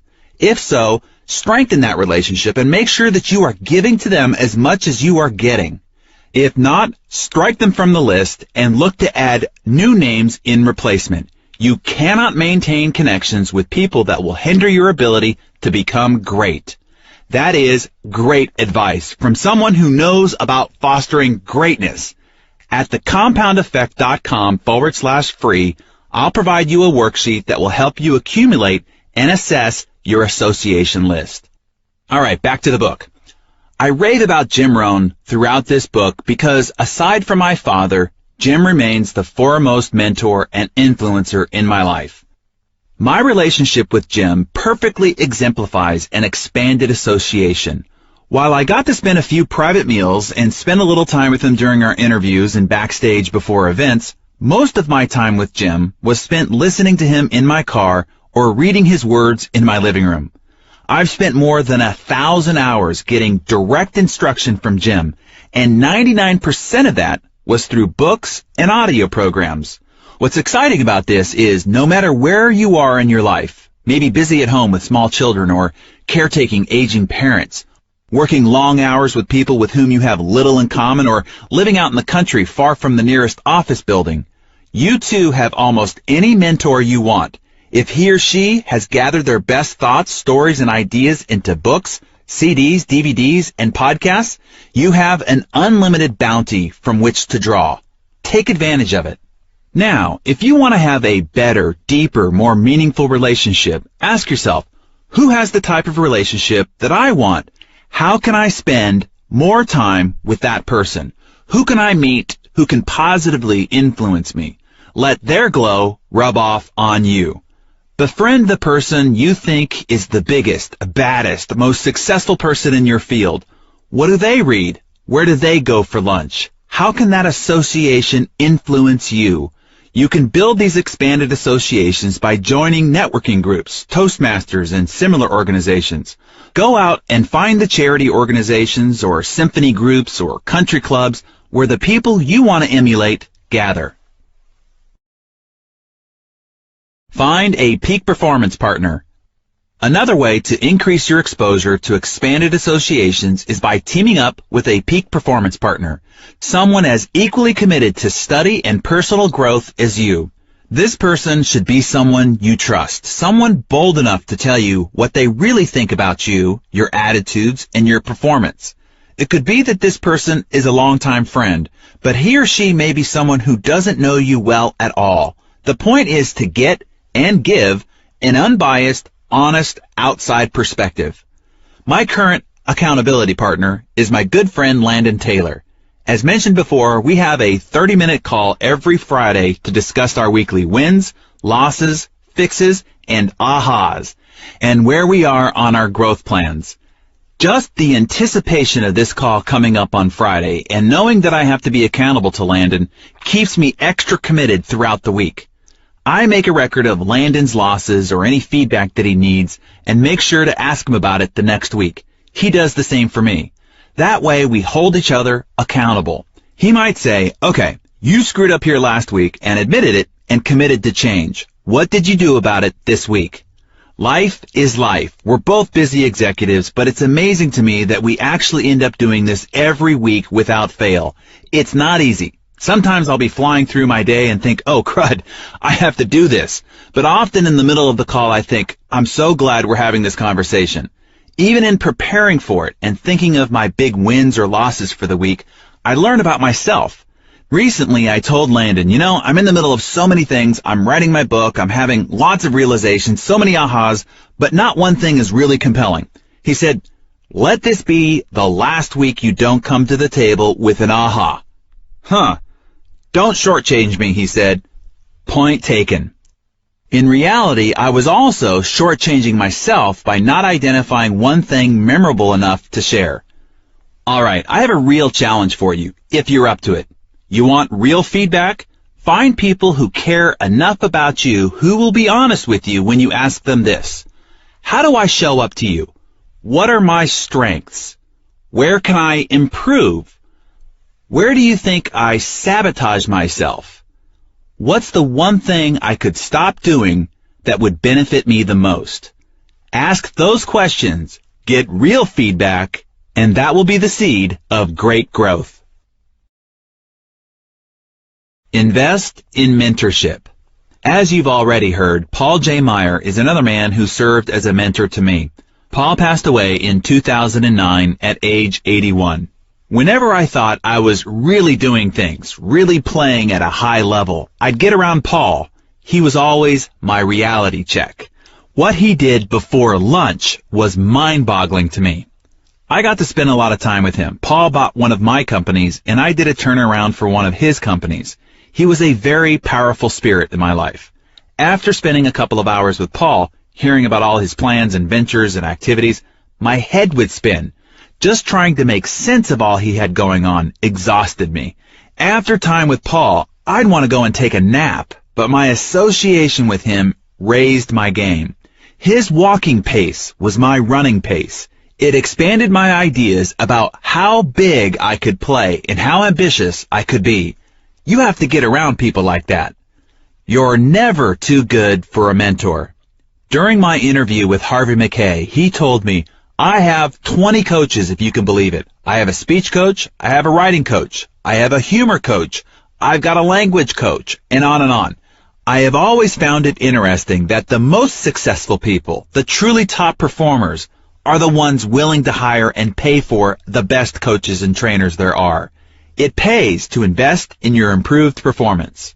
Finding and engaging a mentor doesn't have to be a mysterious or intimidating process either.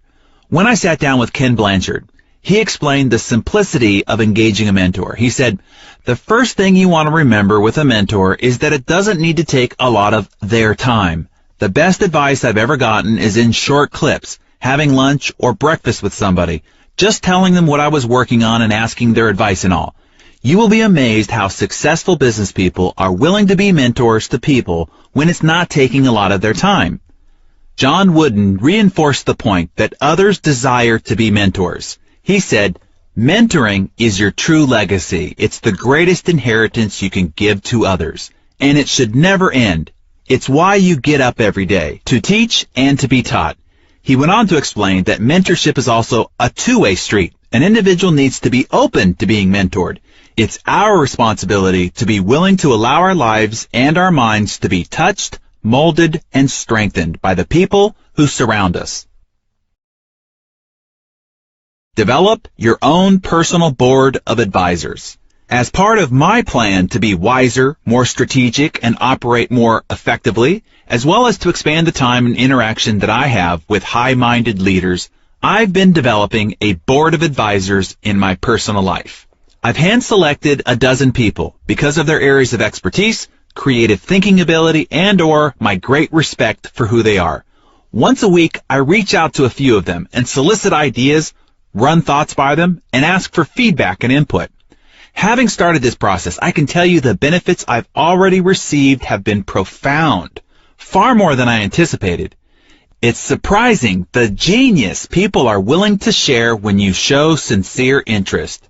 So, who should be on your personal board of advisors? Seek out positive people who have achieved the success you want to create in your own life. Remember this adage, never ask advice of someone with whom you wouldn't want to trade places.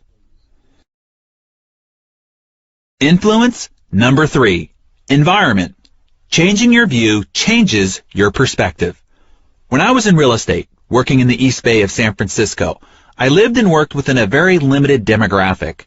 I saw the same kinds of people operating at the same level over and over. I knew that I needed to find an elevated circle of associations in order to go where I wanted to go.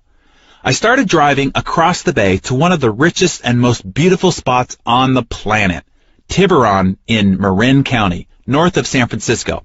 If you've ever been to Monaco, that's what Tiburon looks like, but far quainter. It's a spectacular spot. I would go to a delightful seafood restaurant called Sam's on the Wharf. The food was great, but more importantly, the restaurant was popular with the area's most affluent residents. Aside from going to Sam's to expand my associations, I'd also sit on the wharf and look up at the hillside. I was mesmerized by the multi-million-dollar houses that just hung off the cliffs. One in particular always caught my eye. A blue 4-story home with an elevator and a whale lightning rod at the top. While I sat there and looked up at this hillside, I used to ask myself all the time, which would be the perfect house? If someone could just give me one of them, which one would I pick? The answer was always the same, this big, beautiful blue one. It was in the perfect spot with a bright vista, the best of the bunch. On my way home from brunch one morning, I saw an open house sign and thought it would be fun to check it out. One sign led to another as I followed them zigzagging up the cliffs along the narrow streets. I finally reached the top of the hill and found the advertised home. As I entered and walked up to a spectacular bay window, the world opened up in front of me. From the peninsula tip of Tiburon, Angel Island across the bay, Berkeley and the East Bay, the Bay Bridge, and the entire San Francisco skyline over to the Golden Gate Bridge in a 300-degree expanse. I walked out onto the balcony and looked around. Suddenly, I realized that this was the very house I had been looking at for years. This was the blue house. I signed the contract on the spot. My dream house was now mine. I can't really say that I met anybody at Sam's who changed my life. However, that environment had a powerful effect on me. Seeing those homes on the cliffs fueled my ambition and expanded my dreams. I ended up working harder than I ever thought possible to make those dreams come true. And they did. The dream in your heart may be bigger than the environment in which you find yourself. Sometimes you have to get out of that environment to see that dream fulfilled. It's like planting an oak sapling in a pot. Once it becomes root-bound, its growth is limited. It needs a great space to become a mighty oak. so do you. When I talk about your environment, I'm not just referring to where you live. I'm referring to whatever surrounds you. Creating a positive environment to support your success means clearing out all the clutter in your life. Not just the physical clutter that makes it hard for you to work productively and efficiently, although that's important too, but also the psychic clutter of whatever around you isn't working, whatever's broken, whatever makes you cringe. Each and every incomplete thing in your life exerts a draining force on you, sucking the energy of accomplishment and success right out of you as surely as a vampire stealing your blood. Every incomplete promise, commitment, and agreement saps your strength because it blocks your momentum and inhibits your ability to move forward. Incomplete tasks keep calling you back to the past to take care of them. So think about what you can complete today. Additionally, when you're creating an environment to support your goals, remember that you get in life what you tolerate. This is true in every area of your life, particularly within your relationships with family, friends, and colleagues. What you have decided to tolerate is also reflected in the situations and circumstances of your life right now. Put another way, you will get in life what you accept and expect you are worthy of. If you tolerate disrespect, you will be disrespected. If you tolerate people being late and making you wait, people will show up late for you. If you tolerate being underpaid and overworked, that will continue for you. If you tolerate your body being overweight, tired, and perpetually sick, it will be. It is amazing how life will organize around the standards you set for yourself.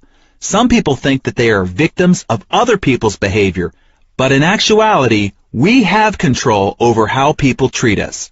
Be sure to protect your emotional, mental, and physical space so you can live with peace, rather than in the chaos and stress the world will hurl upon you. Okay, I have to arc off here and share with you one of the greatest secrets to the success of the multi-billion-dollar producer Paul J. Meyer. He revealed it in one of our recorded interviews. Here's what he said verbatim. I'm kind of what you would call an inverted paranoid. I just believe everybody in the world is out to get me and out to help me do whatever I want to do. I think everybody wants to be my partner. Everybody wants to be my customer. When I walk up to a door, I visualize a big red carpet rolled out and 2 trumpeters standing on each side, and the person inside is wanting to do business with me because he not only wants to buy from me, he wants to be my friend. You know, there is an amazing power in positive expectancy, and I saw this mindset played out in Paul's life over and over again. I have used this model for my own life with equally stunning results. I recommend it to you. Okay, back to the text. If you want to foster a disciplined routine of rhythms and consistency so that Big Mo not only pays a visit to your house, but moves in, you have to be sure your environment is welcoming and supportive of you becoming, doing, and performing at world-class levels. So, while we're on the topic of world-class, in the next chapter, I want to help you take everything you've learned thus far and give you the secret to now accelerating your results. Getting greater results with only a little more effort may feel a little like cheating. It certainly is an unfair advantage. But who said life was fair?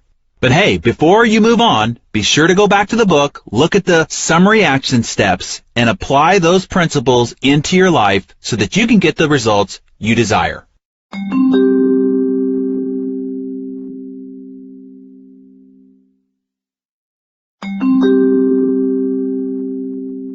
Chapter 6, Acceleration.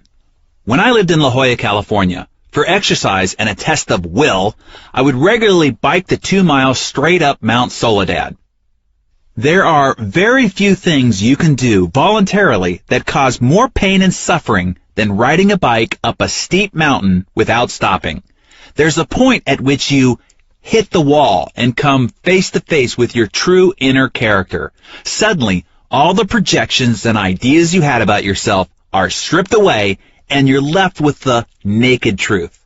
Your mind starts inventing all sorts of convenient alibis on why it's okay to stop. It is then when you are faced with one of life's greatest questions. Do you push through the pain and continue on, or will you crack like a walnut and give up? Lance Armstrong was the success cover feature in our June 2009 issue. I remember watching Lance during his first Tour de France victory. The Tour had entered the grueling mountain stages of the race. The other riders dismissed Lance because he'd never been a renowned climber.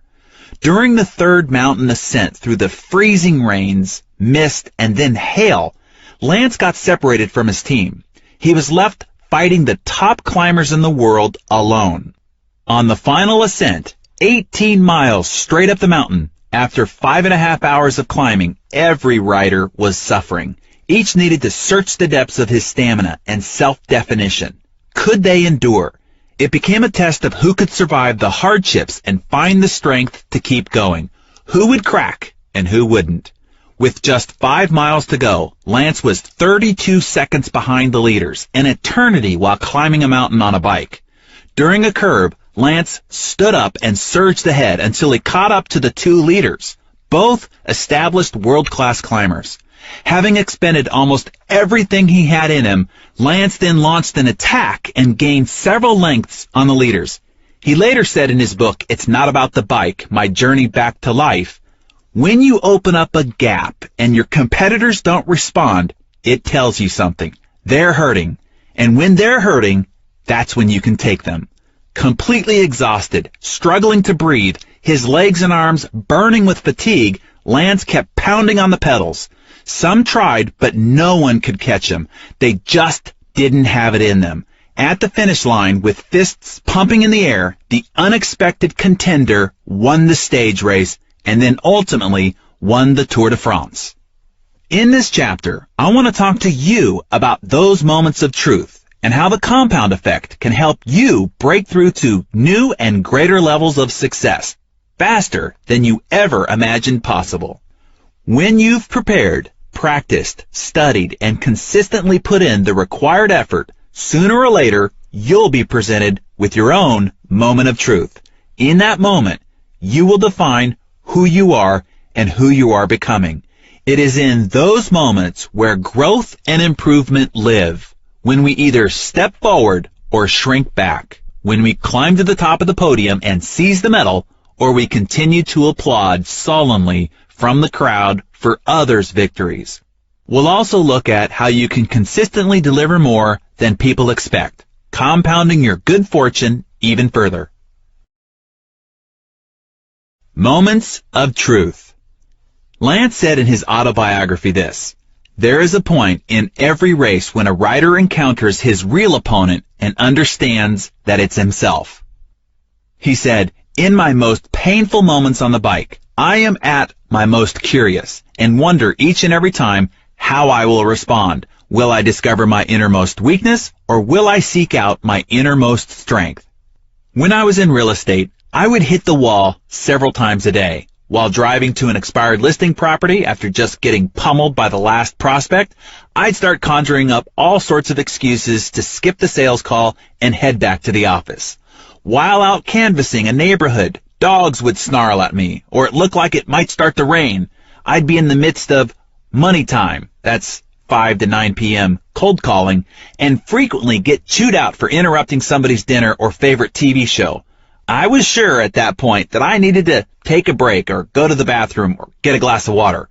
But instead of quitting, every time I hit one of those mental and emotional walls, I would recognize that my competitors were facing the same challenges. I knew that this was another moment that if I kept going, I would be strides ahead of them. These were the defining moments of success and progress. It wasn't difficult, painful, or challenging when I was just running with the herd, just keeping up, but not really getting ahead. It's not getting to the wall that counts, it's what you do after you hit it. Lou Holtz, the famous football coach, knew it was what you did after you did your best that created victories. In one game, his team was down 42-0 at halftime. During the halftime break, Lou showed his team a dramatic highlight reel of second efforts to block, tackle, and recover the ball.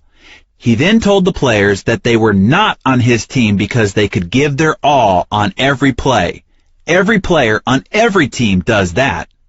He said they were on his team because of their ability to make that critical extra effort on each play. It's the extra effort after you've done your best that is the difference maker. His team went on to win that game in the second half. That is how you win. Muhammad Ali was one of the greatest fighters of all time, not only because of his speed and agility, but because of his strategy.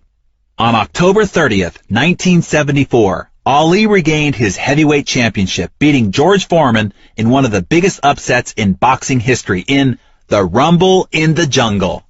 Almost no one, not even Ali's longtime supporter Howard Cosell, believed the former champion had a chance of winning. Both Joe Frazier and Ken Norton had beaten Ali previously, and George Foreman had knocked both of them out only in the second round. Ali's strategy? To take advantage of the younger champion's weakness, his lack of staying power. Ali knew that if he could get Foreman to his wall, he could then take the advantage. This is when Ali came up with the tactic later termed rope-a-dope. Ali would lean on the ropes, shielding his face, while Foreman threw hundreds of punches over 7 rounds. By the 8th round, Foreman was exhausted. He was at his wall.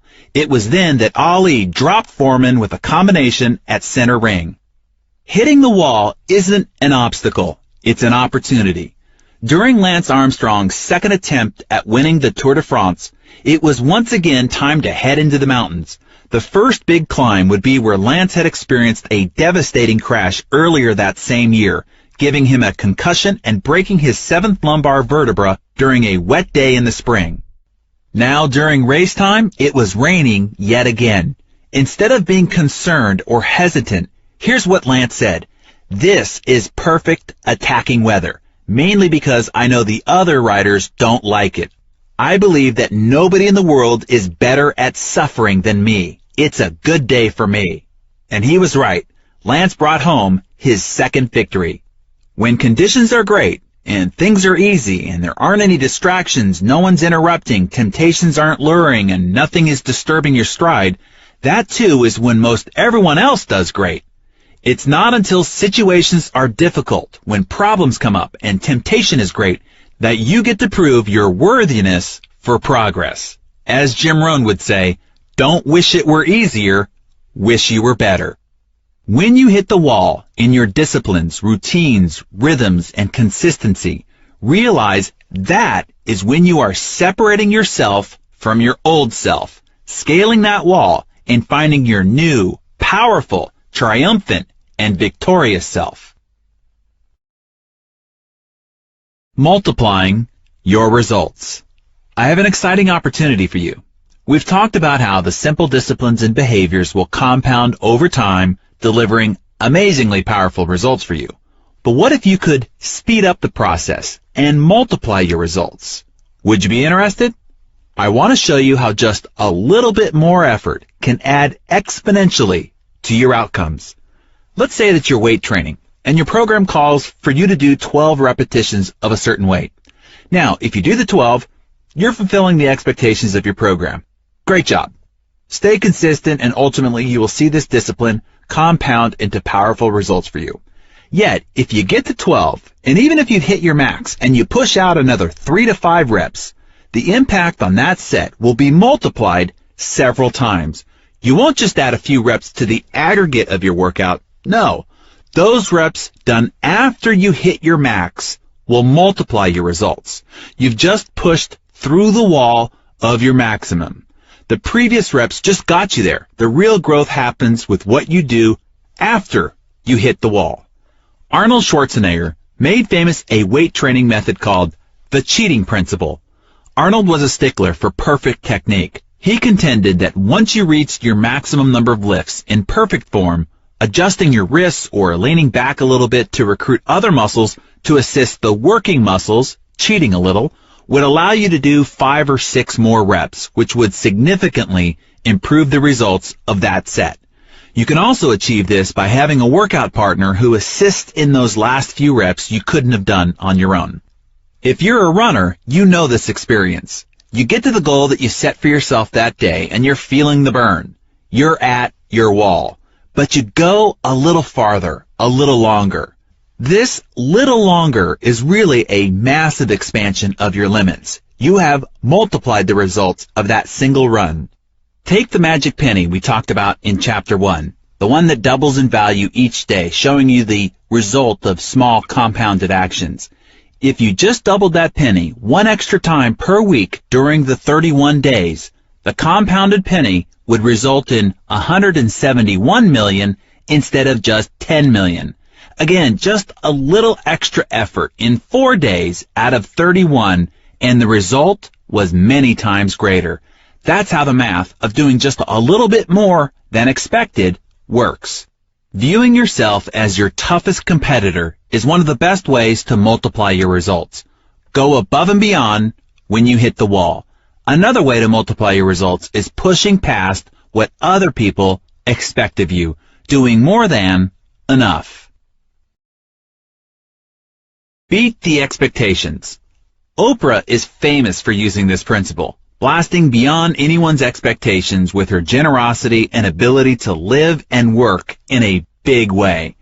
Do you remember how she launched her 19th season in September of 2004? When it comes to Oprah, we know to expect some fanfare, but she blew everyone away. That season opener was all the media or anyone else talked about for days afterwards. Let's go back in time for a minute. The audience members were selected because their friends and family members had written in saying how each of them desperately needed a new car. Oprah opened the show by calling 11 people to the stage. She gave every one of them a car, a 2005 Pontiac G6. Then, the real surprise.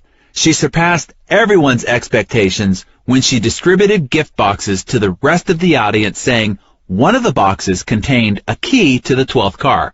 But when the audience members opened their boxes, every one of them had a set of keys, and she screamed, "Everybody gets a car! Everybody gets a car!" While this might be her most famous example, Oprah continues to go beyond her expectations in most everything she does. In other segments of that same season opener, Oprah surprised a 21-year-old girl who had spent years in foster care and homeless shelters with a 4-year college scholarship, a makeover, and $10,000 in clothes. And she gave a family with 8 foster children who were going to be kicked out of their house $130,000 to pay for and repair their home. Now, you might be saying, yeah, but she's Oprah. Of course she can do those things. But the truth is, there are plenty of others in Oprah's position with the finances and the fame who could do those things, but never venture out into the realm of extraordinary. Oprah does. And that's what makes her Oprah. Take a lesson from her. You can do more than expected in every aspect of your life. Now, this is a small example, but when it was time to propose to my wife, Georgia, I could have done what was expected and met with her father to ask for his daughter's hand in marriage. Instead, I decided to pay great respect to her father by preparing my speech in Portuguese. I got Georgia's sister to translate what I wanted to say. He understood English well enough, but wasn't entirely comfortable with it. All the way up to Los Angeles from San Diego, I was rehearsing the words. I walked through the door, carrying flowers and treats, and asked for her dad to join us in the living room. I then delivered my prepared speech, and thankfully, he said yes. But I didn't stop there. On the way back and over the next couple of days, I called each of her 5 brothers and asked for their blessing to join the family. Some were easy to convince, others proceeded to have me earn it. The point is, she told me later that one of the most special aspects about how I proposed was how I had honored her dad and how I had called every one of her brothers and had her sister teach me Portuguese. That made the act extra special. The result of that extra effort paid off exponentially.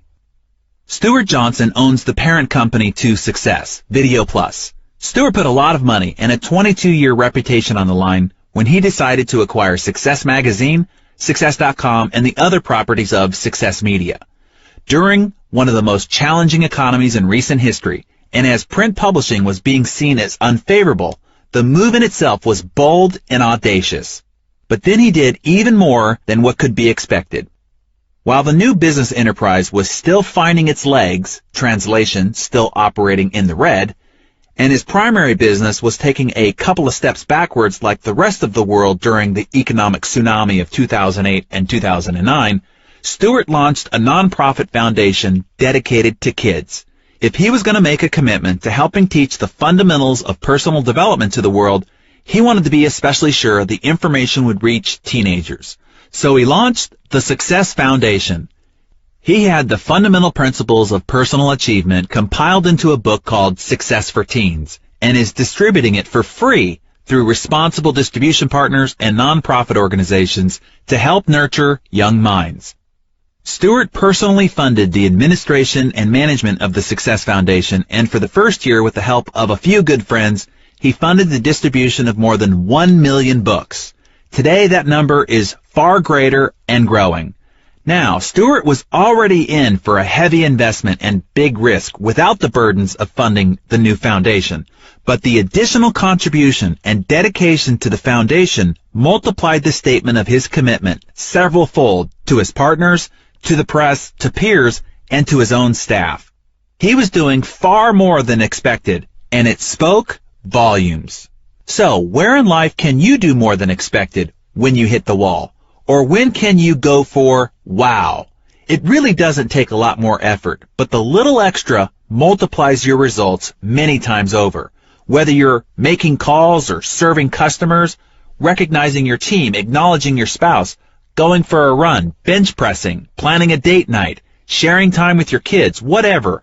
What's the little extra that you can add that exceeds expectations and accelerates your results?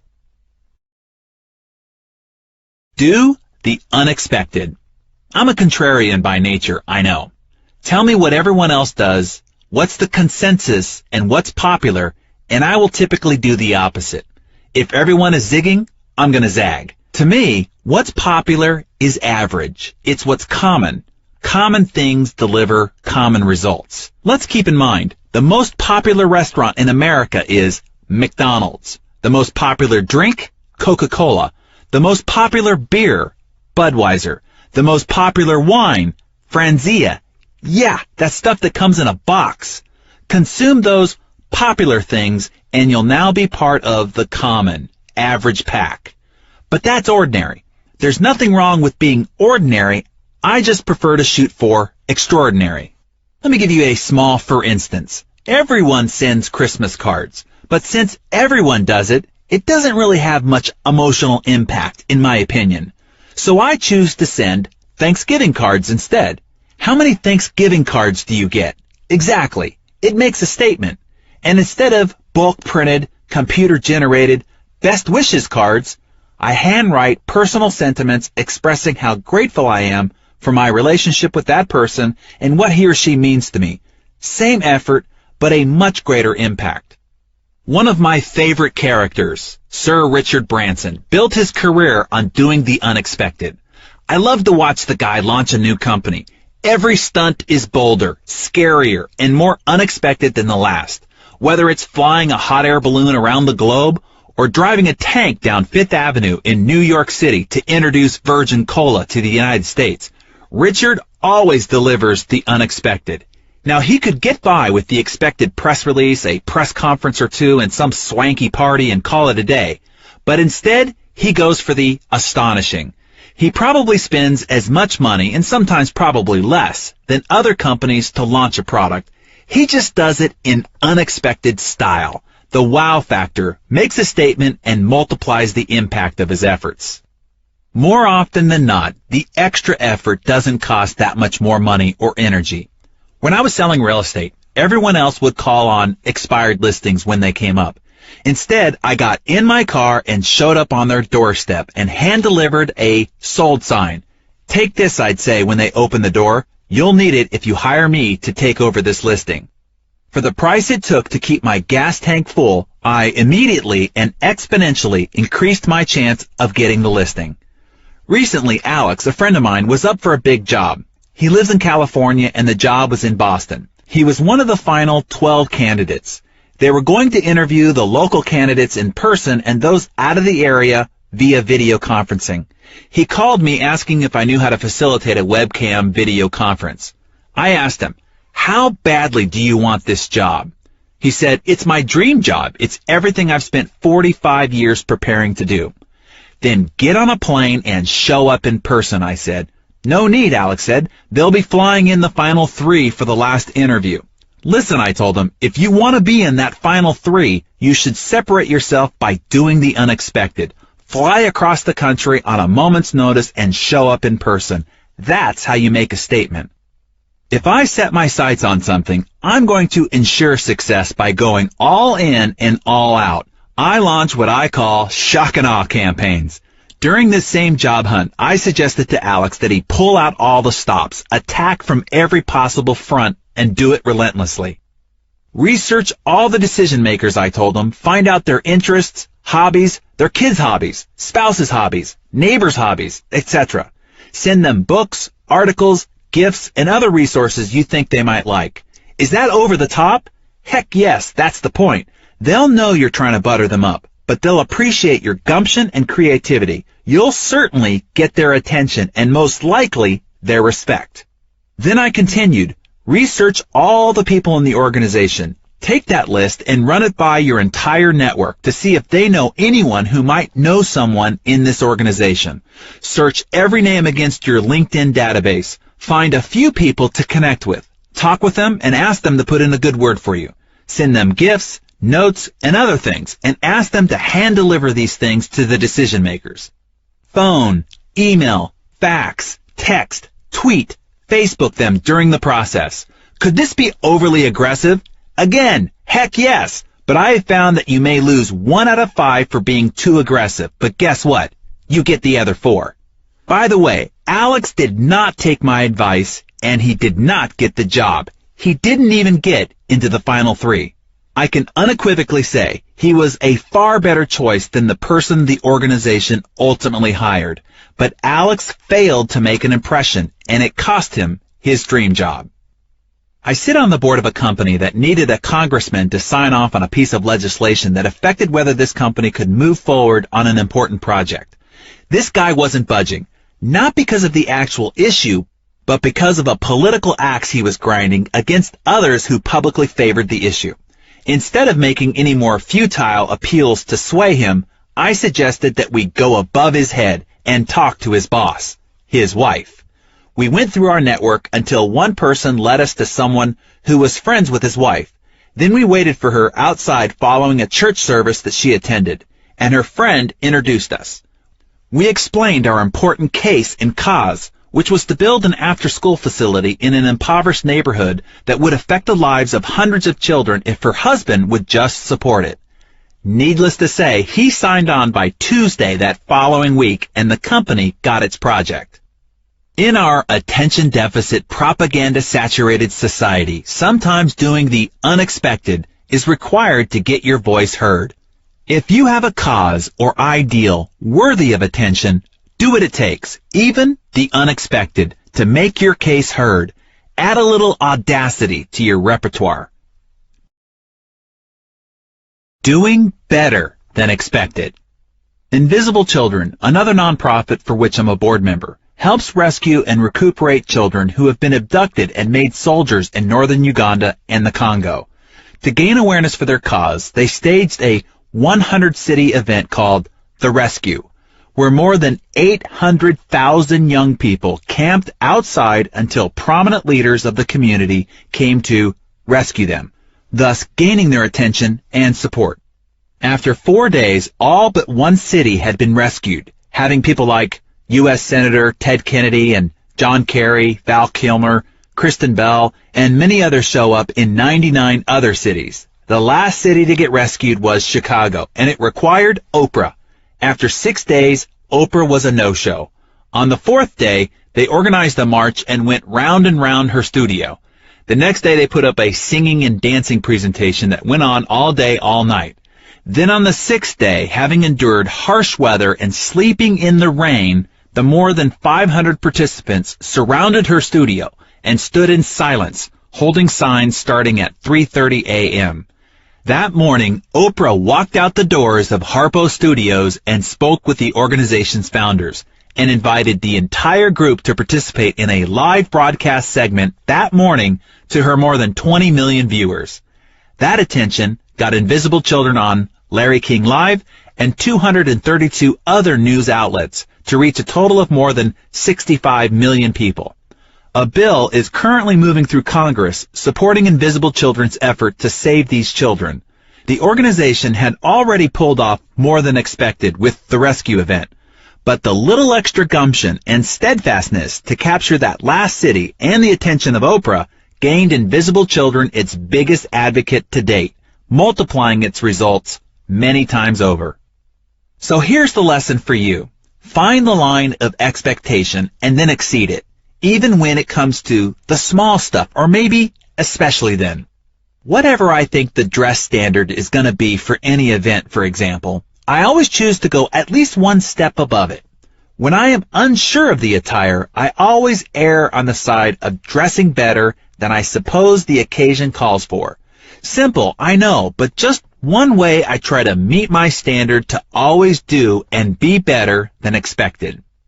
When I do keynotes for large companies, I spend a considerable amount of time preparing, learning about their organization, products, markets, and their expectations for my talk. My goal is to always significantly surpass what they expect, and I do this through tireless preparation. Doing better than expected becomes a big part of your reputation. Your reputation for excellence multiplies your results in the marketplace many times over. I did some work with a CEO once whose philosophy was to pay people, including his vendors and suppliers, a few days in advance of the contract commitment. I was always blown away when I received a check on the 27th of the month from him for next month's payment.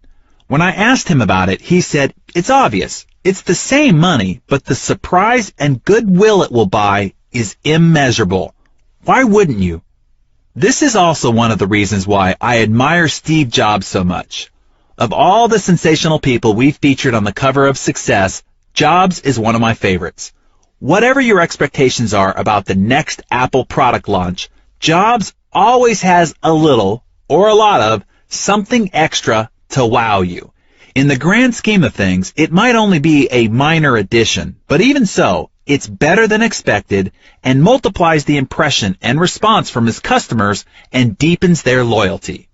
In a world where most things don't meet expectations, you can significantly accelerate your results and stand out from the pack by doing better than expected.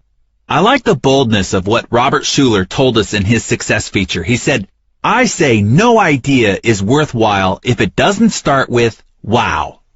Nordstrom is famous for this standard. When it comes to customer service, they always strive to do better than expected. Nordstrom has been known to take back an item a customer bought more than a year ago without receipt, and in some cases purchased at a different store. Now, why would they do that? Because they know exceeding expectations builds trust and creates customer loyalty. As a result, they've developed an extraordinary reputation that continues to attract attention. After all, I'm reminding you of it here. The multiplier keeps growing. Now, I challenge you to adopt these philosophies in your own life, in your own daily habits, disciplines, and routines. Giving a little more time, energy, or thought to your efforts won't just improve your results, it will multiply them. It takes very little extra to be extraordinary. So, in all areas of your life, look for the multiplier opportunities where you can go a little further, push yourself a little harder, last a little longer, prepare a little better, and deliver a little bit more. Where can you do better and more than expected? When can you do the totally unexpected? Find as many opportunities for wow, and the level and speed of your accomplishments will astonish you and everyone else around you. And before we conclude, one last reminder to go back to the book and implement the action steps from Chapter 6 into your life.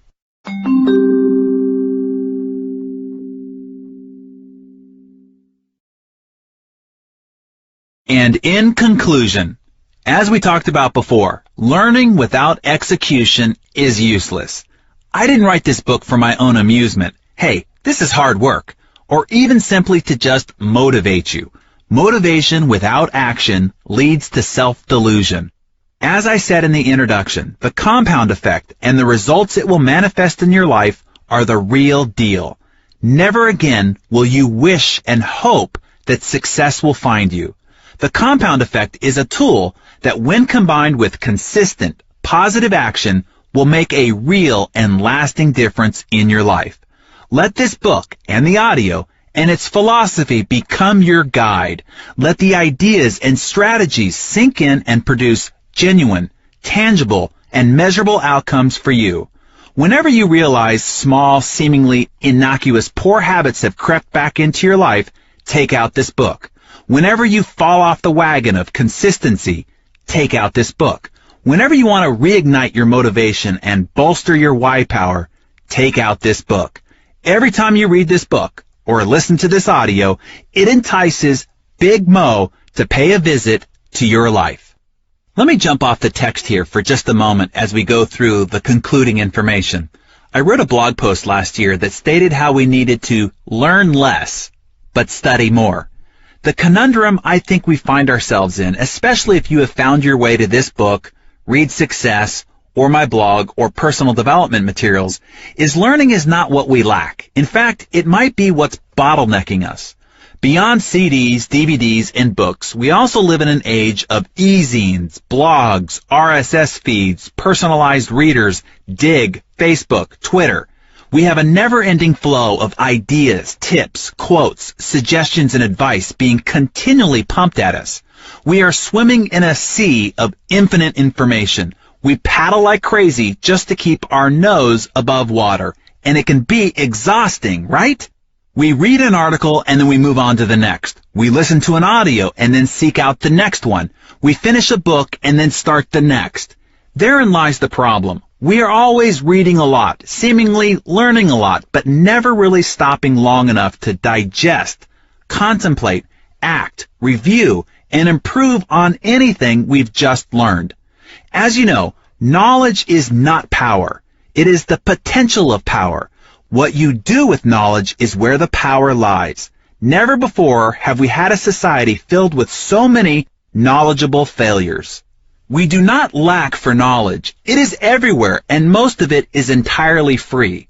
The problem is we expect to use all the ideas and get overwhelmed, thus becoming mentally paralyzed and are unable to act on anything. What we lack is real growth, improvement, and development. You can mistake reading and keeping up with the action as improvement. So learning is not the problem. The lack of study and implementation is. Please don't just read this book and put it down, or listen to this audio and move on. Read it, listen to this, summarize the key ideas, and then write out how you're going to implement those ideas into your life. Now act, review, and improve. Act again, review, and improve until those ideas have affected results in your life. I suggest a study and growth plan under these time parameters. First is 21 days. Pick a new discipline, behavior, or habit you want to form, and then commit to it for a minimum of 21 days. 21 days is a short enough period of time to give you hope of completion and long enough to form a new habit. I also suggest that you only work on 1 or 2 new habits and disciplines at a time. That's a minimum of 17 new disciplines and habits that you can form over a period of an entire year. That will revolutionize your life. Think about it. 17 new disciplines and habits by next year. It has been said that we are 1 or 2 habits away from a major transformation. Imagine 17 of them. Second, 90 days. Pick a theme of growth to work on and then commit to it for 90 days. In Mastering the Rockefeller Habits, Vern Harnish talks about having a quarterly theme for your business. I think you should do that for your life as well. This could be a Get Fit theme, or Magical Marriage, or Servant Leader, or Dinner Time Dad. Whatever significant improvement you'd like to make in your life, focus on it for a 90-day stretch. The next time chunk, 3 years. With focused and concerted study, I have found that it takes about 3 years to get good at anything you set out to improve. Our microwave, instant results expectation falsifies what it really takes for true transformational growth and improvement. One of the most important skills and attitudes you can develop is patience. Give yourself a break. Don't expect to be an overnight sensation. There's no such thing. Stick with your growth plan. It will pay huge dividends in the end. And lastly, 5 to 7 years. This is the time that it takes to develop mastery. You can master most any skill, quality, or attribute if you study, practice, review, and improve over a 5 to 7 year period of time. You could become world-class at most anything, but it takes focused study. All right, back to the book. Let me share with you what motivates me. My core value in life is significance. My desire is to make a positive difference in other people's lives.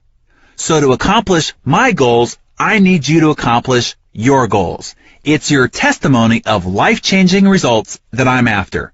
I want to receive your email or letter or have you stop me in the airport next year or 5 or 10 years from now to tell me about the incredible results you've realized because of the ideas you've gained from this book. Only then will I have accomplished my goals, my objectives, that I'm living up to my core values in life. Now, for you to get those results and me my testimonial, I know you have to take immediate action on your new insights and knowledge. Ideas uninvested are wasted. I don't want that to happen. It's now time to act on your new convictions. You now have the power, and I expect you to seize it. You are ready to make dramatic improvements, right? Of course, the obvious answer is yes. But you know by now that saying you're ready to make the necessary changes and actually making them isn't the same thing. To get different results, you're going to have to do things differently. No matter where you are or what year it is when you find this book, if I could, I'd ask you these simple questions. Look back on your life 5 years ago. Are you now where you thought you'd be 5 years later? Have you kicked the bad habits you vowed to kick? Are you in the shape you wanted to be? Do you have the cushy income, the enviable lifestyle, and the personal freedom you expected? Do you have the vibrant health, abundant loving relationships, and world-class skills you intended to have by this point in your life? If not, why? It's simple. Choices.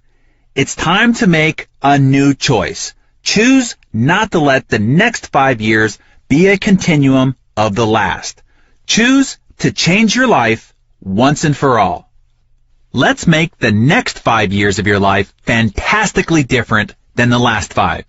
My hope is that you've now removed your blinders. You know the truth about what it takes to earn success. You've got no more excuses. Like me, you too will refuse to be fooled by the latest gimmick or become distracted by quick fix enticements. You will stay focused on the simple but profound disciplines that will lead you in the direction of your desires. You know that success isn't easy or overnight. You understand that when you're committed to making moment-to-moment positive choices, despite the lack of visible or instant results, the compound effect will catapult you to new heights that will astound you, bewilder your friends, family, and your competition. When you hold true to your why power and stay consistent with your new behaviors and habits, momentum will carry you swiftly forward. And then, together with that momentum and consistent positive action, it will be impossible for the next 5 years to be more of the same. On the contrary, when you put the compound effect to work for you, you will experience a success I'm willing to bet you currently can't even imagine. It will be incredible. I have one more valuable success principle to pass along to you. Whatever I want in life, I've found the best way to get it is to focus my energy on giving it to others. If I want to boost my confidence, I look for ways to help someone else feel more confident. If I want to feel more hopeful, positive, and inspired, I try to infuse that in someone else's day. If I want more success for myself, the fastest way to get it is to go about helping someone else obtain it.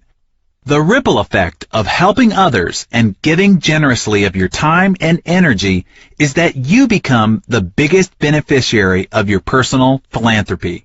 As the first simple and small step I'd like you to take in improving the trajectory of your life, I ask you to try this philosophy in your own life. If you've found value in this book, if it's helped you in any way, consider giving a copy to 5 people whom you care about and want greater success for. The recipients could be relatives, friends, team members, vendors, your favorite local small business owner, or someone you just met that you'd like to make a marked difference in their life. I know this sounds like it benefits me. It does. Remember, I'm after success testimonials. My goal is to make a difference in millions of people's lives. But to do that, I need your help. But I promise you this, ultimately, it will be you who benefits the most.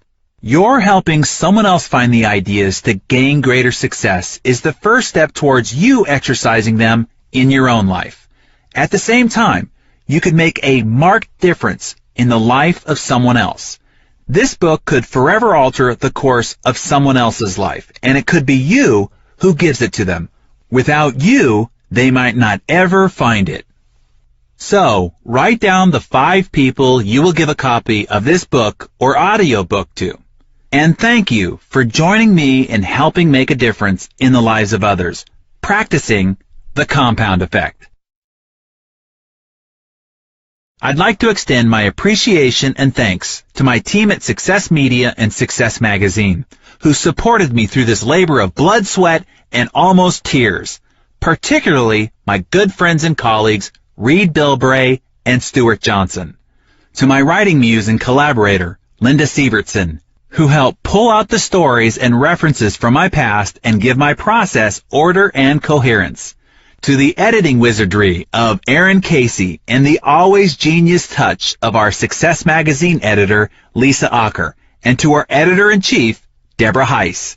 And to my oh-so-patient audio producer, Richard Del Maestro, who put up with my wild antics while recording this audiobook and made sure that I delivered at my highest possible level for you every step of the way.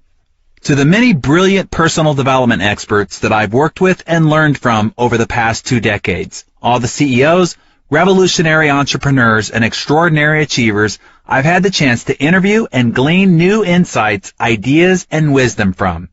To all the readers of Success Magazine, my blog, and my other works, whose enthusiastic and appreciative feedback inspires me to want to continue to pursue the zenith of my potential so I can better assist others to find theirs. And to my beautiful and wonderful wife, Georgia, who sacrificed many late nights and weekends without me while I worked to complete this book. And to you, for honoring me with your time and attention, and for joining me on this incredible journey.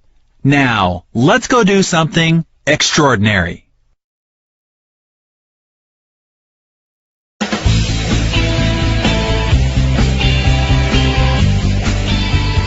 I hope you've enjoyed this audiobook and that you'll commit to using the ideas you've heard here to dramatically improve your life. Also, be sure to access the free resources available on thecompoundeffect.com to plan your path and chart your progress. Remember, the compound effect isn't about taking huge strides or unimaginable leaps. It's about consistently completing the right actions time and time again. Do that, and I know you'll create the life of your dreams. And remember, when you achieve that success, send me your letter. Maybe soon we'll be sharing your success story.